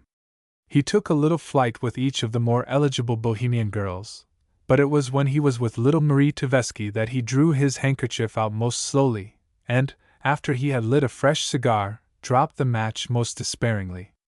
Any one could see, with half an eye, that his proud heart was bleeding for somebody. One Sunday, late in the summer after Marie's graduation, she met Frank at a Bohemian picnic down the river and went rowing with him all the afternoon. When she got home that evening, she went straight to her father's room and told him that she was engaged to Shabata. Old Tversky was having a comfortable pipe before he went to bed. When he heard his daughter's announcement, he first prudently corked his beer bottle and then leaped to his feet and had a turn of temper. He characterized Frank Shabata by a Bohemian expression which is the equivalent of stuffed shirt. Why don't he go to work like the rest of us did? His farm in the Elbe Valley, indeed! Ain't he got plenty brothers and sisters? It's his mother's farm, and why don't he stay at home and help her? Haven't I seen his mother out in the morning at 5 o'clock with her ladle and her big bucket on wheels, putting liquid manure on the cabbages? Don't I know the look of old Eva Shabata's hands? Like an old horse's hoofs they are, and this fellow wearing gloves and rings. Engaged, indeed! You aren't fit to be out of school, and that's what's the matter with you. I will send you off to the Sisters of the Sacred Heart in St. Louis, and they will teach you some sense, I guess. Accordingly, the very next week, Albert Tversky took his daughter, pale and tearful, down the river to the convent. But the way to make Frank want anything was to tell him he couldn't have it. He managed to have an interview with Marie before she went away, and whereas he had been only half in love with her before, he now persuaded himself that he would not stop at anything. Marie took with her to the convent, under the canvas lining of her trunk, the results of a laborious and satisfying morning on Frank's part, no less than a dozen photographs of himself, taken in a dozen different lovelorn attitudes. There was a little round photograph for her watchcase, photographs for her wall and dresser, and even long narrow ones to be used as bookmarks. More than once the handsome gentleman was torn to pieces before the French class by an indignant nun. Marie pined in the convent for a year, until her 18th birthday was past. Then she met Frank Shabata in the Union Station in St. Louis and ran away with him. Old Tversky forgave his daughter because there was nothing else to do, and bought her a farm in the country that she had loved so well as a child. Since then her story had been a part of the history of the Divide. She and Frank had been living there for 5 years when Carl Lindstrom came back to pay his long-deferred visit to Alexandra. Frank had, on the whole, done better than one might have expected. He had flung himself at the soil with savage energy. Once a year he went to Hastings or to Omaha on a spree. He stayed away for a week or two, and then came home and worked like a demon. He did work. If he felt sorry for himself, that was his own affair. 8. On the evening of the day of Alexandra's call at the Shabatas, a heavy rain set in. Frank sat up until a late hour reading the Sunday newspapers. One of the Goulds was getting a divorce, and Frank took it as a personal affront. In printing the story of the young man's marital troubles, the knowing editor gave a sufficiently colored account of his career, stating the amount of his income and the manner in which he was supposed to spend it. Frank read English slowly, and the more he read about this divorce case, the angrier he grew. At last he threw down the page with a snort. He turned to his farmhand who was reading the other half of the paper. "By God! If I have that young feller in de hayfield once, I show him something. Listen here what he do wid his money." And Frank began the catalogue of the young man's reputed extravagances. Marie sighed. She thought it hard that the Goulds, for whom she had nothing but goodwill, should make her so much trouble. She hated to see the Sunday newspapers come into the house. Frank was always reading about the doings of rich people and feeling outraged. He had an inexhaustible stock of stories about their crimes and follies, how they bribed the courts and shot down their butlers with impunity whenever they chose. Frank and Lou Bergson had very similar ideas, and they were two of the political agitators of the county. The next morning broke clear and brilliant, but Frank said the ground was too wet to plow, so he took the cart and drove over to St. Agnes to spend the day at Moses Marcel's saloon. After he was gone, Marie went out to the back porch to begin her buttermaking. A brisk wind had come up and was driving puffy white clouds across the sky. The orchard was sparkling and rippling in the sun. Marie stood looking toward it wistfully, her hand on the lid of the churn, when she heard a sharp ring in the air, the merry sound of the whetstone on the scythe. That invitation decided her. She ran into the house, put on a short skirt and a pair of her husband's boots, caught up a tin pail and started for the orchard. Emile had already begun work and was mowing vigorously. When he saw her coming, he stopped and wiped his brow. His yellow canvas leggings and khaki trousers were splashed to the knees. Don't let me disturb you, Emile. I'm going to pick cherries. Isn't everything beautiful after the rain? Oh, but I'm glad to get this place mowed. When I heard it raining in the night, I thought maybe you would come and do it for me today. The wind wakened me. Didn't it blow dreadfully? Just smell the wild roses. They are always so spicy after a rain. We never had so many of them in here before. I suppose it's the wet season. Will you have to cut them, too? If I cut the grass, I will, Emile said teasingly. What's the matter with you? What makes you so flighty? Am I flighty? I suppose that's the wet season, too, then. It's exciting to see everything growing so fast, and to get the grass cut. Please leave the roses till last, if you must cut them. Oh, I don't mean all of them. I mean that low place down by my tree, where there are so many. Aren't you splashed? Look at the spider webs all over the grass. Goodbye. I'll call you if I see a snake. She tripped away and Emile stood looking after her. In a few moments he heard the cherries dropping smartly into the pail, and he began to swing his scythe with that long, even stroke that few American boys ever learn. Marie picked cherries and sang softly to herself, stripping one glittering branch after another, shivering when she caught a shower of raindrops on her neck and hair. And Emile mowed his way slowly down toward the cherry trees. That summer the rains had been so many and opportune that it was almost more than Shibata and his man could do to keep up with the corn. The orchard was a neglected wilderness. All sorts of weeds and herbs and flowers had grown up there, splotches of wild larkspur, pale green and white spikes of horehound, plantations of wild cotton, tangles of foxtail and wild wheat. South of the apricot trees, cornering on the wheat field, was Frank's alfalfa, where myriads of white and yellow butterflies were always fluttering above the purple blossoms. When Emile reached the lower corner by the hedge, Marie was sitting under her white mulberry tree, the pailful of cherries beside her, looking off at the gentle, tireless swelling of the wheat. Emile, she said suddenly. He was mowing quietly about under the trees so as not to disturb her. What religion did the Swedes have away back, before they were Christians? Emile paused and straightened his back. I don't know. About like the Germans, wasn't it? Marie went on as if she had not heard him. The Bohemians, you know, were tree worshippers before the missionaries came. Father says the people in the mountains still do queer things sometimes. They believe that trees bring good or bad luck. Emile looked superior. Do they? Well, which are the lucky trees? I'd like to know. I don't know all of them, but I know lindens are. The old people in the mountains plant lindens to purify the forest, and to do away with the spells that come from the old trees they say have lasted from heathen times.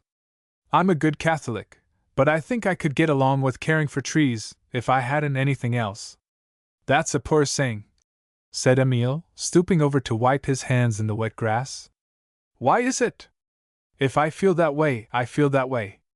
I like trees because they seem more resigned to the way they have to live than other things do. I feel as if this tree knows everything I ever think of when I sit here. When I come back to it, I never have to remind it of anything. I begin just where I left off. Emile had nothing to say to this. He reached up among the branches and began to pick the sweet, insipid fruit, long ivory-colored berries, tipped with faint pink, like white coral, that fall to the ground unheeded all summer through. He dropped a handful into her lap. Do you like Mr. Lindstrom? Marie asked suddenly. Yes. Don't you? Oh, ever so much, only he seems kind of staid and school-teachery. But, of course, he is older than Frank even. I'm sure I don't want to live to be more than 30, do you? Do you think Alexandra likes him very much? I suppose so. They were old friends. Oh, Emile, you know what I mean. Marie tossed her head impatiently. Does she really care about him? When she used to tell me about him, I always wondered whether she wasn't a little in love with him. Who, Alexandra? Emile laughed and thrust his hands into his trousers pockets. Alexandra's never been in love, you crazy! He laughed again. She wouldn't know how to go about it. The idea! Marie shrugged her shoulders. Oh, you don't know Alexandra as well as you think you do. If you had any eyes, you would see that she is very fond of him. It would serve you all right if she walked off with Carl. I like him because he appreciates her more than you do. Emile frowned. What are you talking about, Marie? Alexandra's all right. She and I have always been good friends. What more do you want? I like to talk to Carl about New York and what a fellow can do there. Oh, Emile! Surely you are not thinking of going off there? Why not? I must go somewhere, mustn't I? The young man took up his scythe and leaned on it. Would you rather I went off in the sand hills and lived like Ivar? Marie's face fell under his brooding gaze. She looked down at his wet leggings. I'm sure Alexandra hopes you will stay on here, she murmured. Then Alexandra will be disappointed, the young man said roughly. What do I want to hang around here for? Alexandra can run the farm all right, without me. I don't want to stand around and look on. I want to be doing something on my own account. That's so, Marie sighed. There are so many things you can do. Almost anything you choose. And there are so many things I can't do. Emile echoed her tone sarcastically. Sometimes I don't want to do anything at all, and sometimes I want to pull the four corners of the divide together. He threw out his arm and brought it back with a jerk. So, like a tablecloth. I get tired of seeing men and horses going up and down, up and down. Marie looked up at his defiant figure, and her face clouded. I wish you weren't so restless, and didn't get so worked up over things, she said sadly. Thank you, he returned shortly. She sighed despondently. Everything I say makes you cross, don't it? And you never used to be cross to me. Emile took a step nearer and stood frowning down at her bent head. He stood in an attitude of self-defense, his feet well apart, his hands clenched and drawn up at his sides so that the cords stood out on his bare arms. I can't play with you like a little boy any more, he said slowly. That's what you miss, Marie. You'll have to get some other little boy to play with. He stopped and took a deep breath. Then he went on in a low tone, so intense that it was almost threatening. Sometimes you seem to understand perfectly, and then sometimes you pretend you don't. You don't help things any by pretending. It's then that I want to pull the corners of the divide together. If you won't understand, you know, I could make you. Marie clasped her hands and started up from her seat. She had grown very pale and her eyes were shining with excitement and distress. But Emile, if I understand, then all our good times are over. We can never do nice things together anymore. We shall have to behave like Mr. Lindstrom. And anyhow, there's nothing to understand. She struck the ground with her little foot fiercely. That won't last. It will go away, and things will be just as they used to. I wish you were a Catholic. The Church helps people, indeed it does. I pray for you, but that's not the same as if you prayed yourself. She spoke rapidly and pleadingly, looked entreatingly into his face. Emile stood defiant, gazing down at her. I can't pray to have the things I want, he said slowly. And I won't pray not to have them, not if I'm damned for it. Marie turned away, wringing her hands. Oh, Emile, you won't try. Then all our good times are over. Yes, over. I never expect to have any more. Emile gripped the handholds of his scythe and began to mow. Marie took up her cherries and went slowly toward the house, crying bitterly. 9. On Sunday afternoon, a month after Carl Lindstrom's arrival, he rode with Emile up into the French country to attend a Catholic fair. He sat for most of the afternoon in the basement of the church, where the fair was held, talking to Marie Shibata, or strolled about the gravel terrace, thrown up on the hillside in front of the basement doors, where the French boys were jumping and wrestling and throwing the discus. Some of the boys were in their white baseball suits. They had just come up from a Sunday practice game down in the ball grounds. Amedee, the newly married Emile's best friend, was their pitcher, renowned among the country towns for his dash and skill. Amedee was a little fellow, a year younger than Emile and much more boyish in appearance, very lithe and active and neatly made, with a clear brown and white skin, and flashing white teeth. The St. Agnes boys were to play the Hastings 9 in a fortnight, and Amedee's lightning balls were the hope of his team. The little Frenchman seemed to get every ounce there was in him behind the ball as it left his hand. "You'd have made the battery at the university for sure, Midi," Emile said as they were walking from the ball grounds back to the church on the hill. "You're pitching better than you did in the spring." Amity grinned. "Sure. A married man don't lose his head no more." He slapped Emile on the back as he caught step with him. "Oh, Emile, you want to get married right off quick. It's the greatest thing ever." Emile laughed. "How am I going to get married without any girl?" Amity took his arm. "Pooh! There are plenty girls will have you. You want to get some nice French girl, now. She treat you well, always be jolly. See," he began checking off on his fingers. "There is Séverine, and Alphonsine, and Josephine, and Hectorine, and Louise, and Malvina. Why, I could love any of them girls. Why don't you get after them? Are you stuck up, Emile, or is anything the matter with you? I never did know a boy 22 years old before that didn't have no girl. You want to be a priest, maybe?" "Not a for me," Amity swaggered. "I bring many good Catholics into this world, I hope, and that's a way I help the church." Emile looked down and patted him on the shoulder. "Now you're windy, Midi. You Frenchies like to brag." But Amity had the zeal of the newly married, and he was not to be lightly shaken off. "Honest and true, Emile, don't you want any girl? Maybe there's some young lady in Lincoln, now, very grand." Amity waved his hand languidly before his face to denote the fan of heartless beauty. "And you lost your heart up there? Is that it?" "Maybe," said Emile. But Amity saw no appropriate glow in his friend's face. "Bah!" he exclaimed in disgust. "I tell all the French girls to keep away from you. You got a rock in there," thumping Emile on the ribs. When they reached the terrace at the side of the church, Amity, who was excited by his success on the ball grounds, challenged Emile to a jumping match, though he knew he would be beaten. They belted themselves up, and Raoul Marcel, the choir tenor and Father Duchesne's pet, and Jean Bordelot, held the string over which they vaulted. All the French boys stood round, cheering and humping themselves up when Emile or Amity went over the wire, as if they were helping in the lift. Emile stopped at 5 feet 5, declaring that he would spoil his appetite for supper if he jumped any more. Angelique, Amity's pretty bride, as blonde and fair as her name, who had come out to watch the match, tossed her head at Emile and said, "Midi could jump much higher than you if he were as tall. And anyhow, he is much more graceful.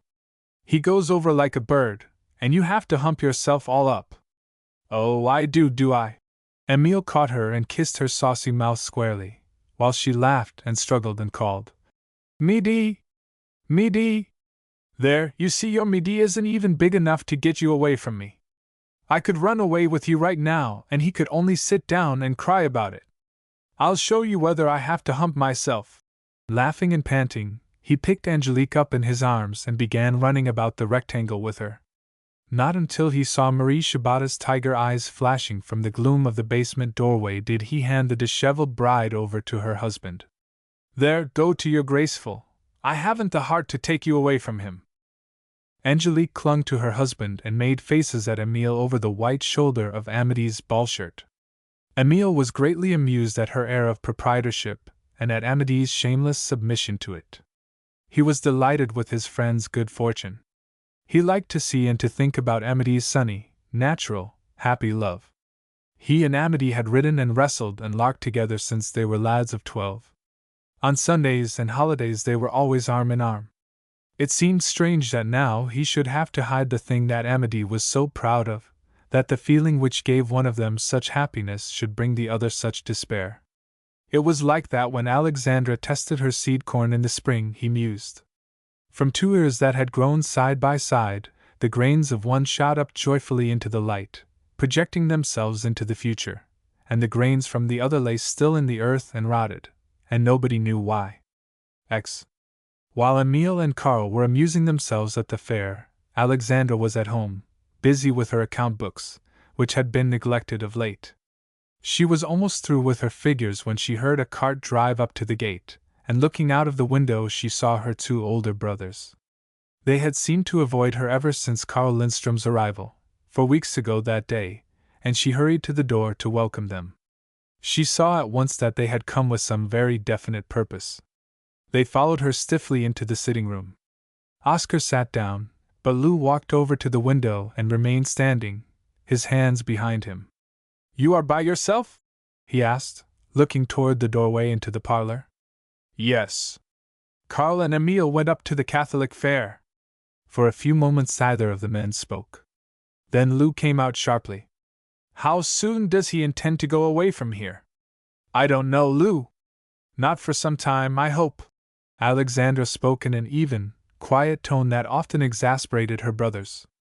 They felt that she was trying to be superior with them. Oscar spoke up grimly. "We thought we ought to tell you that people have begun to talk," he said meaningly. Alexandra looked at him. "What about?" Oscar met her eyes blankly.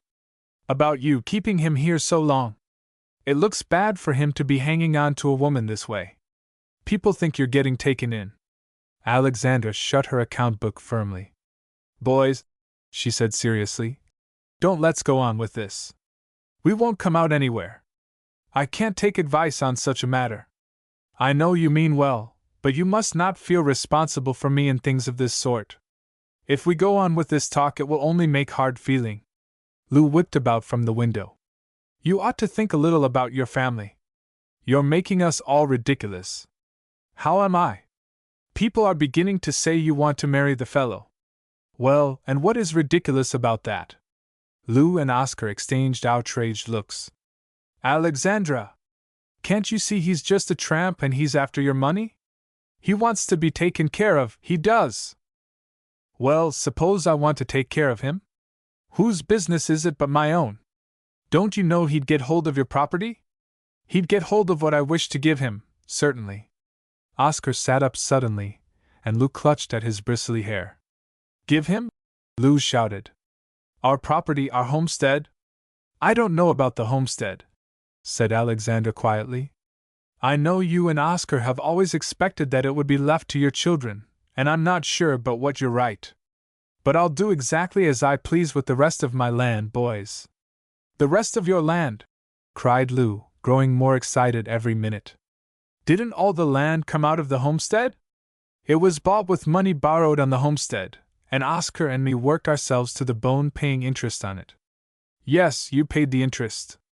But when you married, we made a division of the land, and you were satisfied. I've made more on my farm since I've been alone than when we all worked together. Everything you've made has come out of the original land that us boys worked for, hasn't it? The farms and all that comes out of them belongs to us as a family." Alexandra waved her hand impatiently. "Come now, Lou. Stick to the facts. You are talking nonsense. Go to the county clerk and ask him who owns my land, and whether my titles are good." Lou turned to his brother. "This is what comes of letting a woman meddle in business," he said bitterly. "We ought to have taken things in our own hands years ago. But she liked to run things, and we humored her. We thought you had good sense, Alexandra. We never thought you'd do anything foolish." Alexandra rapped impatiently on her desk with her knuckles. "Listen, Lou. Don't talk wild. You say you ought to have taken things into your own hands years ago. I suppose you mean before you left home. But how could you take hold of what wasn't there? I've got most of what I have now since we divided the property. I've built it up myself, and it has nothing to do with you." Oscar spoke up solemnly. "The property of a family really belongs to the men of the family, no matter about the title. If anything goes wrong, it's the men that are held responsible." "Yes, of course," Lou broke in. "Everybody knows that. Oscar and me have always been easygoing and we've never made any fuss. We were willing you should hold the land and have the good of it, but you got no right to part with any of it. We worked in the fields to pay for the first land you bought, and whatever's come out of it has got to be kept in the family." Oscar reinforced his brother, his mind fixed on the one point he could see. "The property of a family belongs to the men of the family, because they are held responsible, and because they do the work." Alexandra looked from one to the other, her eyes full of indignation. She had been impatient before, but now she was beginning to feel angry. "And what about my work?" she asked in an unsteady voice. Lou looked at the carpet. Oh, now, Alexandra, you always took it pretty easy. Of course we wanted you to. You liked to manage round, and we always humored you. We realize you were a great deal of help to us. There's no woman anywhere around that knows as much about business as you do, and we've always been proud of that, and thought you were pretty smart. But of course, the real work always fell on us. Good advice is all right, but it don't get the weeds out of the corn. Maybe not, but it sometimes puts in the crop, and it sometimes keeps the fields for corn to grow in," said Alexandra dryly. "Why, Lou, I can remember when you and Oscar wanted to sell this homestead and all the improvements to old Preacher Erickson for $2,000. If I'd consented, you'd have gone down to the river and scraped along on poor farms for the rest of your lives. When I put in our first field of alfalfa, you both opposed me, just because I first heard about it from a young man who had been to the university. You said I was being taken in then, and all the neighbors said so. You know as well as I do that alfalfa has been the salvation of this country. You all laughed at me when I said our land here was about ready for wheat, and I had to raise 3 big wheat crops before the neighbors quit putting all their land in corn. Why, I remember you cried, Lou, when we put in the first big wheat planting, and said everybody was laughing at us." Lou turned to Oscar. "That's the woman of it. If she tells you to put in a crop, she thinks she's put it in. It makes women conceited to meddle in business. I shouldn't think you'd want to remind us how hard you were on us, Alexandra, after the way you baby Emile." "Hard on you? I never meant to be hard. Conditions were hard. Maybe I would never have been very soft, anyhow, but I certainly didn't choose to be the kind of girl I was. If you take even a vine and cut it back again and again, it grows hard, like a tree." Lou felt that they were wandering from the point, and that in digression Alexandra might unnerve him. He wiped his forehead with a jerk of his handkerchief. "We never doubted you, Alexandra. We never questioned anything you did. You've always had your own way. But you can't expect us to sit like stumps and see you done out of the property by any loafer who happens along, and making yourself ridiculous into the bargain." Oscar rose. "Yes," he broke in. "Everybody's laughing to see you get took in, at your age, too. Everybody knows he's nearly 5 years younger than you, and is after your money. Why, Alexandra, you are 40 years old. All that doesn't concern anybody but Carl and me. Go to town and ask your lawyers what you can do to restrain me from disposing of my own property. And I advise you to do what they tell you, for the authority you can exert by law is the only influence you will ever have over me again." Alexandra rose. "I think I would rather not have lived to find out what I have today," she said quietly, closing her desk. Lou and Oscar looked at each other questioningly. There seemed to be nothing to do but to go, and they walked out. "You can't do business with women," Oscar said heavily as he clambered into the cart. "But anyhow, we've had our say at last." Lou scratched his head. "Talk of that kind might come too high, you know, but she's apt to be sensible. You hadn't ought to said that about her age, though, Oscar. I'm afraid that hurt her feelings, and the worst thing we can do is to make her sore at us. She'd marry him out of contrariness." "I only meant," said Oscar, "that she is old enough to know better, and she is. If she was going to marry, she ought to done it long ago, and not go making a fool of herself now." Lou looked anxious, nevertheless. "Of course," he reflected hopefully and inconsistently, "Alexandra ain't much like other women folks. Maybe it won't make her sore. Maybe she'd as soon be 40 as not." 11. Emile came home at about 7:30 that evening. Old Ivar met him at the windmill and took his horse, and the young man went directly into the house. He called to his sister, and she answered from her bedroom, behind the sitting room, saying that she was lying down. Emile went to her door. "Can I see you for a minute?" he asked. "I want to talk to you about something before Carl comes." Alexandra rose quickly and came to the door. "Where is Carl?" "Lou and Oscar met us and said they wanted to talk to him, so he rode over to Oscar's with them." "Are you coming out?" Emile asked impatiently. "Yes, sit down. I'll be dressed in a moment." Alexandra closed her door, and Emile sank down on the old slat lounge and sat with his head in his hands. When his sister came out, he looked up, not knowing whether the interval had been short or long, and he was surprised to see that the room had grown quite dark. That was just as well. It would be easier to talk if he were not under the gaze of those clear, deliberate eyes that saw so far in some directions and were so blind in others. Alexandra, too, was glad of the dusk.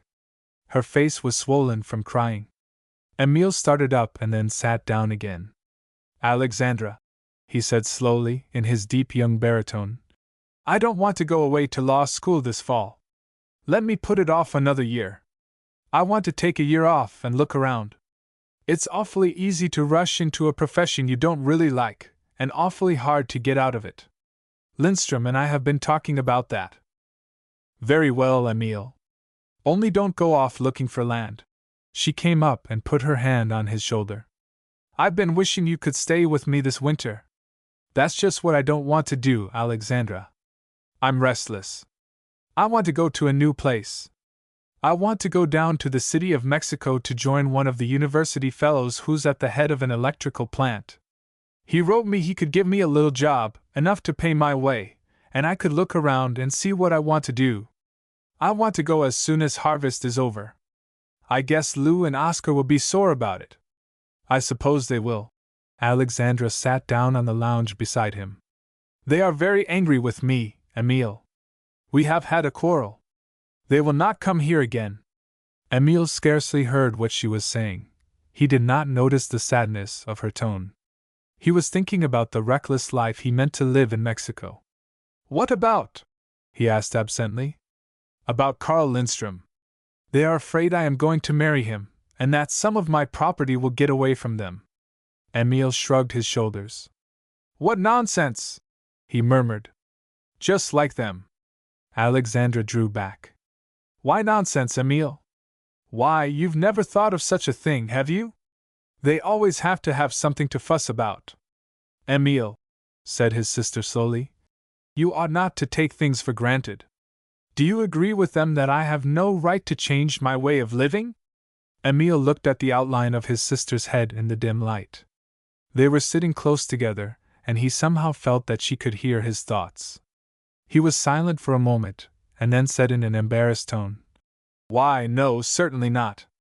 You ought to do whatever you want to. I'll always back you. But it would seem a little bit ridiculous to you if I married Carl?"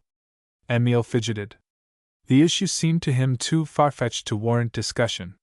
"Why, no, I should be surprised if you wanted to. I can't see exactly why. But that's none of my business. You ought to do as you please. Certainly you ought not to pay any attention to what the boys say." Alexandra sighed. "I had hoped you might understand, a little, why I do want to. But I suppose that's too much to expect. I've had a pretty lonely life, Emile. Besides Marie, Carl is the only friend I have ever had." Emile was awake now. A name in her last sentence roused him. He put out his hand and took his sister's awkwardly. "You ought to do just as you wish, and I think Carl's a fine fellow. He and I would always get on. I don't believe any of the things the boys say about him, honest I don't. They are suspicious of him because he's intelligent. You know their way. They've been sore at me ever since you let me go away to college. They're always trying to catch me up. If I were you, I wouldn't pay any attention to them. There's nothing to get upset about. Carl's a sensible fellow. He won't mind them. I don't know. If they talk to him the way they did to me, I think he'll go away." Emile grew more and more uneasy. "Think so? Well, Marie said it would serve us all right if you walked off with him." "Did she?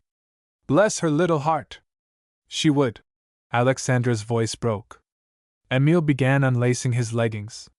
"Why don't you talk to her about it? There's Carl, I hear his horse. I guess I'll go upstairs and get my boots off. No, I don't want any supper. We had supper at 5 o'clock at the fair."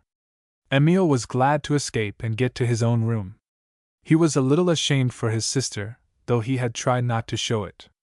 He felt that there was something indecorous in her proposal, and she did seem to him somewhat ridiculous. There was trouble enough in the world, he reflected, as he threw himself upon his bed, without people who were 40 years old imagining they wanted to get married. In the darkness and silence, Emile was not likely to think long about Alexandra. Every image slipped away but one.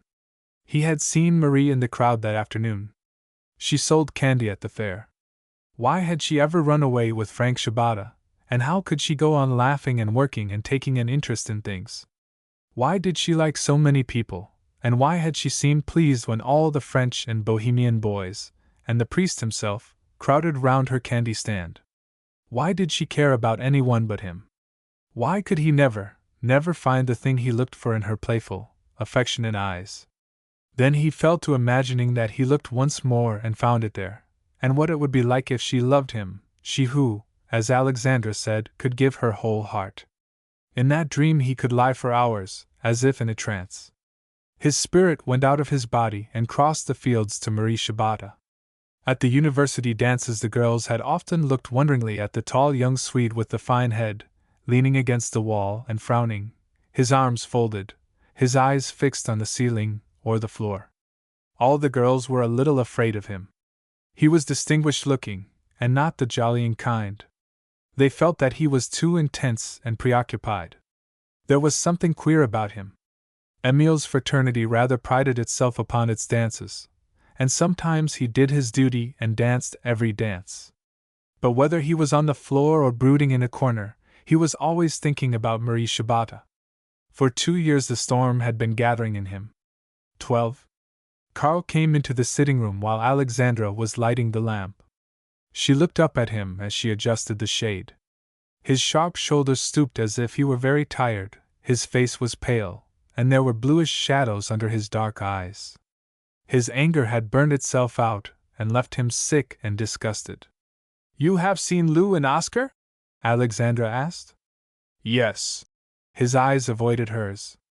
Alexandra took a deep breath. "And now you are going away." "I thought so." Carl threw himself into a chair and pushed the dark lock back from his forehead with his white, nervous hand. "What a hopeless position you are in, Alexandra!" he exclaimed feverishly. "It is your fate to be always surrounded by little men. And I am no better than the rest. I am too little to face the criticism of even such men as Lou and Oscar. Yes, I am going away, tomorrow. I cannot even ask you to give me a promise until I have something to offer you. I thought perhaps I could do that, but I find I can't. What good comes of offering people things they don't need?" Alexandra asked sadly. "I don't need money. But I have needed you for a great many years. I wonder why I have been permitted to prosper, if it is only to take my friends away from me." "I don't deceive myself," Carl said frankly. "I know that I am going away on my own account. I must make the usual effort. I must have something to show for myself. To take what you would give me, I should have to be either a very large man or a very small one, and I am only in the middle class." Alexandra sighed. "I have a feeling that if you go away, you will not come back. Something will happen to one of us, or to both. People have to snatch at happiness when they can, in this world. It is always easier to lose than to find. What I have is yours, if you care enough about me to take it."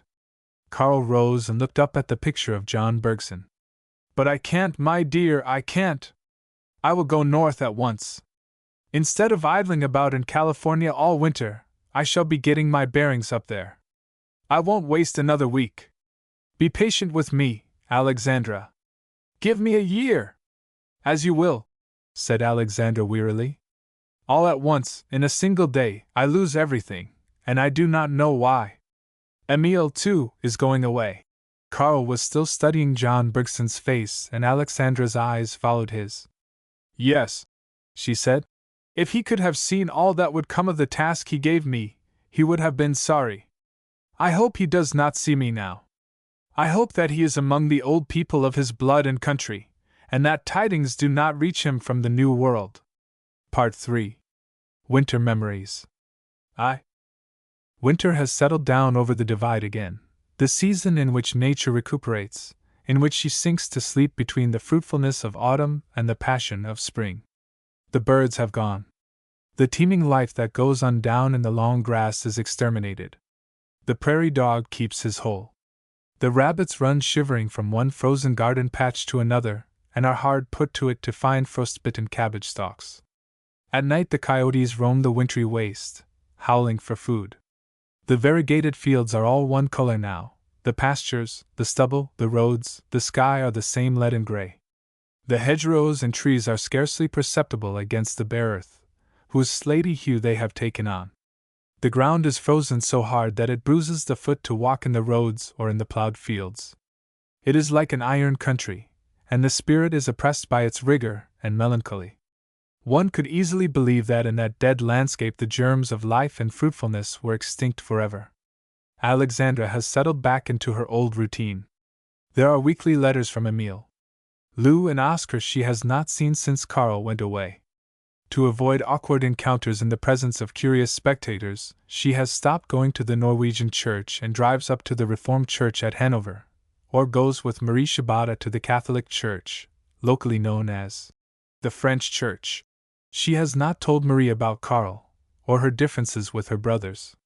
She was never very communicative about her own affairs, and when she came to the point, an instinct told her that about such things she and Marie would not understand one another. Old Mrs. Lee had been afraid that family misunderstandings might deprive her of her yearly visit to Alexandra. But on the first day of December Alexandra telephoned Annie that tomorrow she would send Ivar over for her mother, and the next day the old lady arrived with her bundles. For 12 years Mrs. Lee had always entered Alexandra's sitting room with the same exclamation. "Now we be just like old times!" She enjoyed the liberty Alexandra gave her, and hearing her own language about her all day long. Here she could wear her nightcap and sleep with all her windows shut, listen to Ivar reading the Bible, and here she could run about among the stables in a pair of Emile's old boots. Though she was bent almost double, she was as spry as a gopher. Her face was as brown as if it had been varnished, and as full of wrinkles as a washerwoman's hands. She had 3 jolly old teeth left in the front of her mouth, and when she grinned she looked very knowing, as if when you found out how to take it, life wasn't half bad. While she and Alexandra patched and pieced and quilted, she talked incessantly about stories she read in a Swedish family paper, telling the plots in great detail, or about her life on a dairy farm in Gotland when she was a girl. Sometimes she forgot which were the printed stories and which were the real stories, it all seemed so far away. She loved to take a little brandy, with hot water and sugar, before she went to bed, and Alexandra always had it ready for her. "It sends good dreams," she would say with a twinkle in her eye. When Mrs. Lee had been with Alexandra for a week, Marie Shibata telephoned one morning to say that Frank had gone to town for the day, and she would like them to come over for coffee in the afternoon. Mrs. Lee hurried to wash out and iron her new cross-stitched apron, which she had finished only the night before, a check gingham apron worked with a design 10 inches broad across the bottom, a hunting scene, with fir trees and a stag and dogs and huntsmen. Mrs. Lee was firm with herself at dinner, and refused a second helping of apple dumplings. "I think I save up," she said with a giggle. At 2 o'clock in the afternoon Alexandra's cart drove up to the Shibata's gate, and Marie saw Mrs. Lee's red shawl come bobbing up the path.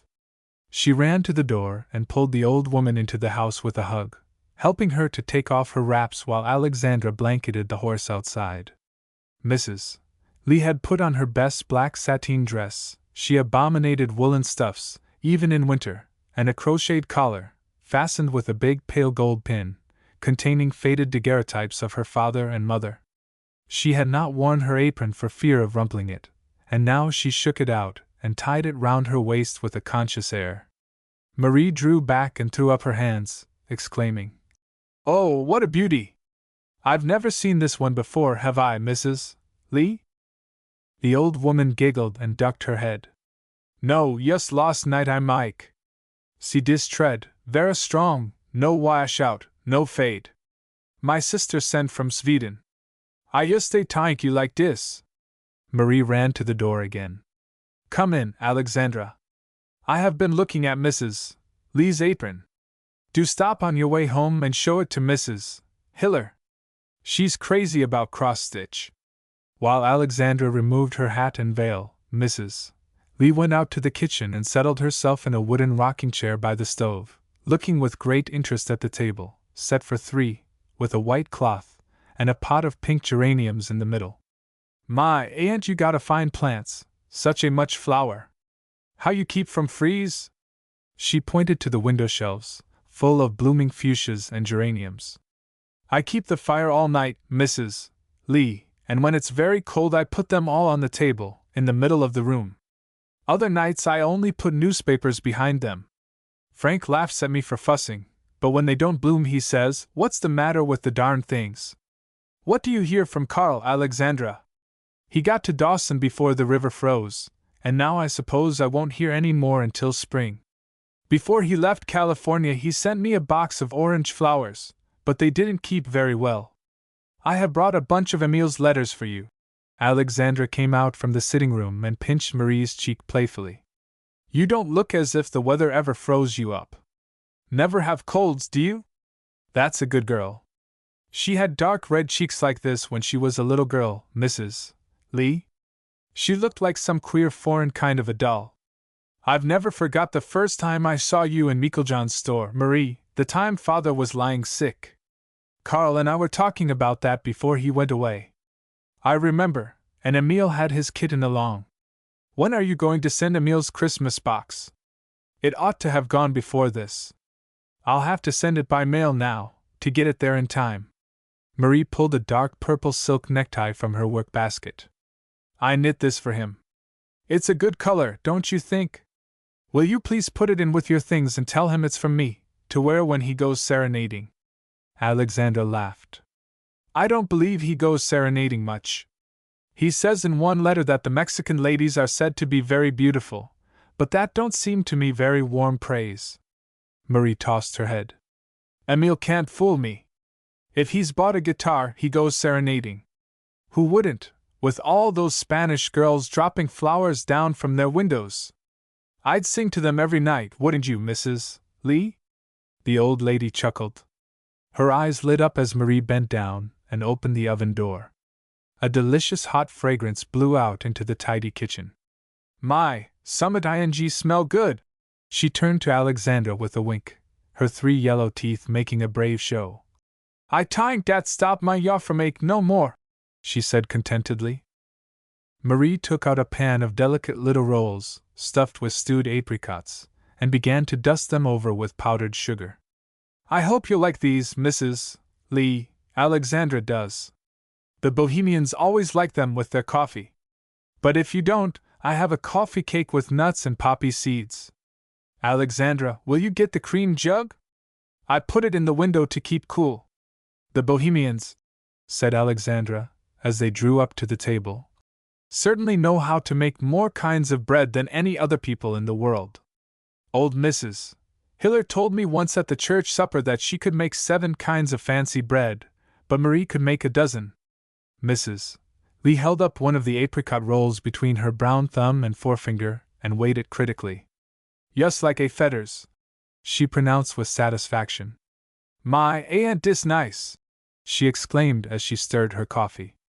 I just take a little yelly now too, I t'ink. Alexandra and Marie laughed at her forehandness, and fell to talking of their own affairs. I was afraid you had a cold when I talked to you over the telephone the other night, Marie. What was the matter? Had you been crying? Maybe I had. Marie smiled guiltily. Frank was out late that night. Don't you get lonely sometimes in the winter, when everybody has gone away? I thought it was something like that. If I hadn't had company, I'd have run over to see for myself. If you get downhearted, what will become of the rest of us? Alexandra asked. I don't very often. There's Mrs. Lee without any coffee. Later, when Mrs. Lee declared that her powers were spent, Marie and Alexandra went upstairs to look for some crochet patterns the old lady wanted to borrow. Better put on your coat, Alexandra. It's cold up there, and I have no idea where those patterns are. I may have to look through my old trunks. Marie caught up a shawl and opened the stair door, running up the steps ahead of her guest. While I go through the bureau drawers, you might look in those hat boxes on the closet shelf, over where Frank's clothes hang. There are a lot of odds and ends in them. She began tossing over the contents of the drawers, and Alexandra went into the clothes closet. Presently she came back, holding a slender elastic yellow stick in her hand. "What in the world is this, Marie? You don't mean to tell me Frank ever carried such a thing?" Marie blinked at it with astonishment, and sat down on the floor. "Where did you find it? I didn't know he had kept it. I haven't seen it for years. It really is a cane, then?" "Yes. One he brought from the old country. He used to carry it when I first knew him. Isn't it foolish? Poor Frank." Alexandra twirled the stick in her fingers and laughed. "He must have looked funny." Marie was thoughtful. "No, he didn't really. It didn't seem out of place. He used to be awfully gay like that when he was a young man. I guess people always get what's hardest for them, Alexandra." Marie gathered the shawl closer about her, and still looked hard at the cane. "Frank would be all right in the right place," she said reflectively. "He ought to have a different kind of wife, for one thing. Do you know, Alexandra, I could pick out exactly the right sort of woman for Frank, now. The trouble is you almost have to marry a man before you can find out the sort of wife he needs, and usually it's exactly the sort you are not." "Then what are you going to do about it?" she asked candidly. Alexandra confessed she didn't know. "However," she added, "it seems to me that you get along with Frank about as well as any woman I've ever seen or heard of could." Marie shook her head, pursing her lips and blowing her warm breath softly out into the frosty air. "No, I was spoiled at home. I like my own way, and I have a quick tongue. When Frank brags, I say sharp things, and he never forgets. He goes over and over it in his mind. I can feel him. Then I'm too giddy. Frank's wife ought to be timid, and she ought not to care about another living thing in the world but just Frank. I didn't when I married him, but I suppose I was too young to stay like that." Marie sighed. Alexandra had never heard Marie speak so frankly about her husband before, and she felt that it was wiser not to encourage her. No good, she reasoned, ever came from talking about such things, and while Marie was thinking aloud, Alexandra had been steadily searching the hat boxes. "Aren't these the patterns, Maria?" Maria sprang up from the floor. "Sure enough, we were looking for patterns, weren't we? I'd forgot about everything but Frank's other wife. I'll put that away." She poked the cane behind Frank's Sunday clothes, and though she laughed, Alexandra saw there were tears in her eyes. When they went back to the kitchen, the snow had begun to fall, and Marie's visitors thought they must be getting home. She went out to the cart with them, and tucked the robes about old Mrs. Lee while Alexandra took the blanket off her horse. As they drove away, Marie turned and went slowly back to the house. She took up the package of letters Alexandra had brought, but she did not read them. She turned them over and looked at the foreign stamps, and then sat watching the flying snow while the dusk deepened in the kitchen and the stove sent out a red glow. Marie knew perfectly well that Emile's letters were written more for her than for Alexandra. They were not the sort of letters that a young man writes to his sister. They were both more personal and more painstaking, full of descriptions of the gay life in the old Mexican capital in the days when the strong hand of Porfirio Diaz was still strong. He told about bullfights and cockfights, churches and fiestas, the flower markets and the fountains, the music and dancing, the people of all nations he met in the Italian restaurants on San Francisco Street. In short, they were the kind of letters a young man writes to a woman when he wishes himself and his life to seem interesting to her, when he wishes to enlist her imagination in his behalf. Marie, when she was alone or when she sat sewing in the evening, often thought about what it must be like down there where Emile was, where there were flowers and street bands everywhere, and carriages rattling up and down, and where there was a little blind bootblack in front of the cathedral who could play any tune you asked for by dropping the lids of blacking boxes on the stone steps. When everything is done and over for one at 23, it is pleasant to let the mind wander forth and follow a young adventurer who has life before him. And if it had not been for me, she thought, Frank might still be free like that, and having a good time making people admire him. Poor Frank, getting married wasn't very good for him either. I'm afraid I do set people against him, as he says. I seem, somehow, to give him away all the time. Perhaps he would try to be agreeable to people again, if I were not around.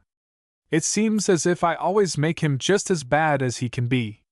Later in the winter, Alexandra looked back upon that afternoon as the last satisfactory visit she had had with Marie. After that day, the younger woman seemed to shrink more and more into herself. When she was with Alexandra, she was not spontaneous and frank as she used to be. She seemed to be brooding over something, and holding something back. The weather had a good deal to do with their seeing less of each other than usual. There had not been such snowstorms in 20 years, and the path across the fields was drifted deep from Christmas until March. When the two neighbors went to see each other, they had to go round by the wagon road, which was twice as far. They telephoned each other almost every night, though in January there was a stretch of 3 weeks when the wires were down, and when the postman did not come at all. Marie often ran in to see her nearest neighbor, old Mrs. Hiller, who was crippled with rheumatism and had only her son, the lame shoemaker, to take care of her, and she went to the French church, whatever the weather. She was a sincerely devout girl. She prayed for herself and for Frank, and for Emile, among the temptations of that gay, corrupt old city. She found more comfort in the church that winter than ever before. It seemed to come closer to her, and to fill an emptiness that ached in her heart. She tried to be patient with her husband. He and his hired man usually played California Jack in the evening. Marie sat sewing or crocheting and tried to take a friendly interest in the game, but she was always thinking about the wide fields outside, where the snow was drifting over the fences, and about the orchard, where the snow was falling and packing, crust over crust. When she went out into the dark kitchen to fix her plants for the night, she used to stand by the window and look out at the white fields, or watch the currents of snow whirling over the orchard. She seemed to feel the weight of all the snow that lay down there. The branches had become so hard that they wounded your hand if you but tried to break a twig. And yet, down under the frozen crusts, at the roots of the trees, the secret of life was still safe, warm as the blood in one's heart, and the spring would come again. Oh, it would come again! 2. If Alexandra had had much imagination, she might have guessed what was going on in Marie's mind, and she would have seen long before what was going on in Emile's. But that, as Emile himself had more than once reflected, was Alexandra's blind side, and her life had not been of the kind to sharpen her vision.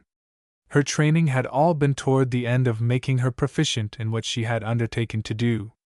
Her personal life, her own realization of herself, was almost a subconscious existence, like an underground river that came to the surface only here and there, at intervals months apart, and then sank again to flow on under her own fields.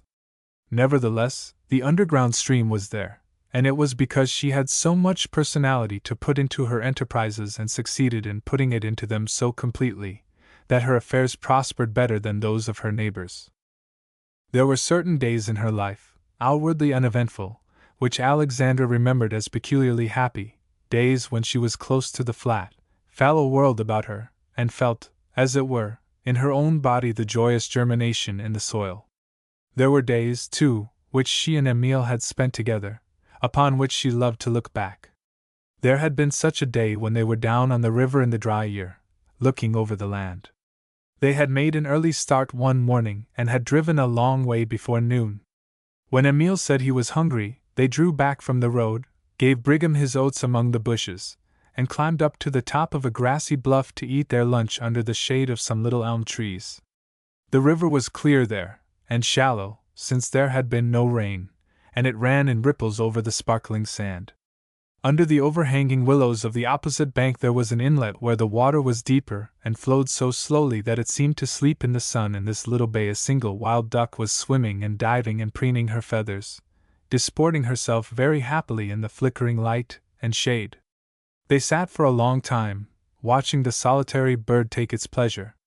No living thing had ever seemed to Alexandra as beautiful as that wild duck.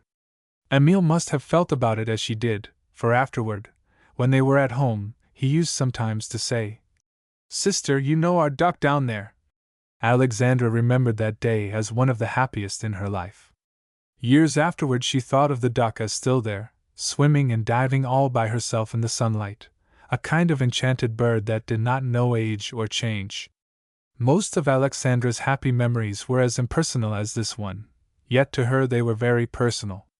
Her mind was a white book, with clear writing about weather and beasts and growing things. Not many people would have cared to read it, only a happy few. She had never been in love, she had never indulged in sentimental reveries. Even as a girl she had looked upon men as workfellows. She had grown up in serious times. There was one fancy indeed, which persisted through her girlhood. It most often came to her on Sunday mornings, the one day in the week when she lay late abed listening to the familiar morning sounds, the windmill singing in the brisk breeze, Emile whistling as he blacked his boots down by the kitchen door. Sometimes, as she lay thus luxuriously idle, her eyes closed, she used to have an illusion of being lifted up bodily and carried lightly by someone very strong. It was a man, certainly, who carried her, but he was like no man she knew. He was much larger and stronger and swifter, and he carried her as easily as if she were a sheaf of wheat. She never saw him, but with eyes closed she could feel that he was yellow like the sunlight, and there was the smell of ripe cornfields about him. She could feel him approach, bend over her and lift her, and then she could feel herself being carried swiftly off across the fields. After such a reverie she would rise hastily, angry with herself, and go down to the bath-house that was partitioned off the kitchen shed. There she would stand in a tin tub and prosecute her bath with vigor, finishing it by pouring buckets of cold well water over her gleaming white body which no man on the Divide could have carried very far. As she grew older, this fancy more often came to her when she was tired than when she was fresh and strong. Sometimes, after she had been in the open all day, overseeing the branding of the cattle or the loading of the pigs, she would come in chilled, take a concoction of spices and warm homemade wine, and go to bed with her body actually aching with fatigue. Then, just before she went to sleep, she had the old sensation of being lifted and carried by a strong being who took from her all her bodily weariness. Part 4. The White Mulberry Tree. The French church, properly the Church of St. Agnes, stood upon a hill. The high, narrow, red brick building, with its tall steeple and steep roof, could be seen for miles across the wheatfields, though the little town of St. Agnes was completely hidden away at the foot of the hill. The church looked powerful and triumphant there on its eminence, so high above the rest of the landscape, with miles of warm color lying at its feet, and by its position and setting it reminded one of some of the churches built long ago in the wheat lands of Middle France. Late one June afternoon Alexandra Bergson was driving along one of the many roads that led through the rich French farming country to the big church. The sunlight was shining directly in her face, and there was a blaze of light all about the red church on the hill. Beside Alexandra lounged a strikingly exotic figure in a tall Mexican hat, a silk sash, and a black velvet jacket sewn with silver buttons. Emile had returned only the night before, and his sister was so proud of him that she decided at once to take him up to the church supper, and to make him wear the Mexican costume he had brought home in his trunk.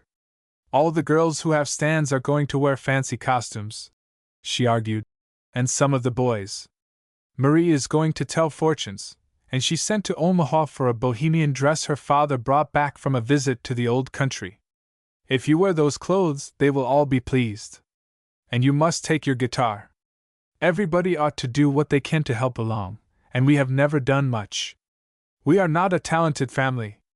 The supper was to be at 6 o'clock, in the basement of the church, and afterward there would be a fair, with charades and an auction.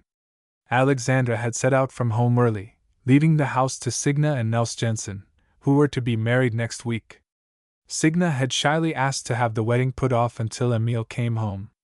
Alexandra was well satisfied with her brother.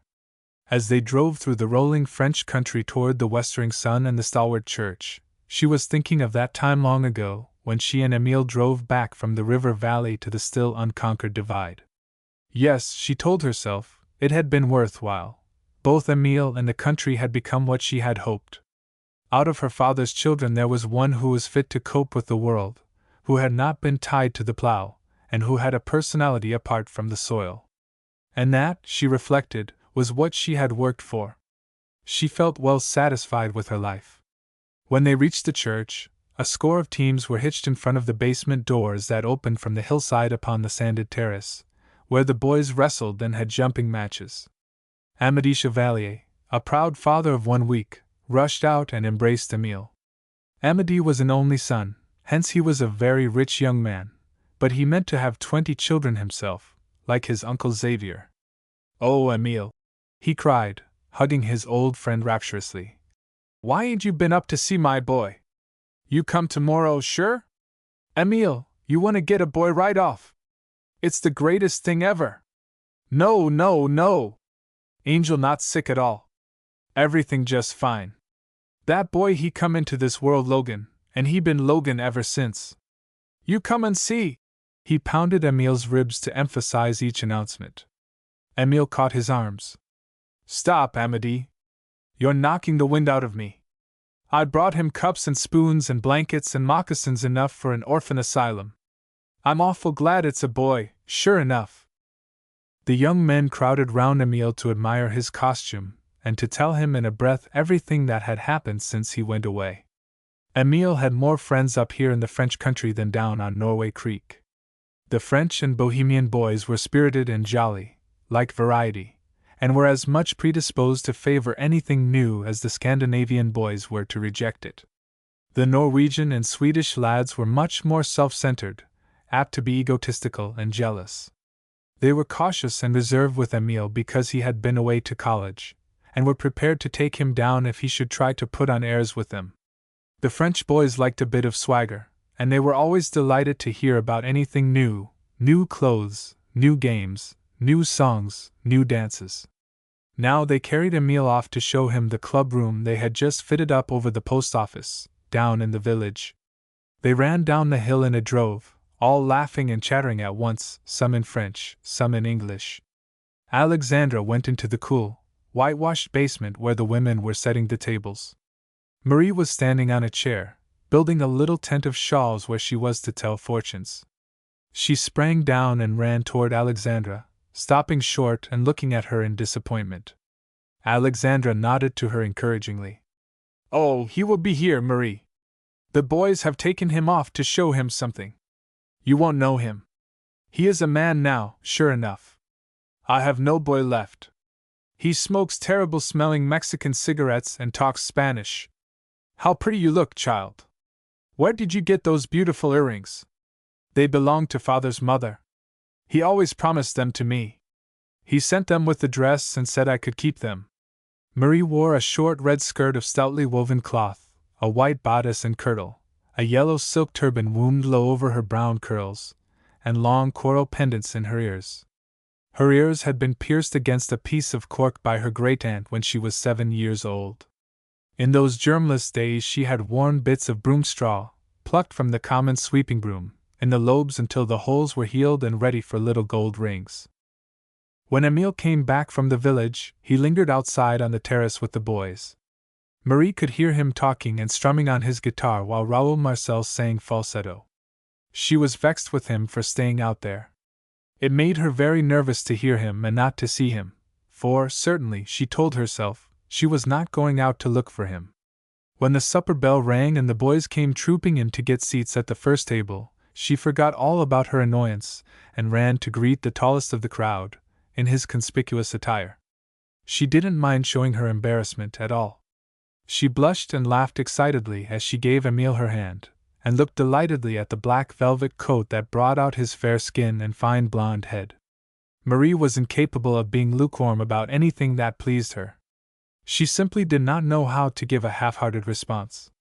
When she was delighted, she was as likely as not to stand on her tiptoes and clap her hands. If people laughed at her, she laughed with them. "Do the men wear clothes like that every day, in the street?" She caught Emile by his sleeve and turned him about. "Oh, I wish I lived where people wore things like that. Are the buttons real silver? Put on the hat, please. What a heavy thing! How do you ever wear it? Why don't you tell us about the bullfights?" She wanted to wring all his experiences from him at once, without waiting a moment. Emile smiled tolerantly and stood looking down at her with his old, brooding gaze, while the French girls fluttered about him in their white dresses and ribbons, and Alexandra watched the scene with pride. Several of the French girls, Marie knew, were hoping that Emile would take them to supper, and she was relieved when he took only his sister. Marie caught Frank's arm and dragged him to the same table, managing to get seats opposite the Bergsons, so that she could hear what they were talking about. Alexandra made Emile tell Mrs. Xavier Chevalier, the mother of the 20, about how he had seen a famous matador killed in the bullring. Marie listened to every word, only taking her eyes from Emile to watch Frank's plate and keep it filled. When Emile finished his account, bloody enough to satisfy Mrs. Xavier and to make her feel thankful that she was not a matador, Marie broke out with a volley of questions. How did the women dress when they went to bullfights? Did they wear mantillas? Did they never wear hats? After supper, the young people played charades for the amusement of their elders, who sat gossiping between their guesses. All the shops in St. Agnes were closed at 8 o'clock that night, so that the merchants and their clerks could attend the fair. The auction was the liveliest part of the entertainment, for the French boys always lost their heads when they began to bid, satisfied that their extravagance was in a good cause. After all the pincushions and sofa pillows and embroidered slippers were sold, Emile precipitated a panic by taking out one of his turquoise shirt studs, which every one had been admiring, and handing it to the auctioneer. All the French girls clamored for it, and their sweethearts bid against each other recklessly. Marie wanted it, too, and she kept making signals to Frank, which he took a sour pleasure in disregarding. He didn't see the use of making a fuss over a fellow just because he was dressed like a clown. When the turquoise went to Malvina Savage, the French banker's daughter, Marie shrugged her shoulders and betook herself to her little tent of shawls, where she began to shuffle her cards by the light of a tallow candle, calling out, "Fortunes, fortunes!" The young priest, Father Duchesne, went first to have his fortune read. Marie took his long white hand, looked at it, and then began to run off her cards. "I see a long journey across water for you, Father. You will go to a town all cut up by water, built on islands, it seems to be, with rivers and green fields all about. And you will visit an old lady with a white cap and gold hoops in her ears, and you will be very happy there." "Mais oui," said the priest, with a melancholy smile. "C'est à l'adam, chez ma mère.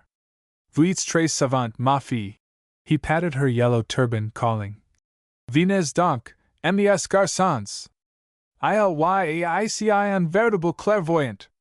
Marie was clever at fortune-telling, indulging in a light irony that amused the crowd. She told old Bruno, the miser, that he would lose all his money, marry a girl of 16, and live happily on a crust. Scholt, the fat Russian boy, who lived for his stomach, was to be disappointed in love, grow thin, and shoot himself from despondency. Amity was to have 20 children, and 19 of them were to be girls. Amity slapped Frank on the back and asked him why he didn't see what the fortune-teller would promise him. But Frank shook off his friendly hand and grunted, "She tell my fortune long ago, bad enough." Then he withdrew to a corner, and sat glowering at his wife. Frank's case was all the more painful because he had no one in particular to fix his jealousy upon. Sometimes he could have thanked the man who would bring him evidence against his wife. He had discharged a good farm boy, Jan Smirka, because he thought Marie was fond of him, but she had not seemed to miss Jan when he was gone, and she had been just as kind to the next boy. The farmhands would always do anything for Marie. Frank couldn't find one so surly that he would not make an effort to please her. At the bottom of his heart, Frank knew well enough that if he could once give up his grudge, his wife would come back to him. But he could never in the world do that. The grudge was fundamental. Perhaps he could not have given it up if he had tried. Perhaps he got more satisfaction out of feeling himself abused than he would have got out of being loved. If he could once have made Marie thoroughly unhappy, he might have relented and raised her from the dust. But she had never humbled herself. In the first days of their love she had been his slave, she had admired him abandonedly. But the moment he began to bully her and to be unjust, she began to draw away, at first in tearful amazement, then in quiet, unspoken disgust. The distance between them had widened and hardened. It no longer contracted and brought them suddenly together. The spark of her life went somewhere else, and he was always watching to surprise it. He knew that somewhere she must get a feeling to live upon, for she was not a woman who could live without loving. He wanted to prove to himself the wrong he felt. What did she hide in her heart? Where did it go? Even Frank had his churlish delicacies. He never reminded her of how much she had once loved him. For that Marie was grateful to him. While Marie was chattering to the French boys, Amity called Emile to the back of the room and whispered to him that they were going to play a joke on the girls. At 11 o'clock, Amity was to go up to the switchboard in the vestibule and turn off the electric lights, and every boy would have a chance to kiss his sweetheart before Father Duchesne could find his way up the stairs to turn the current on again. The only difficulty was the candle in Marie's tent. Perhaps, as Emile had no sweetheart, he would oblige the boys by blowing out the candle. Emile said he would undertake to do that. At 11:05 he sauntered up to Marie's booth, and the French boys dispersed to find their girls. He leaned over the card table and gave himself up to looking at her. "Do you think you could tell my fortune?" he murmured. It was the first word he had had alone with her for almost a year. "My luck hasn't changed any. It's just the same." Marie had often wondered whether there was anyone else who could look his thoughts to you as Emile could. Tonight, when she met his steady, powerful eyes, it was impossible not to feel the sweetness of the dream he was dreaming. It reached her before she could shut it out, and hid itself in her heart. She began to shuffle her cards furiously. "I'm angry with you, Emile," she broke out with petulance. "Why did you give them that lovely blue stone to sell? You might have known Frank wouldn't buy it for me, and I wanted it awfully." Emile laughed shortly. "People who want such little things surely ought to have them," he said dryly. He thrust his hand into the pocket of his velvet trousers and brought out a handful of uncut turquoises, as big as marbles. Leaning over the table, he dropped them into her lap. "There, will those do? Be careful, don't let anyone see them. Now, I suppose you want me to go away and let you play with them?" Marie was gazing in rapture at the soft blue color of the stones. "Oh, Emile! Is everything down there beautiful like these? How could you ever come away?" At that instant Amity laid hands on the switchboard. There was a shiver and a giggle, and every one looked toward the red blur that Marie's candle made in the dark. Immediately that, too, was gone. Little shrieks and currents of soft laughter ran up and down the dark hall. Marie started up, directly into Emile's arms. In the same instant she felt his lips. The veil that had hung uncertainly between them for so long was dissolved. Before she knew what she was doing, she had committed herself to that kiss that was at once a boy's and a man's, as timid as it was tender, so like Emile and so unlike any one else in the world. Not until it was over did she realize what it meant. And Emile, who had so often imagined the shock of this first kiss, was surprised at its gentleness and naturalness. It was like a sigh which they had breathed together, almost sorrowful, as if each were afraid of wakening something in the other. When the lights came on again, everybody was laughing and shouting, and all the French girls were rosy and shining with mirth. Only Marie, in her little tent of shawls, was pale and quiet. Under her yellow turban the red coral pendants swung against white cheeks. Frank was still staring at her, but he seemed to see nothing. Years ago, he himself had had the power to take the blood from her cheeks like that. Perhaps he did not remember. Perhaps he had never noticed. Emile was already at the other end of the hall, walking about with the shoulder motion he had acquired among the Mexicans, studying the floor with his intent, deep-set eyes. Marie began to take down and fold her shawls. She did not glance up again. The young people drifted to the other end of the hall where the guitar was sounding. In a moment she heard Emile and Raoul singing. Alexandra Bergson came up to the card booth. "Let me help you, Marie. You look tired." She placed her hand on Marie's arm and felt her shiver. Marie stiffened under that kind, calm hand. Alexandra drew back, perplexed and hurt. There was about Alexandra something of the impervious calm of the fatalist, always disconcerting to very young people, who cannot feel that the heart lives at all unless it is still at the mercy of storms, unless its strings can scream to the touch of pain. 2. Signa's wedding supper was over. The guests, and the tiresome little Norwegian preacher who had performed the marriage ceremony, were saying good night. Old Ivar was hitching the horses to the wagon to take the wedding presents and the bride and groom up to their new home, on Alexandra's north quarter. When Ivar drove up to the gate, Emil and Marie Shibata began to carry out the presents, and Alexandra went into her bedroom to bid Signa goodbye and to give her a few words of good counsel.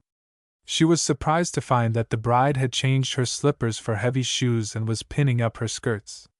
At that moment Nels appeared at the gate with the 2 milk cows that Alexandra had given Signa for a wedding present. Alexandra began to laugh. "Why, Signa, you and Nels are to ride home. I'll send Ivar over with the cows in the morning." Signa hesitated and looked perplexed. When her husband called her, she pinned her hat on resolutely.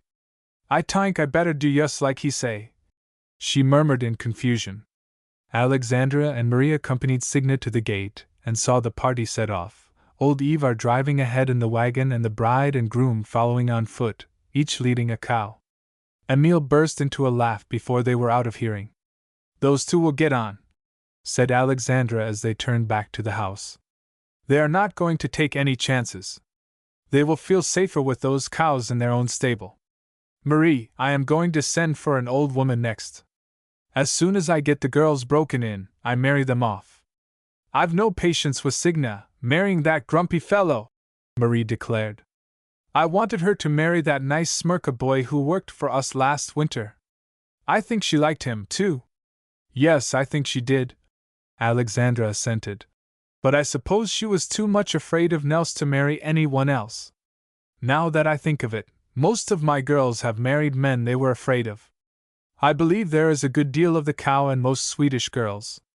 You high-strung bohemian can't understand us. We're a terribly practical people, and I guess we think a cross man makes a good manager." Marie shrugged her shoulders and turned to pin up a lock of hair that had fallen on her neck. Somehow Alexandra had irritated her of late. Everybody irritated her. She was tired of everybody. "I'm going home alone, Emil, so you needn't get your hat," she said as she wound her scarf quickly about her head. "Good night, Alexandra," she called back in a strained voice, running down the gravel walk.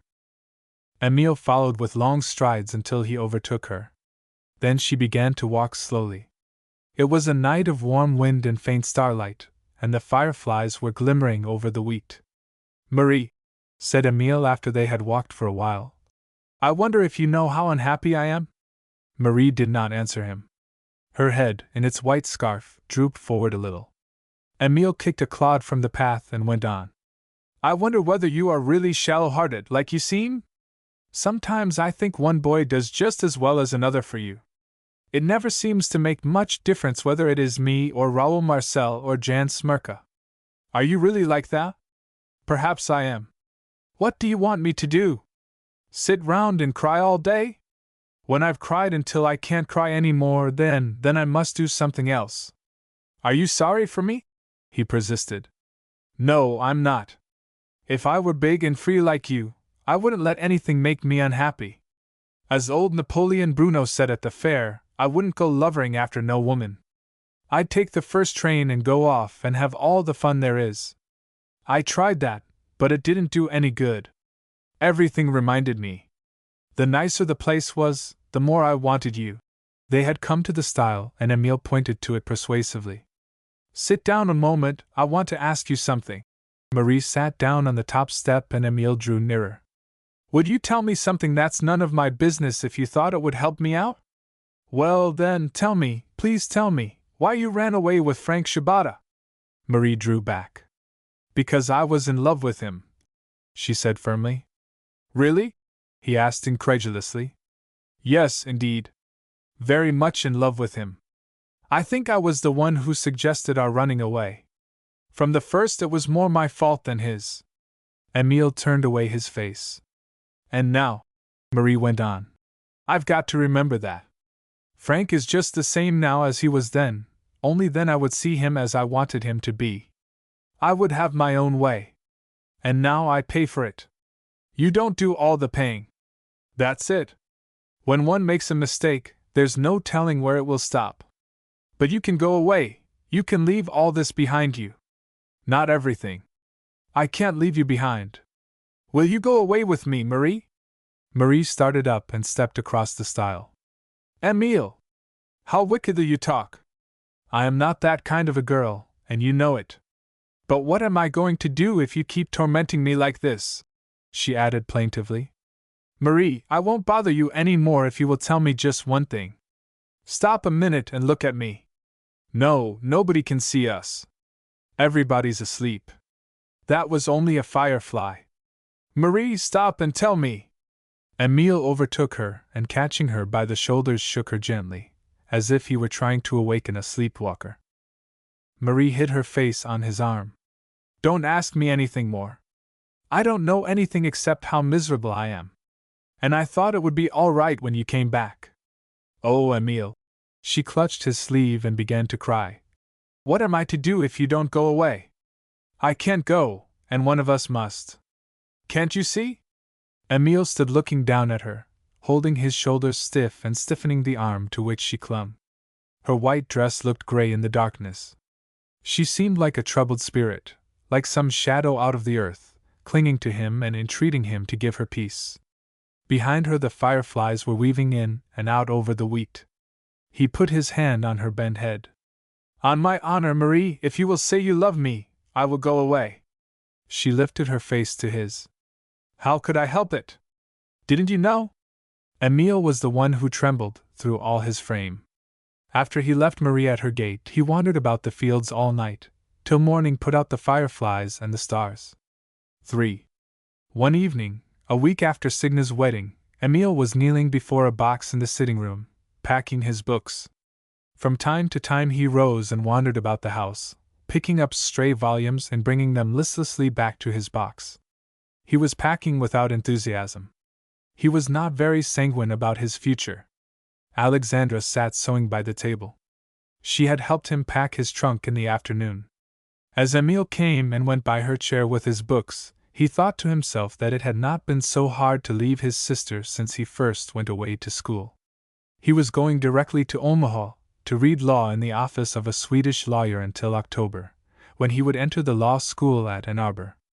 They had planned that Alexandra was to come to Michigan, a long journey for her, at Christmas time, and spend several weeks with him. Nevertheless, he felt that this leave-taking would be more final than his earlier ones had been, that it meant a definite break with his old home and the beginning of something new. He did not know what. His ideas about the future would not crystallize. The more he tried to think about it, the vaguer his conception of it became. But one thing was clear, he told himself. It was high time that he made good to Alexandra, and that ought to be incentive enough to begin with. As he went about gathering up his books, he felt as if he were uprooting things. At last he threw himself down on the old slat lounge where he had slept when he was little, and lay looking up at the familiar cracks in the ceiling. Tired, Emile? His sister asked. Lazy, he murmured, turning on his side and looking at her. He studied Alexandra's face for a long time in the lamplight. It had never occurred to him that his sister was a handsome woman until Marie Shibata had told him so. Indeed, he had never thought of her as being a woman at all, only a sister. As he studied her bent head, he looked up at the picture of John Bergson above the lamp. No, he thought to himself. She didn't get it there. I suppose I am more like that. Alexandra, he said suddenly.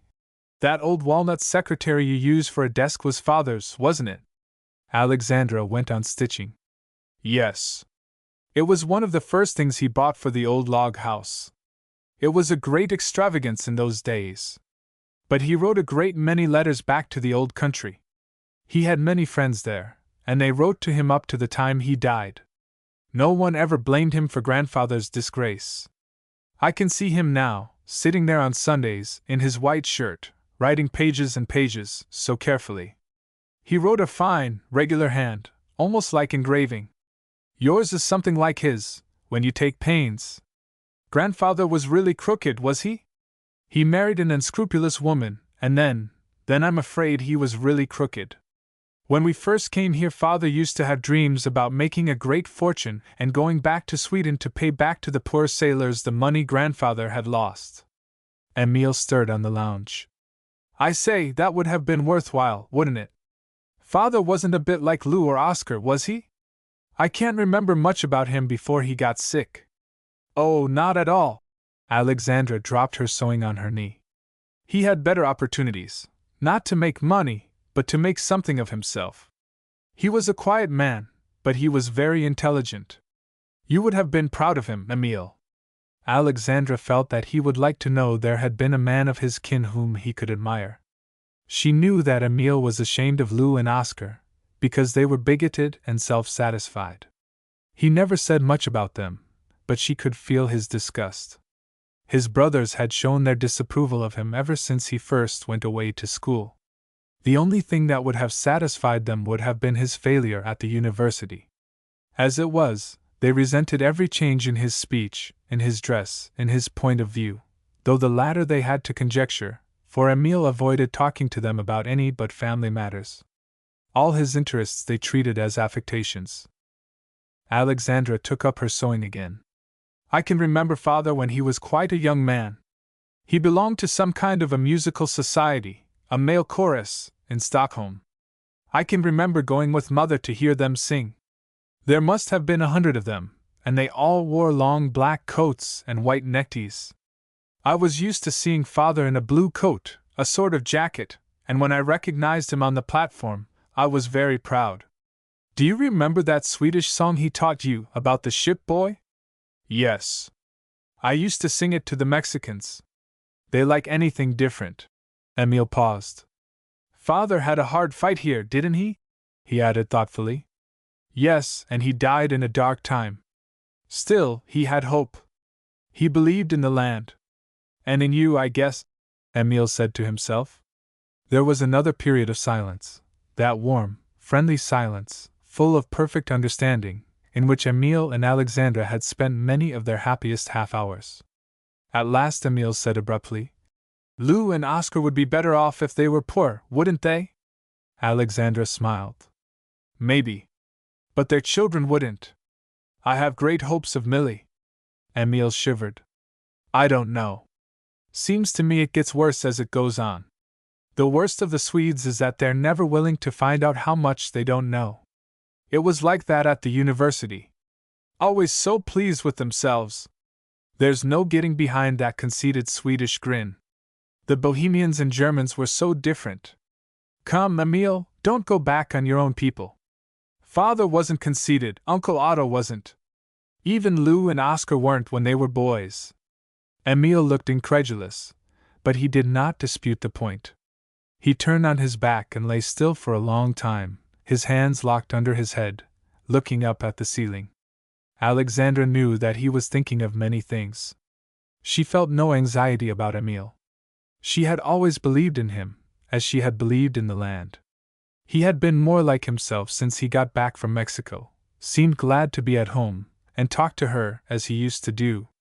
She had no doubt that his wandering fit was over, and that he would soon be settled in life.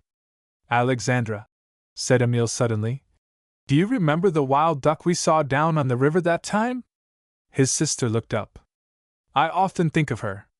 It always seems to me she's there still, just like we saw her. I know. It's queer what things one remembers and what things one forgets. Emile yawned and sat up. Well, it's time to turn in. He rose, and going over to Alexandra stooped down and kissed her lightly on the cheek. Good night, sister. I think you did pretty well by us. Emile took up his lamp and went upstairs. Alexandra sat finishing his new nightshirt, that must go in the top tray of his trunk. 4. The next morning Angelique, Amity's wife, was in the kitchen baking pies, assisted by old Mrs. Chevalier. Between the mixing board and the stove stood the old cradle that had been Amity's, and in it was his black-eyed son. As Angelique, flushed and excited, with flour on her hands, stopped to smile at the baby, Emile Bergson rode up to the kitchen door on his mare and dismounted. Midi is out in the field, Emile, Angelique called as she ran across the kitchen to the oven. He begins to cut his wheat today, the first wheat ready to cut anywhere about here. He bought a new header, you know, because all the wheat's so short this year. I hope he can rent it to the neighbors, it costs so much. He and his cousins bought a steam thresher on shares. You ought to go out and see that header work. I watched it an hour this morning, busy as I am with all the men to feed. He has a lot of hands, but he's the only one that knows how to drive the header or how to run the engine, so he has to be everywhere at once. He's sick, too, and ought to be in his bed. Emile bent over Hector Baptiste, trying to make him blink his round, bead-like black eyes. Sick? What's the matter with your daddy, kid? Been making him walk the floor with you? Angelique sniffed. Not much. We don't have that kind of babies. It was his father that kept Baptiste awake. All night I had to be getting up and making mustard plasters to put on his stomach. He had an awful colic. He said he felt better this morning, but I don't think he ought to be out in the field, overheating himself. Angelique did not speak with much anxiety, not because she was indifferent, but because she felt so secure in their good fortune. Only good things could happen to a rich, energetic, handsome young man like Amédée, with a new baby in the cradle and a new header in the field. Emile stroked the black fuzz on Baptiste's head. I say, Angelique, one of Médé's grandmothers, way back, must have been a squaw. This kid looks exactly like the Indian babies. Angelique made a face at him, but old Mrs. Chevalier had been touched on a sore point, and she let out such a stream of fiery patois that Emile fled from the kitchen and mounted his mare. Opening the pasture gate from the saddle, Emile rode across the field to the clearing where the thresher stood, driven by a stationary engine and fed from the header boxes. As Amédée was not on the engine, Emile rode on to the wheat field, where he recognized, on the header, the slight, wiry figure of his friend, coatless, his white shirt puffed out by the wind, his straw hat stuck jauntily on the side of his head. The 6 big workhorses that drew, or rather pushed, the header, went abreast at a rapid walk, and as they were still green at the work they required a good deal of management on Amédée's part, especially when they turned the corners, where they divided, 3 and 3, and then swung round into line again with a movement that looked as complicated as a wheel of artillery. Emile felt a new thrill of admiration for his friend, and with it the old pang of envy at the way in which Amédée could do with his might what his hand found to do, and feel that, whatever it was the most important thing in the world. I'll have to bring Alexandra up to see this thing work, Emile thought. It's splendid. When he saw Emile, Amédée waved to him and called to one of his 20 cousins to take the reins. Stepping off the header without stopping it, he ran up to Emile, who had dismounted. Come along, he called. I have to go over to the engine for a minute. I got a green man running it, and I gotta to keep an eye on him. Emile thought the lad was unnaturally flushed and more excited than even the cares of managing a big farm at a critical time warranted. As they passed behind a last year's stack, Amédée clutched at his right side and sank down for a moment on the straw. Ouch! I got an awful pain in me, Emile. Something's the matter with my insides, for sure. Emile felt his fiery cheek.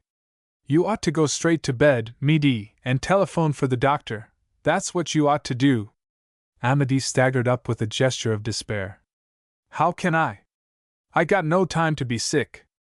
$3,000 worth of new machinery to manage, and the wheat's so ripe it will begin to shatter next week. My wheat's short, but it's got a grand full berries. What's he slowing down for? We haven't got header boxes enough to feed the thresher, I guess. Amédée started hot-foot across the stubble, leaning a little to the right as he ran, and waved to the engineer not to stop the engine. Emile saw that this was no time to talk about his own affairs. He mounted his mare and rode on to St. Agnes, to bid his friends their goodbye.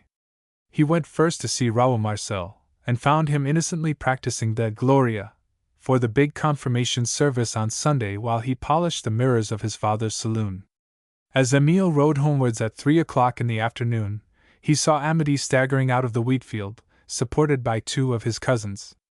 Emile stopped and helped them put the boy to bed.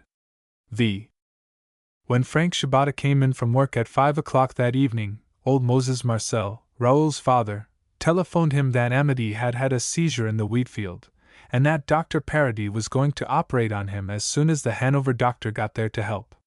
Frank dropped a word of this at the table, bolted his supper, and rode off to St. Agnes, where there would be sympathetic discussion of Amédée's case at Marcel's saloon. As soon as Frank was gone, Marie telephoned Alexandra. It was a comfort to hear her friend's voice. Yes, Alexandra knew what there was to be known about Amédée. Emile had been there when they carried him out of the field, and had stayed with him until the doctors operated for appendicitis at 5 o'clock. They were afraid it was too late to do much good. It should have been done 3 days ago. Amédée was in a very bad way. Émile had just come home, worn out and sick himself. She had given him some brandy and put him to bed. Marie hung up the receiver. Poor Amédée's illness had taken on a new meaning to her, now that she knew Émile had been with him. And it might so easily have been the other way, Émile who was ill and Amédée who was sad. Marie looked about the dusky sitting room. She had seldom felt so utterly lonely. If Émile was asleep, there was not even a chance of his coming, and she could not go to Alexandra for sympathy. She meant to tell Alexandra everything, as soon as Émile went away. Then whatever was left between them would be honest. But she could not stay in the house this evening. Where should she go? She walked slowly down through the orchard, where the evening air was heavy with the smell of wild cotton. The fresh, salty scent of the wild roses had given way before this more powerful perfume of midsummer. Wherever those ashes of rose balls hung on their milky stalks, the air about them was saturated with their breath. The sky was still red in the west, and the evening star hung directly over the Bergsons' windmill. Marie crossed the fence at the wheatfield corner, and walked slowly along the path that led to Alexandra's. She could not help feeling hurt that Émile had not come to tell her about Amédée. It seemed to her most unnatural that he should not have come.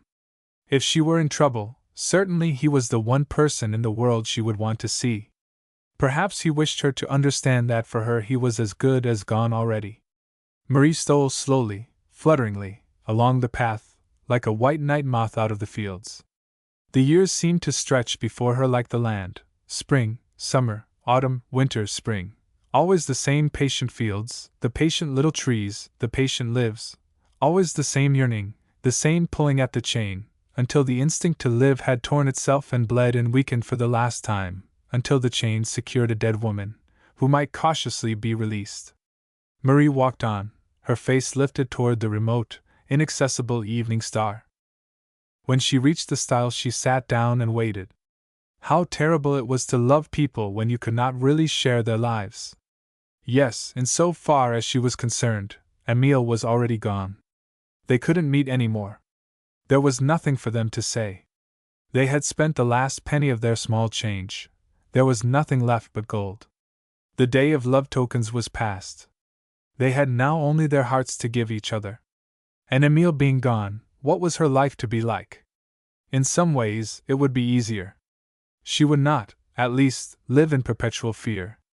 If Émile were once away and settled at work, she would not have the feeling that she was spoiling his life. With the memory he left her, she could be as rash as she chose. Nobody could be the worse for it but herself, and that, surely, did not matter. Her own case was clear. When a girl had loved one man, and then loved another while that man was still alive, everybody knew what to think of her. What happened to her was of little consequence, so long as she did not drag other people down with her. Émile once away, she could let everything else go and live a new life of perfect love. Marie left the stile reluctantly. She had, after all, thought he might come. And how glad she ought to be, she told herself, that he was asleep. She left the path and went across the pasture. The moon was almost full. An owl was hooting somewhere in the fields. She had scarcely thought about where she was going when the pond glittered before her, where Émile had shot the ducks. She stopped and looked at it. Yes, there would be a dirty way out of life, if one chose to take it. But she did not want to die. She wanted to live and dream, 100 years, forever. As long as this sweetness welled up in her heart, as long as her breast could hold this treasure of pain. She felt as the pond must feel when it held the moon like that, when it encircled and swelled with that image of gold. In the morning, when Émile came downstairs, Alexandra met him in the sitting room and put her hands on his shoulders. "Émile, I went to your room as soon as it was light, but you were sleeping so sound I hated to wake you. There was nothing you could do, so I let you sleep. They telephoned from St. Agnes that Amédée died at 3 o'clock this morning." 6. The church has always held that life is for the living. On Saturday, while half the village of St. Agnes was mourning for Amédée and preparing the funeral black for his burial on Monday, The other half was busy with white dresses and white veils for the great confirmation service tomorrow, when the bishop was to confirm a class of 100 boys and girls. Father Duchesne divided his time between the living and the dead. All day Saturday the church was a scene of bustling activity, a little hushed by the thought of Amity. The choir were busy rehearsing a mass of Rossini, which they had studied and practiced for this occasion. The women were trimming the altar, the boys and girls were bringing flowers. On Sunday morning the bishop was to drive overland to St. Agnes from Hanover, and Emile Bergson had been asked to take the place of one of Amity's cousins in the cavalcade of 40 French boys who were to ride across country to meet the bishop's carriage. At 6 o'clock on Sunday morning the boys met at the church. As they stood holding their horses by the bridle, they talked in low tones of their dead comrade. They kept repeating that Amity had always been a good boy, glancing toward the red brick church which had played so large a part in Amity's life, had been the scene of his most serious moments and of his happiest hours. He had played and wrestled and sung and courted under its shadow. Only 3 weeks ago he had proudly carried his baby there to be christened. They could not doubt that that invisible arm was still about Amity, that through the church on earth he had passed to the church triumphant, the goal of the hopes and faith of so many 100 years. When the word was given to mount, the young men rode at a walk out of the village, but once out among the wheatfields in the morning sun, their horses and their own youth got the better of them. A wave of zeal and fiery enthusiasm swept over them. They longed for a Jerusalem to deliver. The thud of their galloping hoofs interrupted many a country breakfast, and brought many a woman and child to the door of the farmhouses as they passed. 5 miles east of St. Agnes they met the bishop in his open carriage, attended by 2 priests. Like one man the boys swung off their hats in a broad salute, and bowed their heads as the handsome old man lifted his 2 fingers in the episcopal blessing. The horsemen closed about the carriage like a guard, and whenever a restless horse broke from control and shot down the road ahead of the body, the bishop laughed and rubbed his plump hands together. "What fine boys!" he said to his priests. "The church still has her cavalry." As the troops swept past the graveyard half a mile east of the town, the first frame church of the parish had stood there. Old Pierre Seguin was already out with his pick and spade, digging Amity's grave. He knelt and uncovered as the bishop passed. The boys with one accord looked away from old Pierre to the red church on the hill, with the gold cross flaming on its steeple. Mass was at 11. While the church was filling, Emile Bergson waited outside, watching the wagons and buggies drive up the hill. After the bell began to ring, he saw Frank Shabata ride up on horseback and tie his horse to the hitch bar. Marie, then, was not coming. Emile turned and went into the church. Amity's was the only empty pew, and he sat down in it. Some of Amity's cousins were there, dressed in black and weeping. When all the pews were full, the old men and boys packed the open space at the back of the church, kneeling on the floor. There was scarcely a family in town that was not represented in the confirmation class, by a cousin, at least. The new communicants, with their clear, reverent faces, were beautiful to look upon as they entered in a body and took the front benches reserved for them. Even before the Mass began, the air was charged with feeling. The choir had never sung so well, and Raoul Marcel, in the Gloria, drew even the bishop's eyes to the organ loft. For the offertory he sang Gounod's Ave Maria, always spoken of in St. Agnes as the Ave Maria. Emile began to torture himself with questions about Marie. Was she ill? Had she quarreled with her husband? Was she too unhappy to find comfort even here? Had she, perhaps, thought that he would come to her? Was she waiting for him? Overtaxed by excitement and sorrow as he was, the rapture of the service took hold upon his body and mind. As he listened to Raoul, he seemed to emerge from the conflicting emotions which had been whirling him about and sucking him under. He felt as if a clear light broke upon his mind, and with it a conviction that good was, after all, stronger than evil, and that good was possible to men. He seemed to discover that there was a kind of rapture in which he could love forever without faltering and without sin. He looked across the heads of the people at Frank Shabata with calmness. That rapture was for those who could feel it. For people who could not, it was non-existent. He coveted nothing that was Frank Shabata's. The spirit he had met in music was his own. Frank Shabata had never found it, would never find it if he lived beside it 1,000 years, would have destroyed it if he had found it, as Herod slew the innocents, as Rome slew the martyrs. Wailed Raoul from the organ loft. And it did not occur to Emile that anyone had ever reasoned thus before, that music had ever before given a man this equivocal revelation. The confirmation service followed the Mass. When it was over, the congregation thronged about the newly confirmed. The girls, and even the boys, were kissed and embraced and wept over. All the aunts and grandmothers wept with joy. The housewives had much ado to tear themselves away from the general rejoicing and hurry back to their kitchens.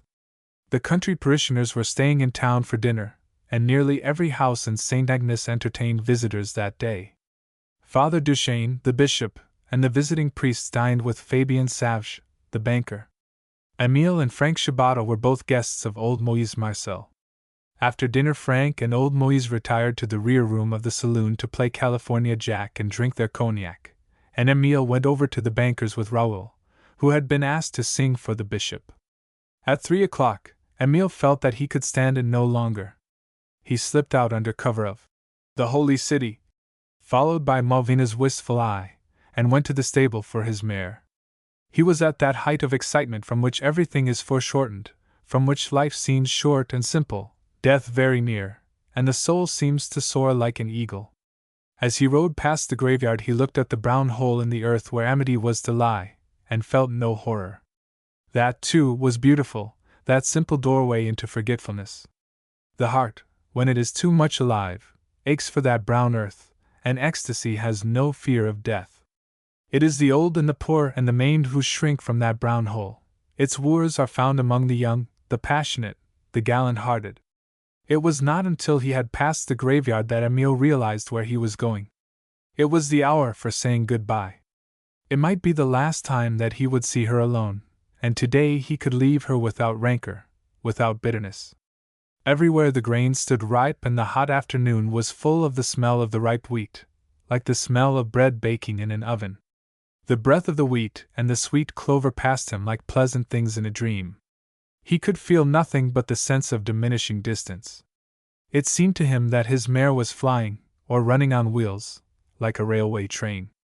The sunlight, flashing on the window glass of the big red barns, drove him wild with joy. He was like an arrow shot from the bow. His life poured itself out along the road before him as he rode to the Shabata farm. When Emile alighted at the Shabata's gate, his horse was in a lather. He tied her in the stable and hurried to the house. It was empty. She might be at Mrs. Hiller's or with Alexandra. But anything that reminded him of her would be enough. The orchard, the mulberry tree. When he reached the orchard, the sun was hanging low over the wheat field. Long fingers of light reached through the apple branches as through a net. The orchard was riddled and shot with gold. Light was the reality. The trees were merely interferences that reflected and refracted light. Emile went softly down between the cherry trees toward the wheat field. When he came to the corner, he stopped short and put his hand over his mouth. Marie was lying on her side under the white mulberry tree, her face half hidden in the grass, her eyes closed, her hands lying limply where they had happened to fall. She had lived a day of her new life of perfect love, and it had left her like this. Her breast rose and fell faintly, as if she were asleep. Emile threw himself down beside her and took her in his arms. The blood came back to her cheeks, her amber eyes opened slowly, and in them Emile saw his own face and the orchard and the sun. "I was dreaming this," she whispered, hiding her face against him. "Don't take my dream away." 7. When Frank Shabata got home that night, he found Emile's mare in his stable. Such an impertinence amazed him. Like everybody else, Frank had had an exciting day. Since noon he had been drinking too much, and he was in a bad temper. He talked bitterly to himself while he put his own horse away, and as he went up the path and saw that the house was dark, he felt an added sense of injury. He approached quietly and listened on the doorstep. Hearing nothing, he opened the kitchen door and went softly from one room to another. Then he went through the house again, upstairs and down, with no better result. He sat down on the bottom step of the box stairway and tried to get his wits together. In that unnatural quiet there was no sound but his own heavy breathing. Suddenly an owl began to hoot out in the fields. Frank lifted his head. An idea flashed into his mind, and his sense of injury and outrage grew. He went into his bedroom and took his murderous 405 Winchester from the closet. When Frank took up his gun and walked out of the house, he had not the faintest purpose of doing anything with it. He did not believe that he had any real grievance. But it gratified him to feel like a desperate man. He had got into the habit of seeing himself always in desperate straits.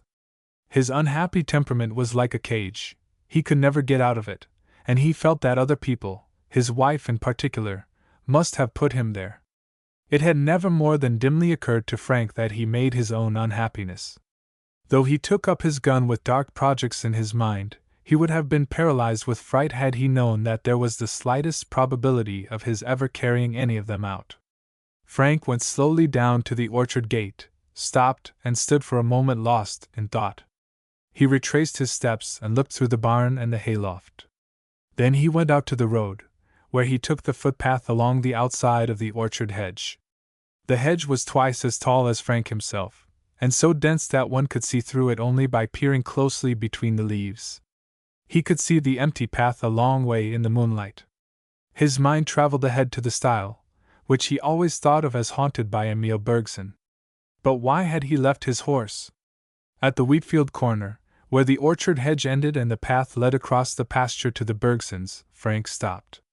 In the warm, breathless night air he heard a murmuring sound, perfectly inarticulate, as low as the sound of water coming from a spring, where there is no fall, and where there are no stones to fret it. Frank strained his ears. It ceased. He held his breath and began to tremble. Resting the butt of his gun on the ground, he parted the mulberry leaves softly with his fingers and peered through the hedge at the dark figures on the grass, in the shadow of the mulberry tree. It seemed to him that they must feel his eyes, that they must hear him breathing. But they did not. Frank, who had always wanted to see things blacker than they were, for once wanted to believe less than he saw. The woman lying in the shadow might so easily be one of the Bergsons' farm girls. Again the murmur, like water welling out of the ground. This time he heard it more distinctly, and his blood was quicker than his brain. He began to act, just as a man who falls into the fire begins to act. The gun sprang to his shoulder, he sighted mechanically and fired 3 times without stopping, stopped without knowing why.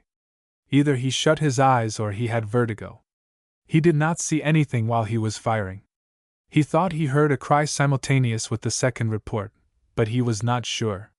He peered again through the hedge, at the 2 dark figures under the tree. They had fallen a little apart from each other, and were perfectly still, no, not quite, in a white patch of light, where the moon shone through the branches.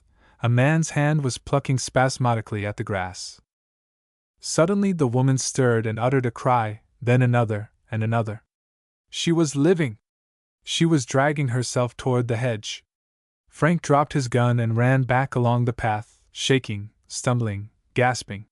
He had never imagined such horror. The cries followed him. They grew fainter and thicker, as if she were choking.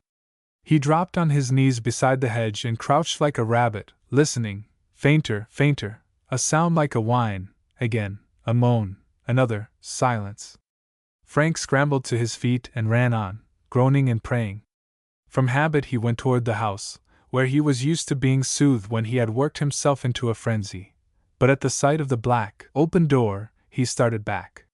He knew that he had murdered somebody, that a woman was bleeding and moaning in the orchard, but he had not realized before that it was his wife. The gate stared him in the face. He threw his hands over his head. Which way to turn?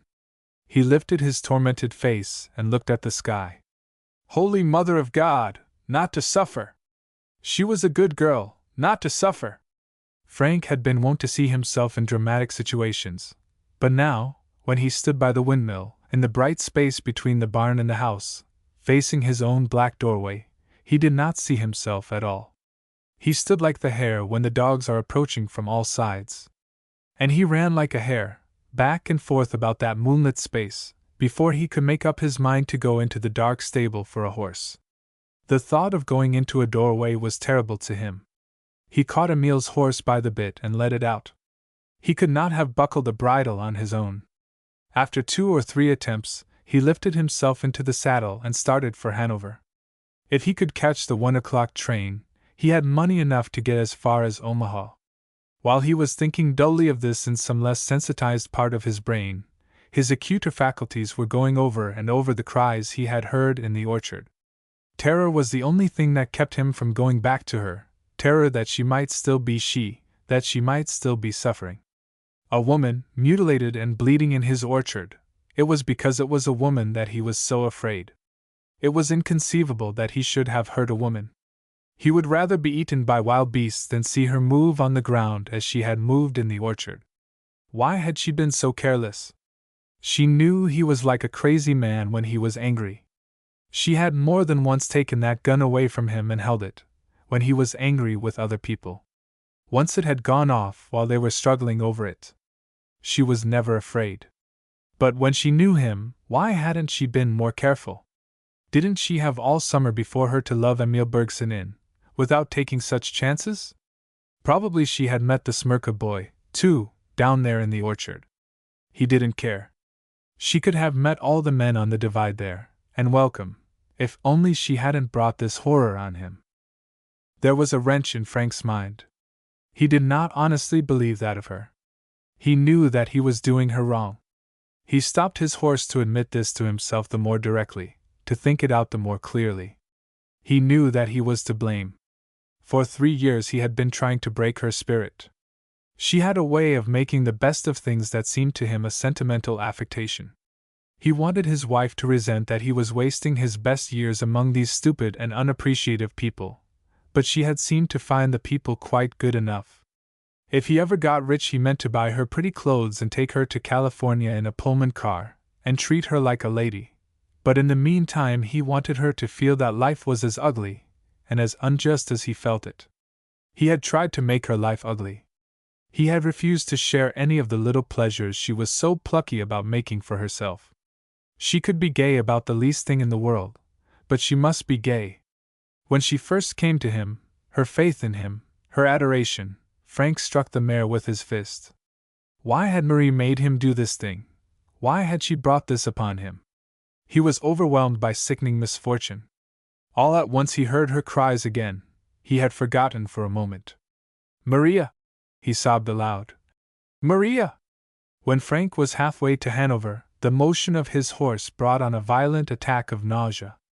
After it had passed, he rode on again, but he could think of nothing except his physical weakness and his desire to be comforted by his wife. He wanted to get into his own bed. Had his wife been at home, he would have turned and gone back to her meekly enough. 8. When old Ivar climbed down from his loft at 4 o'clock the next morning, he came upon Emil's mare, jaded and lather-stained, her bridle broken, chewing the scattered tufts of hay outside the stable door.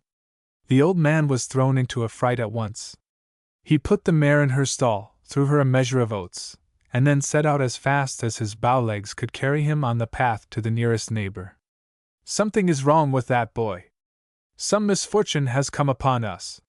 He would never have used her so, in his right senses. It is not his way to abuse his mare," the old man kept muttering, as he scuttled through the short, wet pasture grass on his bare feet.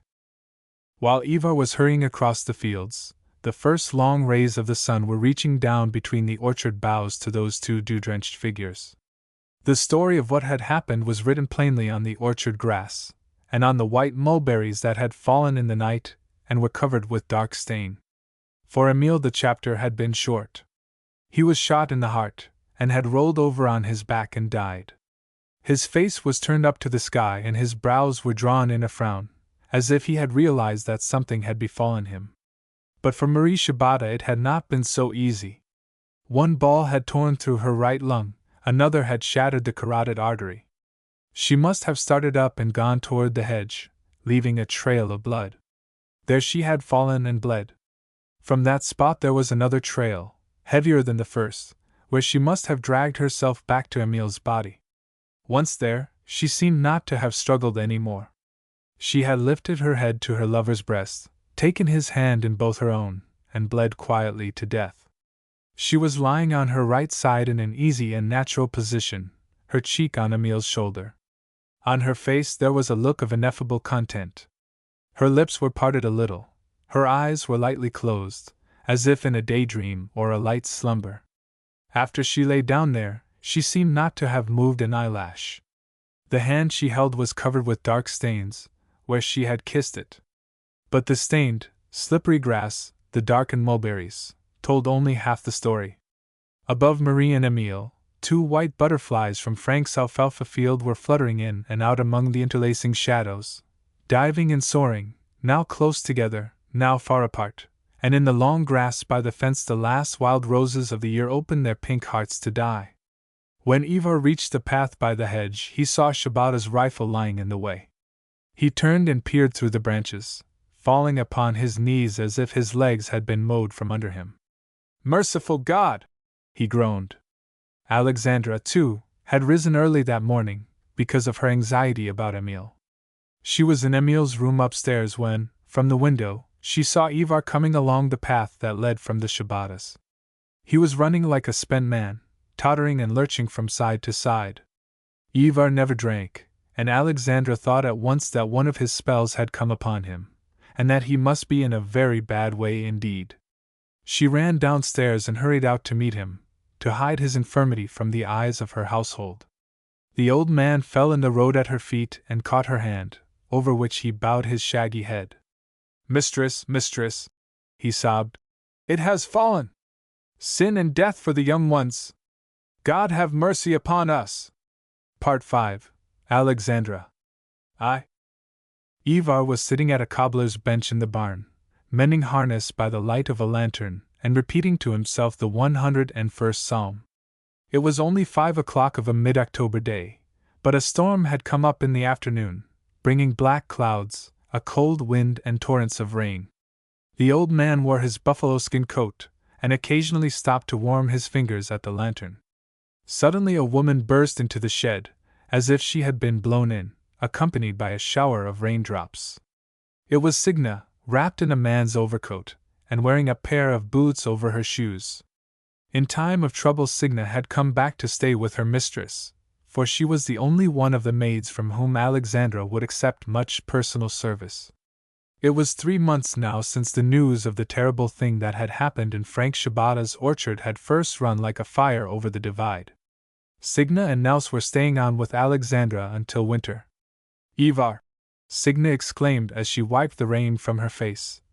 "Do you know where she is?" The old man put down his cobbler's knife. "Who, the mistress?" "Yes. She went away about 3 o'clock. I happened to look out of the window and saw her going across the fields in her thin dress and sun hat. And now this storm has come on. I thought she was going to Mrs. Hiller's, and I telephoned as soon as the thunder stopped, but she had not been there. I'm afraid she is out somewhere and will get her death of cold." Ivar put on his cap and took up the lantern. Ja, we will see. I will hitch the boy's mare to the cart and go." Signa followed him across the wagon shed to the horses' stable. She was shivering with cold and excitement. "Where do you suppose she can be, Ivar?" The old man lifted a set of single harness carefully from its peg. "How should I know?" "But you think she is at the graveyard, don't you?" Signa persisted. "So do I. Oh, I wish she would be more like herself. I can't believe it's Alexandra Bergson come to this, with no head about anything. I have to tell her when to eat and when to go to bed." Patience, sister," muttered Ivar as he settled the bit in the horse's mouth. "When the eyes of the flesh are shut, the eyes of the spirit are open. She will have a message from those who are gone, and that will bring her peace. Until then we must bear with her. You and I are the only ones who have weight with her. She trusts us. How awful it's been these last 3 months." Signa held the lantern so that he could see to buckle the straps. "It don't seem right that we must all be so miserable. Why do we all have to be punished? Seems to me like good times would never come again." Ivar expressed himself in a deep sigh, but said nothing. He stooped and took a sandbar from his toe. "Ivar," Signa asked suddenly, "will you tell me why you go barefoot? All the time I lived here in the house I wanted to ask you." Is it for a penance, or what? No, sister. It is for the indulgence of the body. From my youth up I have had a strong, rebellious body, and have been subject to every kind of temptation. Even in age my temptations are prolonged. It was necessary to make some allowances, and the feet, as I understand it, are free members. There is no divine prohibition for them in the 10 Commandments. The hands, the tongue, the eyes, the heart, all the bodily desires we are commanded to subdue, but the feet are free members. I indulge them without harm to any one, even to trampling in filth when my desires are low. They are quickly cleaned again. Signa did not laugh.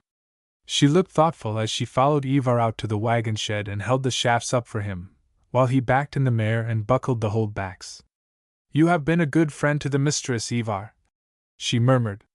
And you, God be with you, replied Ivar as he clambered into the cart and put the lantern under the oilcloth lap cover. Now for a ducking, my girl, he said to the mare, gathering up the reins. As they emerged from the shed, a stream of water, running off the thatch, struck the mare on the neck. She tossed her head indignantly, then struck out bravely on the soft ground, slipping back again and again as she climbed the hill to the main road. Between the rain and the darkness Ivar could see very little, so he let Emil's mare have the rein, keeping her head in the right direction. When the ground was level, he turned her out of the dirt road upon the sod, where she was able to trot without slipping. Before Ivar reached the graveyard, 3 miles from the house, the storm had spent itself, and the downpour had died into a soft, dripping rain. The sky and the land were a dark smoke color, and seemed to be coming together, like 2 waves. When Ivar stopped at the gate and swung out his lantern, a white figure rose from beside John Bergson's white stone. The old man sprang to the ground and shuffled toward the gate, calling, "Mistress, mistress!" Alexandra hurried to meet him and put her hand on his shoulder. "Tyst, Ivar. There's nothing to be worried about. I'm sorry if I've scared you all. I didn't notice the storm till it was on me, and I couldn't walk against it. I'm glad you've come. I am so tired I didn't know how I'd ever get home." Ivar swung the lantern up so that it shone in her face. "Good! You are enough to frighten us, mistress. You look like a drowned woman. How could you do such a thing?" Groaning and mumbling, he led her out of the gate and helped her into the cart, wrapping her in the dry blankets on which he had been sitting. Alexandra smiled at his solicitude. "Not much use in that, Ivar. You will only shut the wet in. I don't feel so cold now, but I'm heavy and numb. I'm glad you came." Ivar turned the mare and urged her into a sliding trot. Her feet sent back a continual spatter of mud. Alexandra spoke to the old man as they jogged along through the sullen gray twilight of the storm. "Ivar, I think it has done me good to get cold clear through like this, once. I don't believe I shall suffer so much any more. When you get so near the dead, they seem more real than the living. Worldly thoughts leave one. Ever since Emil died, I've suffered so when it rained. Now that I've been out in it with him, I shan't dread it. After you once get cold clear through, the feeling of the rain on you is sweet. It seems to bring back feelings you had when you were a baby. It carries you back into the dark, before you were born. You can't see things, but they come to you, somehow, and you know them and aren't afraid of them. Maybe it's like that with the dead. If they feel anything at all, it's the old things, before they were born, that comfort people like the feeling of their own bed does when they are little." "Mistress," said Ivar reproachfully, "those are bad thoughts. The dead are in paradise." Then he hung his head, for he did not believe that Emil was in paradise. When they got home, Signa had a fire burning in the sitting-room stove. She undressed Alexandra and gave her a hot foot bath, while Ivar made ginger tea in the kitchen. When Alexandra was in bed, wrapped in hot blankets, Ivar came in with his tea and saw that she drank it. Signa asked permission to sleep on the slat lounge outside her door. Alexandra endured their attentions patiently, but she was glad when they put out the lamp and left her. As she lay alone in the dark, it occurred to her for the first time that perhaps she was actually tired of life. All the physical operations of life seemed difficult and painful. She longed to be free from her own body, which ached and was so heavy. And longing itself was heavy, she yearned to be free of that. As she lay with her eyes closed, she had again, more vividly than for many years, the old illusion of her girlhood, of being lifted and carried lightly by someone very strong. He was with her a long while this time, and carried her very far, and in his arms she felt free from pain. When he laid her down on her bed again, she opened her eyes, and for the first time in her life, she saw him clearly, though the room was dark, and his face was covered. He was standing in the doorway of her room. His white cloak was thrown over his face, and his head was bent a little forward. His shoulders seemed as strong as the foundations of the world. His right arm, bared from the elbow, was dark and gleaming, like bronze, and she knew at once that it was the arm of the mightiest of all lovers. She knew at last for whom it was she had waited, and where he would carry her. That, she told herself, was very well. Then she went to sleep. Alexandra wakened in the morning with nothing worse than a hard cold and a stiff shoulder. She kept her bed for several days, and it was during that time that she formed a resolution to go to Lincoln to see Frank Shibata. Ever since she last saw him in the courtroom, Frank's haggard face and wild eyes had haunted her. The trial had lasted only 3 days. Frank had given himself up to the police in Omaha and pleaded guilty of killing without malice and without premeditation. The gun was, of course, against him, and the judge had given him the full sentence, 10 years. He had now been in the state penitentiary for a month. Frank was the only one, Alexandra told herself, for whom anything could be done. He had been less in the wrong than any of them, and he was paying the heaviest penalty. She often felt that she herself had been more to blame than poor Frank. From the time the Shibatas had first moved to the neighboring farm, she had omitted no opportunity of throwing Marie and Emile together. Because she knew Frank was surly about doing little things to help his wife, she was always sending Emile over to spade or plant or carpenter for Marie. She was glad to have Emile see as much as possible of an intelligent, city-bred girl like their neighbor. She noticed that it improved his manners. She knew that Emile was fond of Marie, but it had never occurred to her that Emile's feeling might be different from her own. She wondered at herself now, but she had never thought of danger in that direction. If Marie had been unmarried, oh yes! Then she would have kept her eyes open. But the mere fact that she was Shibata's wife, for Alexandra, settled everything. That she was beautiful, impulsive, barely 2 years older than Emile, these facts had had no weight with Alexandra. Emile was a good boy, and only bad boys ran after married women. Now, Alexandra could in a measure realize that Marie was, after all, Marie, not merely a married woman. Sometimes, when Alexandra thought of her, it was with an aching tenderness. The moment she had reached them in the orchard that morning, everything was clear to her. There was something about those two lying in the grass, something in the way Marie had settled her cheek on Emile's shoulder, that told her everything. She wondered then how they could have helped loving each other, how she could have helped knowing that they must. Emile's cold, frowning face, the girl's content, Alexandra had felt awe of them, even in the first shock of her grief. The idleness of those days in bed, the relaxation of body which attended them, enabled Alexandra to think more calmly than she had done since Emile's death. She and Frank, she told herself, were left out of that group of friends who had been overwhelmed by disaster. She must certainly see Frank Shibata. Even in the courtroom her heart had grieved for him. He was in a strange country, he had no kinsmen or friends, and in a moment he had ruined his life. Being what he was, she felt, Frank could not have acted otherwise. She could understand his behavior more easily than she could understand Marie's. Yes, she must go to Lincoln to see Frank Shibata. The day after Emile's funeral, Alexandra had written to Carl Lindstrom, a single page of notepaper, a bare statement of what had happened. She was not a woman who could write much about such a thing, and about her own feelings she could never write very freely. She knew that Carl was away from post offices, prospecting somewhere in the interior. Before he started he had written her where he expected to go, but her ideas about Alaska were vague. As the weeks went by and she heard nothing from him, it seemed to Alexandra that her heart grew hard against Carl. She began to wonder whether she would not do better to finish her life alone. What was left of life seemed unimportant. 2. Late in the afternoon of a brilliant October day, Alexandra Bergson, dressed in a black suit and traveling hat, alighted at the Burlington Depot in Lincoln. She drove to the Lindell Hotel, where she had stayed 2 years ago when she came up for Emil's commencement. In spite of her usual air of sureness and self-possession, Alexandra felt ill at ease in hotels, and she was glad, when she went to the clerk's desk to register, that there were not many people in the lobby. She had her supper early, wearing her hat and black jacket down to the dining room and carrying her handbag. After supper she went out for a walk. It was growing dark when she reached the university campus.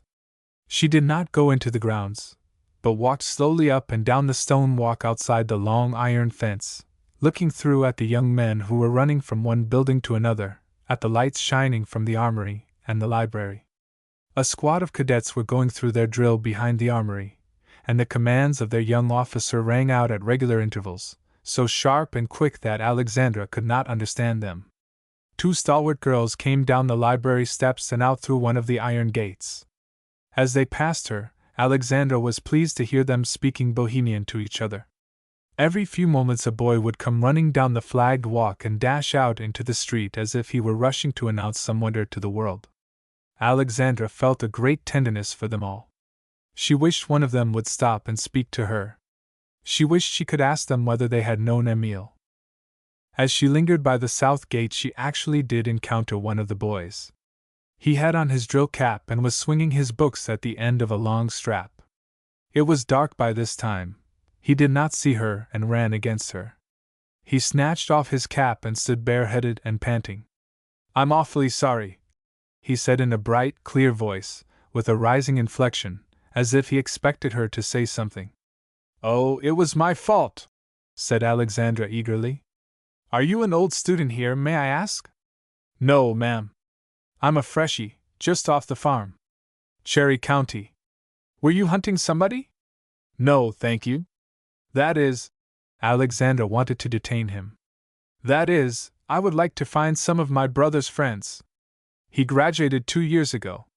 "Then you'd have to try the seniors, wouldn't you?" "Let's see. I don't know any of them yet, but there'll be sure to be some of them around the library. That red building right there." He pointed. "Thank you, I'll try there," said Alexandra lingeringly. "Oh, that's all right. Good night." The lad clapped his cap on his head and ran straight down 11th Street. Alexandra looked after him wistfully. She walked back to her hotel unreasonably comforted. What a nice voice that boy had, and how polite he was. I know Emile was always like that to women. And again, after she had undressed and was standing in her nightgown, brushing her long, heavy hair by the electric light, she remembered him and said to herself, "I don't think I ever heard a nicer voice than that boy had. I hope he will get on well here. Cherry County, that's where the hay is so fine, and the coyotes can scratch down to water." At 9 o'clock the next morning Alexandra presented herself at the warden's office in the state penitentiary. The warden was a German, a ruddy, cheerful-looking man who had formerly been a harness maker. Alexandra had a letter to him from the German banker in Hanover. As he glanced at the letter, Mr. Schwartz put away his pipe. "That big Bohemian, is it?" "Sure, he's getting along fine," said Mr. Schwartz cheerfully. "I am glad to hear that. I was afraid he might be quarrelsome and get himself into more trouble. Mr. Schwartz, if you have time, I would like to tell you a little about Frank Shibata, and why I am interested in him." The warden listened genially while she told him briefly something of Frank's history and character, but he did not seem to find anything unusual in her account. "Sure, I'll keep an eye on him. We'll take care of him all right," he said, rising. "You can talk to him here, while I go to see to things in the kitchen. I'll have him sent in. He ought to be done washing out his cell by this time. We have to keep him clean, you know." The warden paused at the door, speaking back over his shoulder to a pale young man in convict's clothes who was seated at a desk in the corner, writing in a big ledger. "Bertie, when 1037 is brought in, you just step out and give this lady a chance to talk." The young man bowed his head and bent over his ledger again. When Mr. Schwartz disappeared, Alexandra thrust her black-edged handkerchief nervously into her handbag. Coming out on the streetcar, she had not had the least dread of meeting Frank. But since she had been hearing the sounds and smells in the corridor, the look of the men in convicts' clothes who passed the glass door of the warden's office affected her unpleasantly. The warden's clock ticked, the young convict's pen scratched busily in the big book, and his sharp shoulders were shaken every few seconds by a loose cough which he tried to smother. It was easy to see that he was a sick man. Alexandra looked at him timidly, but he did not once raise his eyes. He wore a white shirt under his striped jacket, a high collar, and a necktie, very carefully tied. His hands were thin and white and well cared for, and he had a seal ring on his little finger. When he heard steps approaching in the corridor, he rose, blotted his book, put his pen in the rack, and left the room without raising his eyes. Through the door he opened. A guard came in, bringing Frank Shibata. "You the lady that wanted to talk to 1037? Here he is. Be on your good behavior, now. He can set down, lady." Seeing that Alexandra remained standing. "Push that white button when you're through with him, and I'll come." The guard went out, and Alexandra and Frank were left alone. Alexandra tried not to see his hideous clothes. She tried to look straight into his face, which she could scarcely believe was his. It was already bleached to a chalky gray. His lips were colorless, his fine teeth looked yellowish. He glanced at Alexandra sullenly, blinked as if he had come from a dark place, and one eyebrow twitched continually. She felt at once that this interview was a terrible ordeal to him. His shaved head, showing the conformation of his skull, gave him a criminal look which he had not had during the trial. Alexandra held out her hand. "Frank," she said, her eyes filling suddenly, "I hope you'll let me be friendly with you. I understand how you did it. I don't feel hard toward you. They were more to blame than you." Frank jerked a dirty blue handkerchief from his trousers pocket. He had begun to cry. He turned away from Alexandra. "I never did mean to do nothing to dat woman," he muttered. "I never mean to do nothing to dat boy. I ain't had nothing agin dat boy. I always liked dat boy fine. And then I find him." He stopped.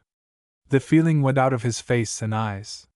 He dropped into a chair and sat looking stolidly at the floor, his hands hanging loosely between his knees, the handkerchief lying across his striped leg. He seemed to have stirred up in his mind a disgust that had paralyzed his faculties. "I haven't come up here to blame you, Frank. I think they were more to blame than you." Alexandra, too, felt benumbed.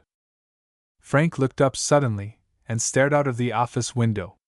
"I guess dat place all go to hell what I work so hard on," he said with a slow, bitter smile. "I not care a damn." He stopped and rubbed the palm of his hand over the light bristles on his head with annoyance. "I no can think without my hair," he complained. "I forget English. We not talk here except swear." Alexandra was bewildered. Frank seemed to have undergone a change of personality. There was scarcely anything by which she could recognize her handsome bohemian neighbor. He seemed, somehow, not altogether human. She did not know what to say to him. "You do not feel hard to me, Frank?" she asked at last. Frank clenched his fist and broke out in excitement. "I not feel hard at no woman. I tell you I not that kind a man. I never hit my wife. No, never I hurt her when she devil me something awful." He struck his fist down on the warden's desk so hard that he afterwards stroked it absently.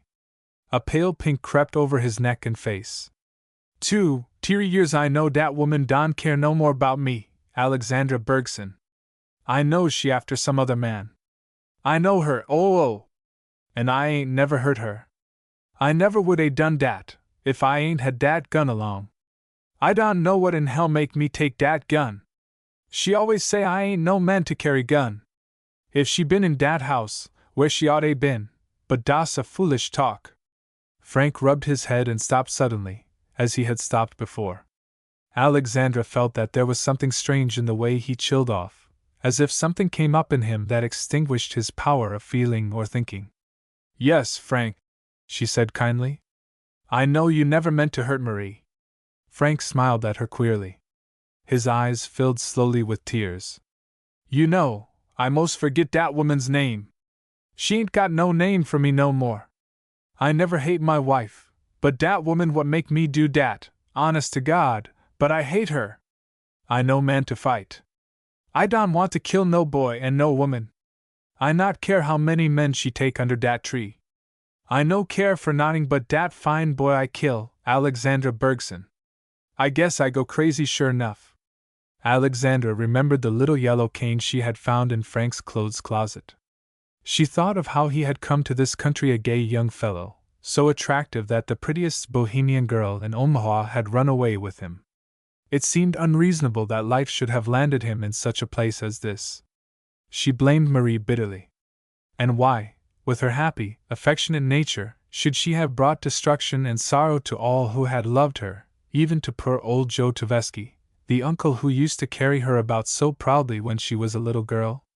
That was the strangest thing of all. Was there, then, something wrong in being warm-hearted and impulsive like that? Alexandra hated to think so. But there was Emile, in the Norwegian graveyard at home, and here was Frank Shibata. Alexandra rose and took him by the hand. Frank Shibata, I am never going to stop trying until I get you pardoned. I'll never give the governor any peace. I know I can get you out of this place. Frank looked at her distrustfully, but he gathered confidence from her face. Alexandra, he said earnestly, if I get out of here, I not trouble this country no more. I go back where I come from, see my mother. Alexandra tried to withdraw her hand, but Frank held on to it nervously. He put out his finger and absently touched a button on her black jacket. Alexandra, he said in a low tone, looking steadily at the button, you ain't think I used that girl awful bad before. No, Frank. We won't talk about that, Alexandra said, pressing his hand. I can't help Emile now, so I'm going to do what I can for you. You know I don't go away from home often, and I came up here on purpose to tell you this. The warden at the glass door looked in inquiringly.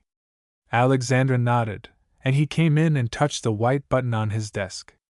The guard appeared, and with a sinking heart Alexandra saw Frank led away down the corridor.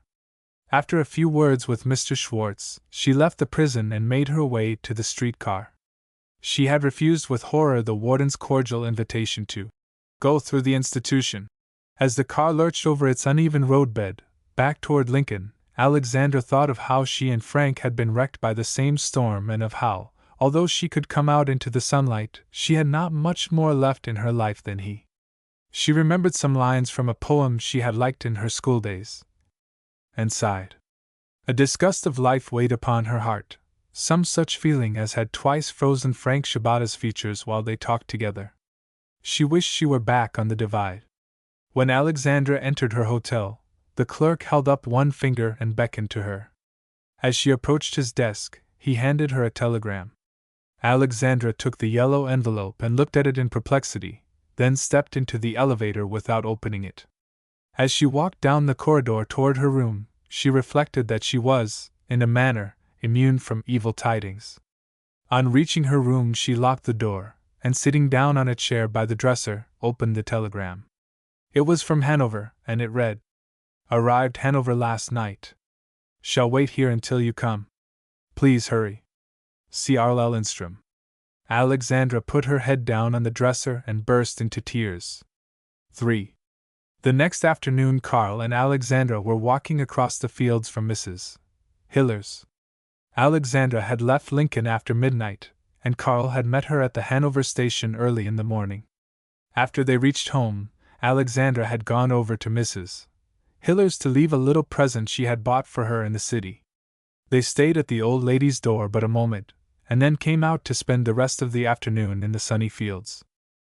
Alexandra had taken off her black traveling suit and put on a white dress, partly because she saw that her black clothes made Carl uncomfortable, and partly because she felt oppressed by them herself. They seemed a little like the prison where she had worn them yesterday, and to be out of place in the open fields. Carl had changed very little. His cheeks were browner and fuller. He looked less like a tired scholar than when he went away a year ago, but no one, even now, would have taken him for a man of business. His soft, lustrous black eyes, his whimsical smile, would be less against him in the Klondike than on the Divide. There are always dreamers on the frontier. Carl and Alexandra had been talking since morning.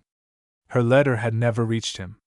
He had first learned of her misfortune from a San Francisco paper, for weeks old, which he had picked up in a saloon, and which contained a brief account of Frank Shibata's trial. When he put down the paper, he had already made up his mind that he could reach Alexandra as quickly as a letter could, and ever since he had been on the way, day and night, by the fastest boats and trains he could catch. His steamer had been held back 2 days by rough weather. As they came out of Mrs.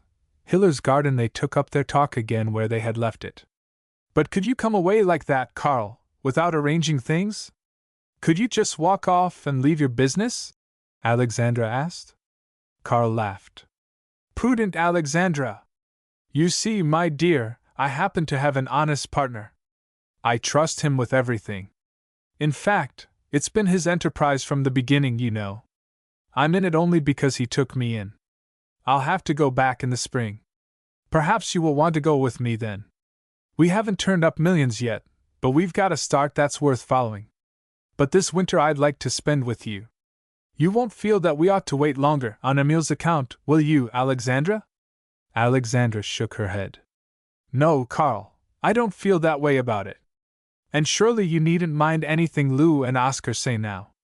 They are much angrier with me about Emil, now, than about you. They say it was all my fault. That I ruined him by sending him to college. No, I don't care a button for Lou or Oscar. The moment I knew you were in trouble, the moment I thought you might need me, it all looked different. You've always been a triumphant kind of person." Carl hesitated, looking sidewise at her strong, full figure. "But you do need me now, Alexandra?" She put her hand on his arm. "I needed you terribly when it happened, Carl. I cried for you at night. Then everything seemed to get hard inside of me, and I thought perhaps I should never care for you again. But when I got your telegram yesterday, then it was just as it used to be. You are all I have in the world, you know." Carl pressed her hand in silence. They were passing the Shibata's empty house now, but they avoided the orchard path and took one that led over by the pasture pond. "Can you understand it, Carl?" Alexandra murmured. "I have had nobody but Ivar and Signet to talk to. Do talk to me. Can you understand it? Could you have believed that of Marie Tversky? I would have been cut to pieces, little by little, before I would have betrayed her trust in me." Carl looked at the shining spot of water before them. "Maybe she was cut to pieces, too, Alexandra. I am sure she tried hard, they both did. That was why Emil went to Mexico, of course. And he was going away again, you tell me, though he had only been home 3 weeks. You remember that Sunday when I went with Emil up to the French church fair? I thought that day there was some kind of feeling, something unusual, between them. I meant to talk to you about it. But on my way back I met Lou and Oscar and got so angry that I forgot everything else. You mustn't be hard on them, Alexandra. Sit down here by the pond a minute. I want to tell you something." They sat down on the grass-tufted bank and Carl told her how he had seen Emil and Marie out by the pond that morning, more than a year ago, and how young and charming and full of grace they had seemed to him. "It happens like that in the world sometimes, Alexandra," he added earnestly. "I've seen it before. There are women who spread ruin around them through no fault of theirs, just by being too beautiful, too full of life and love. They can't help it. People come to them as people go to a warm fire in winter. I used to feel that in her when she was a little girl. Do you remember how all the Bohemians crowded round her in the store that day, when she gave Emil her candy? You remember those yellow sparks in her eyes?" Alexandra sighed. "Yes. People couldn't help loving her. Poor Frank does, even now, I think, though he's got himself in such a tangle that for a long time his love has been bitterer than his hate. But if you saw there was anything wrong, you ought to have told me, Carl." Carl took her hand and smiled patiently.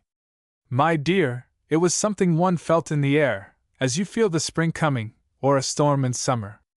I didn't see anything. Simply, when I was with those 2 young things, I felt my blood go quicker. I felt, how shall I say it, an acceleration of life. After I got away, it was all too delicate, too intangible, to write about. Alexandra looked at him mournfully. I try to be more liberal about such things than I used to be. I try to realize that we are not all made alike. Only, why couldn't it have been Raoul Marcel or Jan Smirka? Why did it have to be my boy? Because he was the best there was, I suppose. They were both the best you had here. The sun was dropping low in the west when the two friends rose and took the path again. The straw stacks were throwing long shadows, the owls were flying home to the prairie dog town. When they came to the corner where the pastures joined, Alexandra's 12 young colts were galloping in a drove over the brow of the hill. Carl, said Alexandra, I should like to go up there with you in the spring. I haven't been on the water since we crossed the ocean, when I was a little girl. After we first came out here, I used to dream sometimes about the shipyard where Father worked, and a little sort of inlet, full of masts. Alexandra paused. After a moment's thought she said, But you would never ask me to go away for good, would you? Of course not, my dearest. I think I know how you feel about this country as well as you do yourself. Carl took her hand in both his own and pressed it tenderly. Yes, I still feel that way, though Emile is gone. When I was on the train this morning, and we got near Hanover, I felt something like I did when I drove back with Emile from the river that time, in the dry year. I was glad to come back to it. I've lived here a long time. There is great peace here, Carl, and freedom. I thought when I came out of that prison, where poor Frank is, that I should never feel free again. But I do here. Alexandra took a deep breath and looked off into the red west. You belong to the land, Carl murmured, as you have always said? Now more than ever. Yes, now more than ever. You remember what you once said about the graveyard, and the old story writing itself over? Only it is we who write it, with the best we have. They paused on the last ridge of the pasture, overlooking the house and the windmill, and the stables that marked the site of John Bergson's homestead. On every side the brown waves of the earth rolled away to meet the sky. Lou and Oscar can't see those things, said Alexandra suddenly. Suppose I do will my land to their children, what difference will that make?